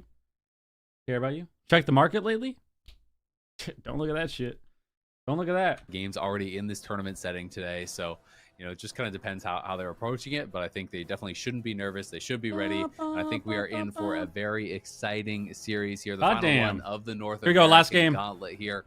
Whoever wins will go for Tibbs, it. appreciate it, But man. Welcome to the Jung in the AWC Grand Last Finals. in game NA. of the day. Piece of that big prize pool. My shoulders are like fucking tight. All right, so Dallas, the new player on the block here for cats and dogs, and he's going to be playing game number 1 on that Feral Druid. So this is a complete 180. Feral There's Destro actually Void Gage Weaver. and Tuna, they're running that Shadow Priest Feral. They've been playing it all season. So our cats and dogs. They're ready still for playing this. Void Weaver, I Looks think. like Awaken is playing the Void Weaver, but he's caught in a stun and a silence at the moment, trading pain suppression onto the Warlock with the Dark. Who are these people? Gage has been playing for a while. But his name before was like MMR Assassin or something, I think. He's pretty solid. Axton, you've seen for sure. Tuna, you've seen for sure. Tuna also changed his name. His name used to be Toonah, I think. I don't know when he changed it recently. It might have been like the last few seasons or something. Shards and Dallas are newer. Shards you see in Shuffle sometimes. High rating. Awaken, I think, has played for a bit as well, but they're like newer to the tourney scene. They had a really good season this time. To perform. They got top 4 in a couple of the cups. They were doing really well. Very early, going to get silenced. Shards might have to do something here. He's going to be able to port back and should be safe for now. We'll see if he can start to get some CC out here as Tuna's going to get spell locked on that, and Axton going to get coiled away. Axton. Yeah, these guys are not as aggro as I want them to be. Tuna needs to take their pillar, bro. Run on top of these people. For that Chaos Bull, Clone comes out defensively there from Dallas over on Axton, trying to set up this Chaos Bolt here for Shards, trying to find that opportunity for him, but not able to get too much damage down. So Tuna is able to stabilize. Axton, though, going to be bashed in caster form, taking a lot of damage there from Dallas, as Dallas looking for a clone is going to get it back over onto Gage, and now cats and dogs. We need to run on top of them. Get a bit of pressure rolling. The Chaos Bolt crashes in. Axton getting incredibly low, looking for a clone of his own, is going to find it over on the enemy Feral Druid. All right, Axton moving in, getting bleeds up here. Full stun. Take their pillar. Lands here Take on their the pillar. Shards. Dallas gets Windshirt on his Cyclone. Here we go. Into the Warlock, but he's out in the open. Take a sport. Tuna to move forward, but Shards needs to get into a spot where Tuna needs to move off the pillar, I think, if they're going to start to take this. And I don't like the positioning on top of Awaken. On the Bolt. Awaken just wants to stay max distance and do as much damage as possible. So Shards is going to gate away. Probably haven't seen Mage. Awaken's gonna Well, be none of these positioned on teams the play outskirts of Mage. the We map saw as Mage well. in Free EU, cast but on none of Axton. these teams Chaos play Bolts are Mage. incoming. Axton uses Bear Form. Surprisingly, nothing else. I was really anticipating some sort of damage reduction there. He gets Infernal stunned, and Nether Ward is up to immune the Wind Shear for a second. Shards looks for a Fear. Not going to be able to find that. Tuna's at the pillar, wrapping around the side. Stuns in onto Dallas. Incarnation is active on both sides. He's too far Shards from is taking a port. beating at the moment. Static Field is pinning him away from his port for a moment. Now the full He Fear could die comes here. through, and he might die through an Oh, ending wall. result. A huge heal comes in Wall with that Hellstone. Hellstone. Now Axton caught into a bash. Pressure is mounting towards him. Silence on Awaken. A race to the finish here, forcing Again, S. vital cooldowns from both sides. Yeah, Awaken has his PS back up again, though. He used his first charge so early, so that is up and available once more here. And over on the other side, Axton going to get cloned off. Now that clone swapped over on a Gage, and they're trying to get the pressure rolling here onto Axton, who quickly hops into Bear Form, but then is able to get back out for the Skull Bash on that Chaos Bolt. Shards just keeps pushing up, looking for the CC on Tuna, but I feel like he's never going to No get way, it. One dude. Chaos Bolt lands, 2 Chaos Bolt lands, and there's the life swap coming in. What is there that from link? Gage and the Spirit Link, so they overlap. Massive cooldowns coming out here Free from fear? Left 4 Dead, and going to be regretting that they stacked them so heavily there, Sid. Yeah, that's going to be a critical factor to the result of this match in the near future. I can imagine Axton's Oh my looking for God. Cyclones. And Awaken fades it. He goes for another one. He gets a Cyclone. Maybe he can turn this around. There's no ending resolve. Shards, he's just going to port, though. He's got Dark Pact. He's going to be more than durable enough to survive this attempt with the silence over onto his Bro, they healer. gotta run on Dallas top of Sparks this gonna priest, available. man. He's not What really is a this? target either. Shards gets stunned on his Chaos Bolt, but he's going for another. Is anyone able to stop it? No, it connects onto Axton. He's in bear form. He's desperate. Another Chaos Bolt. Awaken is free casting as well. A huge heal comes through from Tuna in the backline with that ancestral swiftness, but now he's caught. Bro, we need to run in, spam shear the priest, hex the priest to stop casts. Do something. Tuna plays Druid. He's a Druid main, and then he played a lot of Pally. And Feral back into the action. Awaken Plays pre-fading, like trying to get away from crowd other control. He healers. gets Windshard on his penance. Now he's going to go for Void Axton's Blast, solid, though, yep. and there's nothing that can stop him. Full maim onto Tuna. Axton, double Axton's coil, definitely Chaos one of the better Bolts ferals. incoming in One of game the top number ferals. 1. And Tuna has Healing Tide totem down. It needs to be enough to survive. It's one of their last lines of defense. Tremor? Nature Swiftness once again, but it's Incarnation, and they're tearing through. That Healing Tide has just faded. Here? And Tuna keep up with the pressure.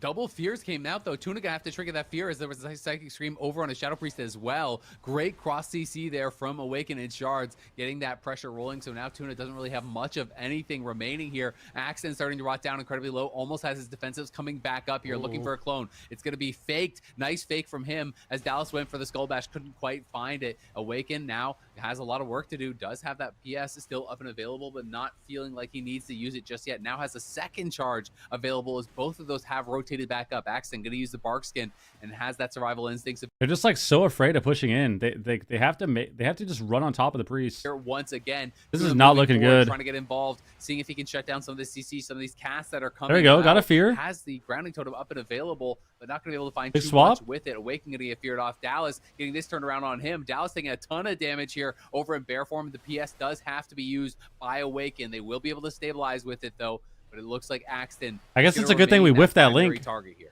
Now we got it back. 1 minute away from the Incarnation window. That could be the deciding factor of the game. Pretty even on mana at this point as well. These teams look evenly matched. A fear on Tuna, though. He isn't able to pre-tremor it. A big opportunity if Shards can get a cast off. He goes for a Chaos Bolt, connects that onto Gage. He's running for his life, but another Chaos Bolt slips through. They Cyclone Shards, but Gage is so low. He's trying to be greedy and not use Dispersion. He gets away with it, but Axton is still in the middle of the map. That Overfiend is casting Chaos Bolts incoming as well. Axton wild charging back to Axton to try and get behind the pillar here. I mean, they could win on mana, I Is guess, he actually but going to make the push here? Axton has a tough call to make. Does he push on the Warlock or does he stay back with his team? He's cycling. They're playing way too scared. But he needs his team to back him up. Otherwise, he's going to get 2v1'd by a Disc Priest and a Warlock. It's not going to be good for him. Dallas gets bleeds. There you go, on double Axton. fear. He switches over onto Gage, but He Gage wills? gets a fear on Awaken. He wills out of it. Dallas is in trouble. Static And the lock Awaken has no away? medallion Oh, to we break got out for 30 feared. seconds. He Fuck. gets crowd controlled right here. He drops down the barrier. Incarnation is active now for Dallas. He gets his first, but he gets knocked out of the barrier. Not going to be too much punishment. There you go, from shear that. Nice maim start. Ground but that. Axton No, we pre-bears didn't it. get the ground. If We he didn't get the survives, ground. Is he going to survive? And for no, the link Oh doesn't my tick in God. time. Cats Oh and my dogs God. take it. Game 1, so evenly matched. Weekend was almost out of mana in this. that was so bad. That was so bad. Buff Link? No, I mean, like, yeah, sure, but I mean, we just like that was just bad. I don't know. It was just bad. Like, it was just bad. We just didn't get the. Oh, that was so bad. I think we used a global or something. We didn't get the grounding on the bolt here. We got fear too, which sucked. Like, we ran in here and got feared off nothing. So like, this was actually a really good push. Right? If you look at the setup here, what happens? We get a maim onto Dallas. We get a shear on the Warlock. We get a fear on the Priest, which forces will. We get a silence fear on the Priest, which forces will. We static the Warlock away. We get an Aura Master here. We static the lock away. And then we get feared with Tremor. And we have ground. So we get fear with Tremor. Get feared. We sit the fear, which really sucks. Like, we could have been super aggro here. So this sucks. This is our Incarn too. And then to make it worse, we get out of the CC. And then we shear the fear, and then we don't ground. Like, we ground super late. Because look right here. We have grounding the whole time, too, so we ground super late. I don't know. Why did he ground so late here? He didn't use a global either. He's definitely had a global there. And then this bolt kills us. And it's like, yeah, sure, you could say the link, like, buff it. But buff, like, the, you know, the register on it. But, I mean, we just shouldn't have even had, like, this just shouldn't have even happened, you know? Like, we had ground for this. Like, we should have just grounded this here. Shouldn't have even gotten feared, realistically. But damn, that actually is fried. Yeah, I don't know. I don't like how they're playing at all. I don't know why they're so scared. I don't think they can die early, especially if they're CCing the priest. Like, they can't die early. If they're getting a lot of disruption on the priest, and they have grounding and stuff for bolts too. Like, they literally can't die before 4 minutes or something unless they completely fuck up. So I definitely don't like how they're sitting back, because I think one of the perks, especially if you're playing a shaman into Destro Voidweaver, is that you have a lot of disruption, right? Like, you can static them. You can static them in too. Like, you can actually take the priest and static him into the match, like into the fight as well. Sheer ground, you can throw cap stuns as well, like lasso cast, hex cast. Like, there's so much disruption you can bring to the priest that when you're sitting back, you're basically just like you basically should just be on a different healer, you know? If you're gonna play like that, you should just be a different healer. Like, there really is no point to be a shaman, because, like, yeah, you can stop clone, I guess, but, like, you could also just let him clone and you just trade cooldowns forever and be on a pally, you know? Like, just having it so they're sitting back and they're doing, like, like, they're both triangle formation playing the game is not gonna work. But I mean, I guess that's why they picked melee, but small still, map. you know, they're spamming clones. You still have to kind of treat it in that same way. You really have to understand exactly which ones you can interrupt, which ones can be LOS, which ones can be ignored and kind of just let through. And it can be very easy in some of those kind of high pressure moments. Just use your interrupt on, like, the first cast you see, which can kind of spell doom, I think, sometimes if you're interrupting the wrong ability that's coming out and not coordinating properly with that. That was game one. The point's gonna be interesting. I mean, this is definitely going to be, like you said, just staying right in on top of this Disc Priest. So we'll see if they can kind of put more pressure on him, and if as a result, does Zell play retail still? No, I don't think so. I also think, like, the advantage of the Feral Druid is that in the matchup, we'll watch maybe shamans recently. like I don't think so, bully though. A rogue. He'll just root them, knock them, send them off the static field, not let the rogue play the game. The poison cleansing totem as well makes it really difficult. But the Feral Druid doesn't care about that. Basically almost all of the shaman utility, the Feral Druid is just like, whatever, bro. Shapeshift, wild charge. I'm right back on the target. So this was very smart and intelligent from Cats and Dogs to adapt their roster, realizing that this resto shaman that was I don't know if you can disable the rewind thing. Popularity was going to be a problem. I have no Now idea. they've got an option in order to thwart it, and the gates are about to open. I feel like Hook it's just point, small map, permanent close when you're sub, quarters. right? I think it's going to be brutal. Any small mistake against a Destro Warlock like Shards is going to cost you. Absolutely will. All right, gates opening here. Left for Dead looking to try to tie us up, or Cats for Dogs going to be moving to a match point. We'll see if they're going to be able to find a good start here, as Dallas is going to go immediately in. Gage fears him off. He's not going to be able to get dispelled because there's a cross silence over on Awaken. Now the stun coming in on Awaken. They're looking for the Hex. They do find that as well. That's going to be decursed, though, immediately as Awaken just pops out of that. Oh, we pre-called him. Team getting a ton of damage. Oh, that was so bad. Shards trying to kite back, pulling Accent into a weird spot. There's the double coil and the double Chaos Bolts coming through. Some big burst coming out there as Accent does have to use the Bark Skin. Windshear Chaos Bolt, Awaken repositioning off into the corner. He's going to be running on the outside of the map of basically this box formation. Big pressure in on Axton. They stun up Awaken, Gage in position. Where's the fear? He has Will. He wills out of it right away, but he gets Windsheared on his Void Blast. Not enough to finish him. Now there's no Windshear for the Chaos Bolts. Where's the Grounding Totems? Just came off cooldown, but one already connected. Axton's at the wall here. Line of sighting. Now he's making his push. Shards is trying to get through interrupts, trying to get through grounds with these Chaos Bolts. He gets gripped away from the Feral Druid, but Axton just immediately ducks in on top of him. Vortex pulls him away. Skull bashing Shadow, stunning Shards. Good allocation. High static. There we go. Grip in Shards again. Gotta heal, though. Gotta heal. One Chaos Bolt could be game over. The cap stun him. They're trying to slow down his attacks as much as possible. Awaken into a fear. Does he trinket? He's trying to be greedy. Shards ports. Axton's chasing after him. On any result might not be enough. He's getting bitten. It will be with the coils. And Shards manages to recover, but Left 4 Dead look much better on this map. Yeah, they're holding their interrupts really well also. I mean, the Skull Bash has just been there the whole time. Shards is kind of like over faking a bit, I feel like. Oh, he and not trinketed just there. tanking the interrupts. He's been trying to fake this Skull Bash for 30 or 40 seconds, and Axton is just refusing to use it and just using stuns and knocks and interrupts to actually prevent him from ever getting them off. So Shards is just kind of not getting anything done right now. Still has not been able to get that Skull Bash out whatsoever from Axton. He's kiting back, but he's still in some trouble. Going to gate back over to the other side, trying to cut it away. Awaken has some pretty good positioning here, but is going to be silenced up there by Gage as Shards remains the target. Dallas starting to rot down here a bit as well, but Tuna just feels like he is chilling. If Shards can't get any of these Chaos Bolts out, they're just not going to get the pressure they need. It's great teamwork from Left 4 Dead, as you say, and the Cap Totem is also a nice adaptation. Whenever they don't have the Feral Druid stuns, they're slapping that into the middle of the fight as well, and they don't have to deal with precognition, and which means Shards can never free double cast. fear? Infernal comes in, but doesn't really connect. He's in trouble. Trinket swap? Sitting through a fear. Trinket swaps. It might not even be enough. Shards ports away, but he's so far away. They're separated. They're going to have to come into the middle of the map, but a Chaos Bolt clutches through 2 Chaos Bolts in onto Axton there as Gage, he's low. He can't Void Shift, and Tuna's trying to recover 2 targets right now. Another Chaos Bolt. They get a stun. Beautiful shutdown here. Little Typhoon as well, trying to knock nice static. Nice static field on the life grip, pulls Shards back into their clutches, but Gage is just getting dominated. Tuna's into a maim stun. They have a Axton's PS again. into a clone. Shards goes for Chaos Bolt. He gets one off onto Axton. Is he going to be able to find another? Frenzied Regeneration, big value there.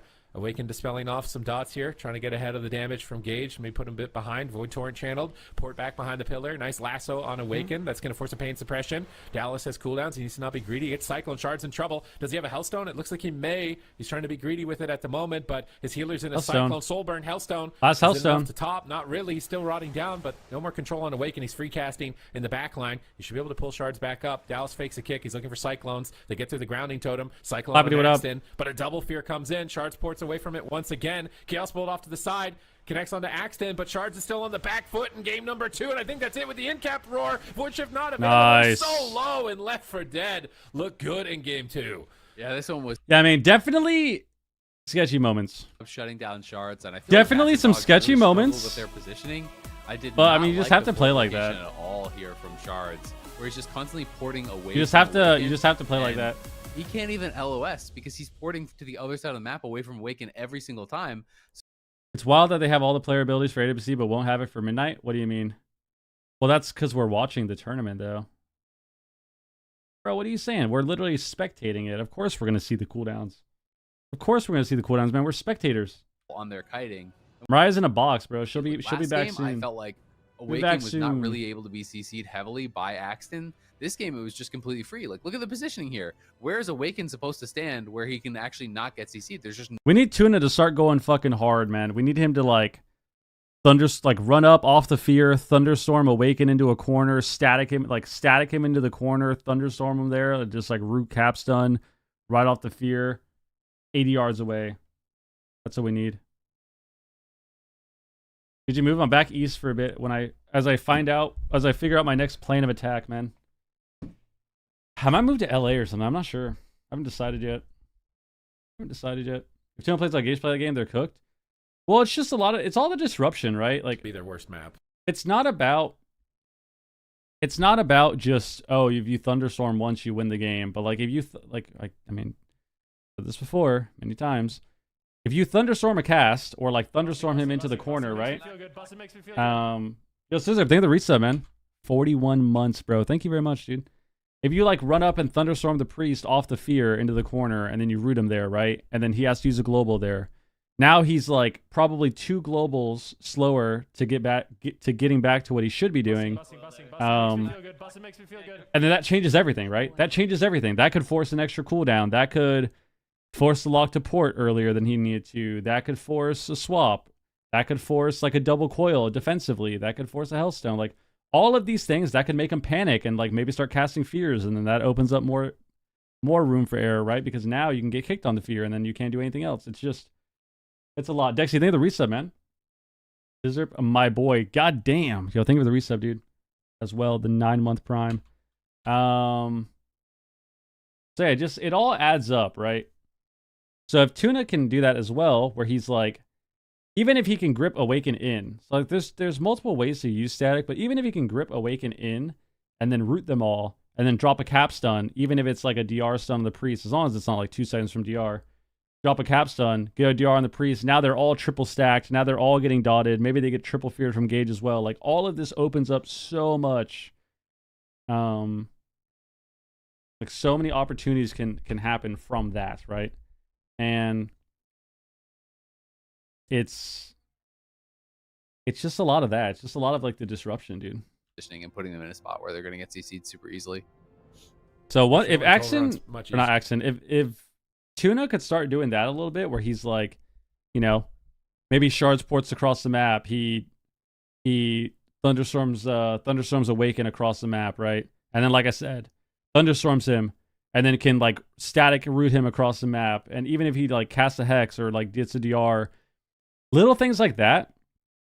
Even if like, you know, let's just say in that made up scenario, right? Hypothetical situation, he does all that, right? Even if he does that and he's in the corner of the map and he tries to cast Hex and he deaths it, it doesn't matter because it's still like the priest is still behind. You know what I'm saying? He's still super behind and like across the map getting Hex. And even if he deaths it, he has to use a global on the death. Then he has to use a global to kill, to get out of the root. Then he has to try to kill the static field too if he doesn't have Fade. Like all of these things are really important to kind of creating pressure. Or you know you're just gonna be getting kited out. I think it's okay to just. And that's what we're kind of seeing, right? Like I think they can do it way better. They definitely that was a sketchy ass game offensively, I think, from them. But the positioning is what changes everything, right? Like, or sorry, defensively, like they were definitely kind of fucking up a little bit. But if they just run at this guy, take his pillar, and CC the priest, like it's so much easier to get pressure, and then you're way less scared too because they're dying. Oh, that was a rough static. Offensively, very early on. Shard's getting quite low here. Dark Pack. Is he just die? He's kind of just sitting through this. PS going to have to be used as well. That's a lot of defensive cooldowns used very early on. Great start for Left 4 Dead. I think they want to post shards up to do damage as opposed to port and run away. They want to try and get momentum, but it's going to cost them a lot of cooldowns. They're not finding the momentum. Windshear on a Chaos Bolt. They do bash Tuna. Dallas looks for a Cyclone. Gets that. It's on DR, though, and it's Master Spell anyways. Shard is now going to port during the in-cap roar. But we see that mispositioning where Awaken's in the middle of the map, 40 yards away from the port. And he actually gets feared. He has to use Will. And so they're down Warlock Trinket. They're down the Will. The pressure is still mounting. And, I mean, this is spiraling out of control. Yeah, I mean, just look at Awaken. How's he supposed to play the game? Both the enemy DPS are just standing on his head, right? Like, yep. You need to kite together and take that gateway together so you can reposition, constantly move away from them, draw them away from Tuna, compromise his position. Gazelle special. The kiting is just not working, but they are getting some good damage. See, even now, like if Tuna can run up to Awaken right now, like he wants to move or even thunderstorm shards away, continually attack. It'd be crazy. Towards Awaken. Awaken gonna get roared up. We'll see if there's follow-up CC. He's dead. Can protect him. He's dead. Psychic Scream now, and Shards might Swap. just be dead. He's holding on to the ending resolve, but he's holding on for so long, and it has to mean the PS and the life swap come out. So Awaken just has nothing left. He's used the entire spell kit here, and now it's just going to be up to Shards to survive. Right. But He only has Dome. He is pretty low on cooldowns.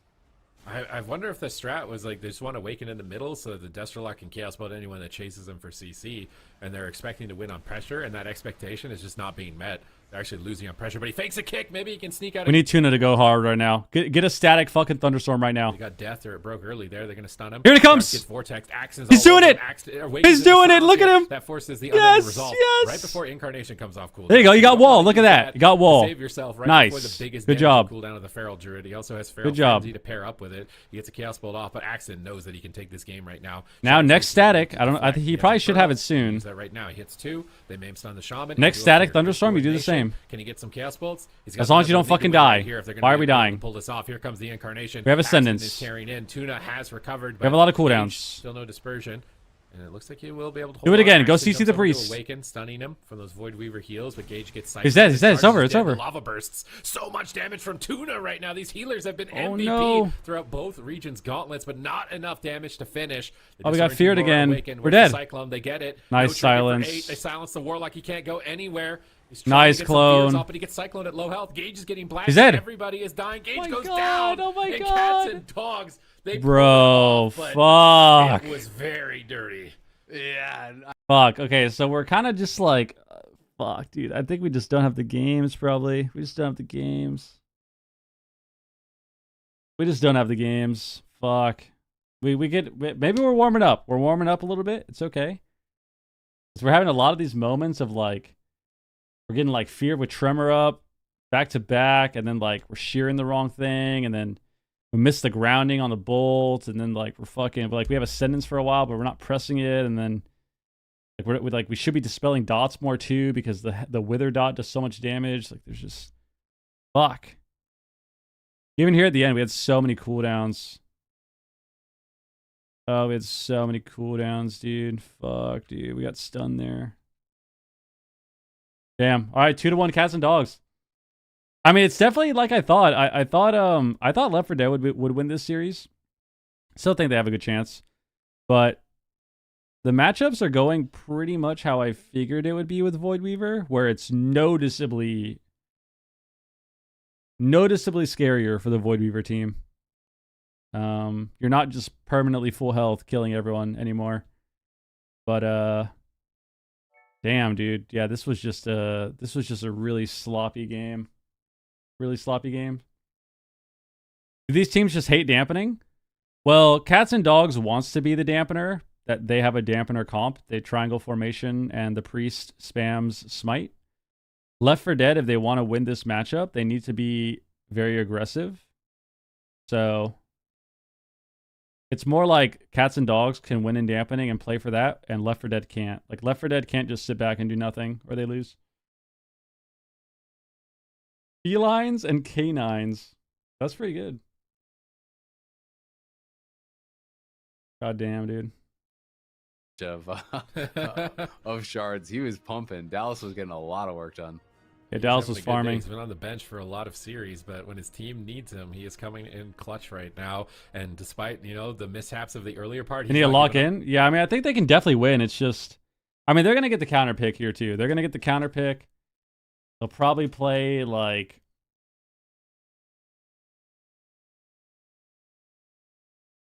okay. I don't know why they wouldn't want, like, Dalaran or something. I don't know why they picked a neutral map. Like, Ashmanes isn't bad. It's a neutral map, but I definitely figured they would want, like, either black or cold, even though it's weird that the lock can port in the room, or that they would want Dalaran.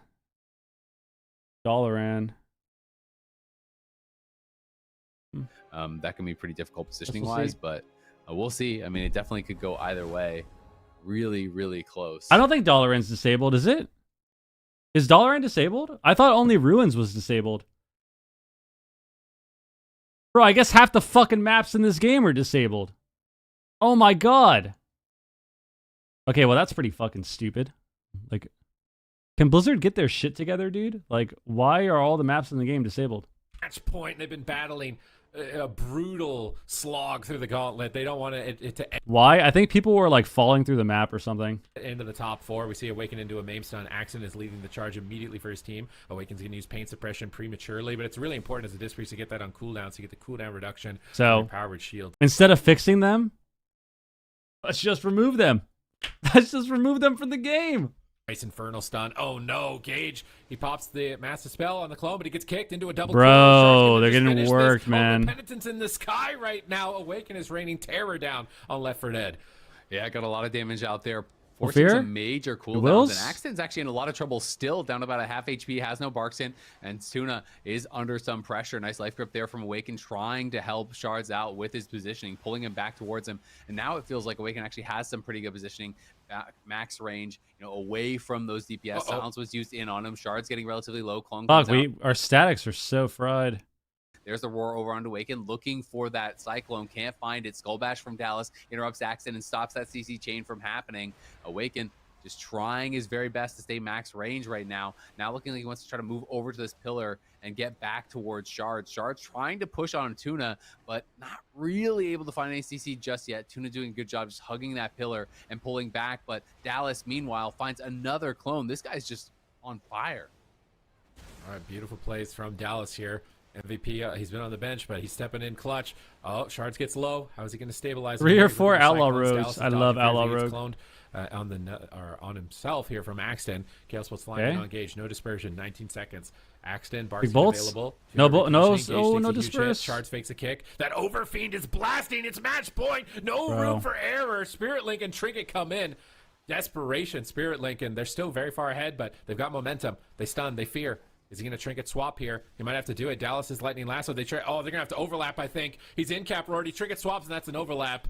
He gets cloned on his Trinket. Dallas is rotting down low as well as Left 4 Dead put themselves back in the game, but another Chaos Bolt's being casted. Gage uses Dispersion with Desperate Prayer, trying to recover off into the corner. And Left 4 They got Dead, swap. man, what are you going to do? They're at the pillar. They're cowering. They know that the tournament lives are on the line right now, but they at the same time, they've got no cooldowns really. Awakens Pain Suppression because he used it so Infernal's early. up. He might get to it, but here comes the Infernal. It hits That was 3, Shadowlands and will double Gage Outlaw. fall? Yeah, Gage is going to be a lot of Outlaw trouble. was really Trinket OP. trying to do his best, holding onto this pillar here. Shards trying to look for Chaos Bolts. Oh my Really able to God. find Oh them, my not God. just Swap. yet. Swap. Axton pushing in, looking for clones here over What? on the enemy priest, but What? Gage Was is ECS? just dead. They fell behind so fast. By far the cleanest game it feels like from What Cats and happened? Dogs this time around. They just sent the Shadow Priest in this one. Bro, what Could've happened? got the link off early, but had nothing left afterwards. And even though Left 4 Dead were able to push through so many defensives, they didn't have the pressure to finish the game. The Wait, he Infernal wasn't came locked. back Why up, didn't but we it just kinda swap? Felt like that was it. Oh That my right here, that God. Infernal window is so terrifying, and Shards Fuck. in his back pocket, so he just waited. Damn, I Waited mean, until he had it, shit. made the push, hit the triple, and just I flipped the switch here and just mean- crushes him with. Hey man, I'm always happy to be wrong, dude. I'm happy to be wrong. I thought Left 4 Dead was gonna win this. I mean, it's very noticeable that Void Weaver is not the god tier healer spec anymore. But Left 4 Dead just couldn't really they couldn't really just get it done. They couldn't get it done. They couldn't it looked like they were just very uncomfortable with the matchup, honestly. I think when you play these matchups, it's always very scary because the Destrolock's kind of killing you the whole time a little bit. But every single bolt is obviously really terrifying. The Pharaoh's doing a lot because he's kind of free to do things, so he's topping damage like crazy. And you got to worry about stopping the priest. And I think when you play this matchup from the Shaman Shadow Priest perspective, it can be pretty overwhelming. Because you have to do a lot of things, and you have to be very consistent with grounding bolts, shearing fears, tremoring fears, but also stopping clones from the Pharaoh with lasso, or maybe knocking the clones. Then you gotta worry about stopping the Void Weaver as well, and getting capstones on, and getting good statics, and getting good capstones on people. And I think it's just a lot going on, as well as the priest, who has to be careful leaving the pillar, because if he leaves at a bad time, he can definitely, he can just get chaos bolted if he can't stop it because he doesn't have an interrupt. So he's got to be careful leaving the pillar, but he also has to get off the pillar to get a lot of CC on the priest. And it's just a lot going on. I just think, unfortunately, they probably just don't have enough experience in the matchup, I would assume. In the next, Damn. cooldown window for us, maybe we kill him the next go. Shit, dude. I mean, that was it. Frustrating loss at the end. That was it, dude. Top seed won in both regions. You're right. Dobob was sitting in the top seed for the Gauntlet in EU. They ended up winning 3-0. Cats and Dogs was sitting in the Gauntlet top seed as well. Sitting at the end of the Gauntlet as the top seed, and they ended up winning 3-1. So now they have both made it to the finals. Damn, dude, that was crazy. I think, oh my God, that was a crazy series, though. Every game felt so intense in that last series, dude. I think the F tier Left 4 Dead series, too, was crazy. And same with the... actually, I think every series was pretty wild. All the Gauntlet series were so fun today. All the Gauntlet series today were so fun. Here you go, Cats and Dogs, winner. Damn, dude. Damn. Well, that's insane, man. We're going to put up a challenge to North America's finest. That's insane, dude. Absolutely. So looking forward to seeing how they're going to be doing in the top 4. We also had the EU Gauntlet earlier today as well. So that is the bracket for tomorrow, guys. This is for NA. We get Welcome to the Jung versus Cats and Dogs. Gators back versus Dire Wolves. Holy shit. Holy shit. I'm going home for a while until I figure out what's going on. What I'm doing. Which team is WizCon? WizCon's on Gators back. Gators back. Holy shit, dude. Feels like Gators back and Welcome to the Jung are kind of the two big favorites, based on how all the cups have went. They're pretty far ahead of everyone else as far as points are concerned.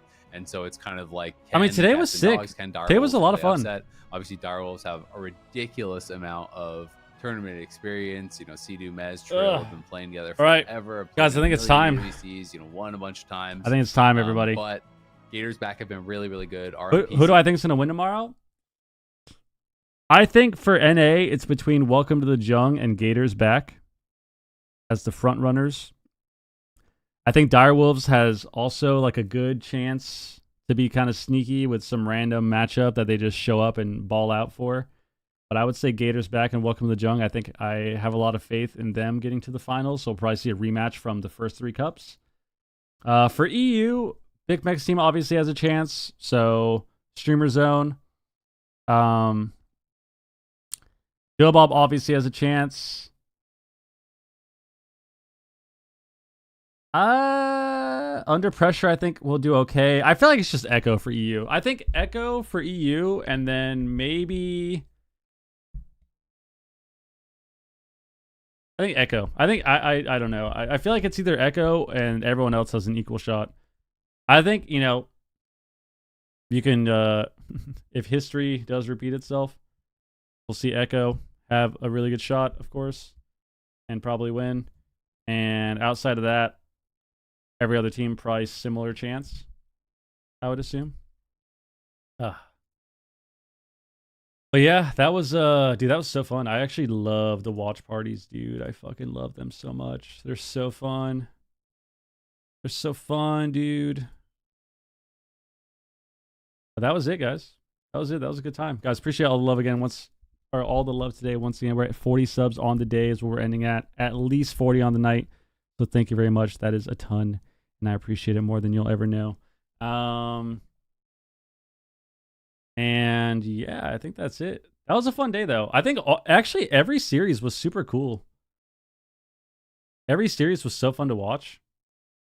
And then the Z-rated Left 4 Dead series was crazy. I think that was my favorite one.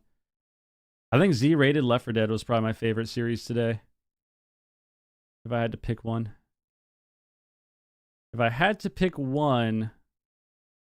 Yeah, Z-rated and Left 4 Dead for sure.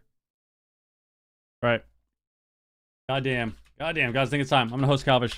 We're in Calvish with a raid. I will be back tomorrow. I don't know if I'll be able to stream the entire tournament tomorrow, but there's also less series. I think there's 6 series tomorrow, I think.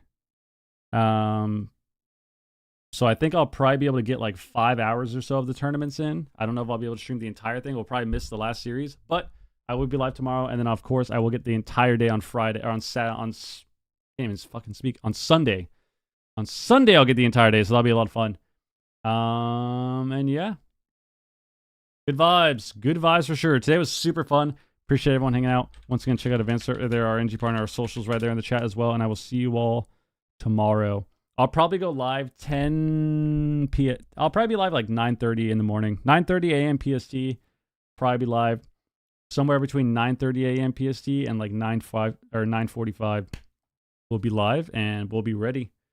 Waiting for the tourneys to start. Waiting for the games to start. All right, I'm out. Be safe. Take care of yourself. Have a great rest of your night, rest of your day, rest of your evening, and I will be back tomorrow. Deuces. Much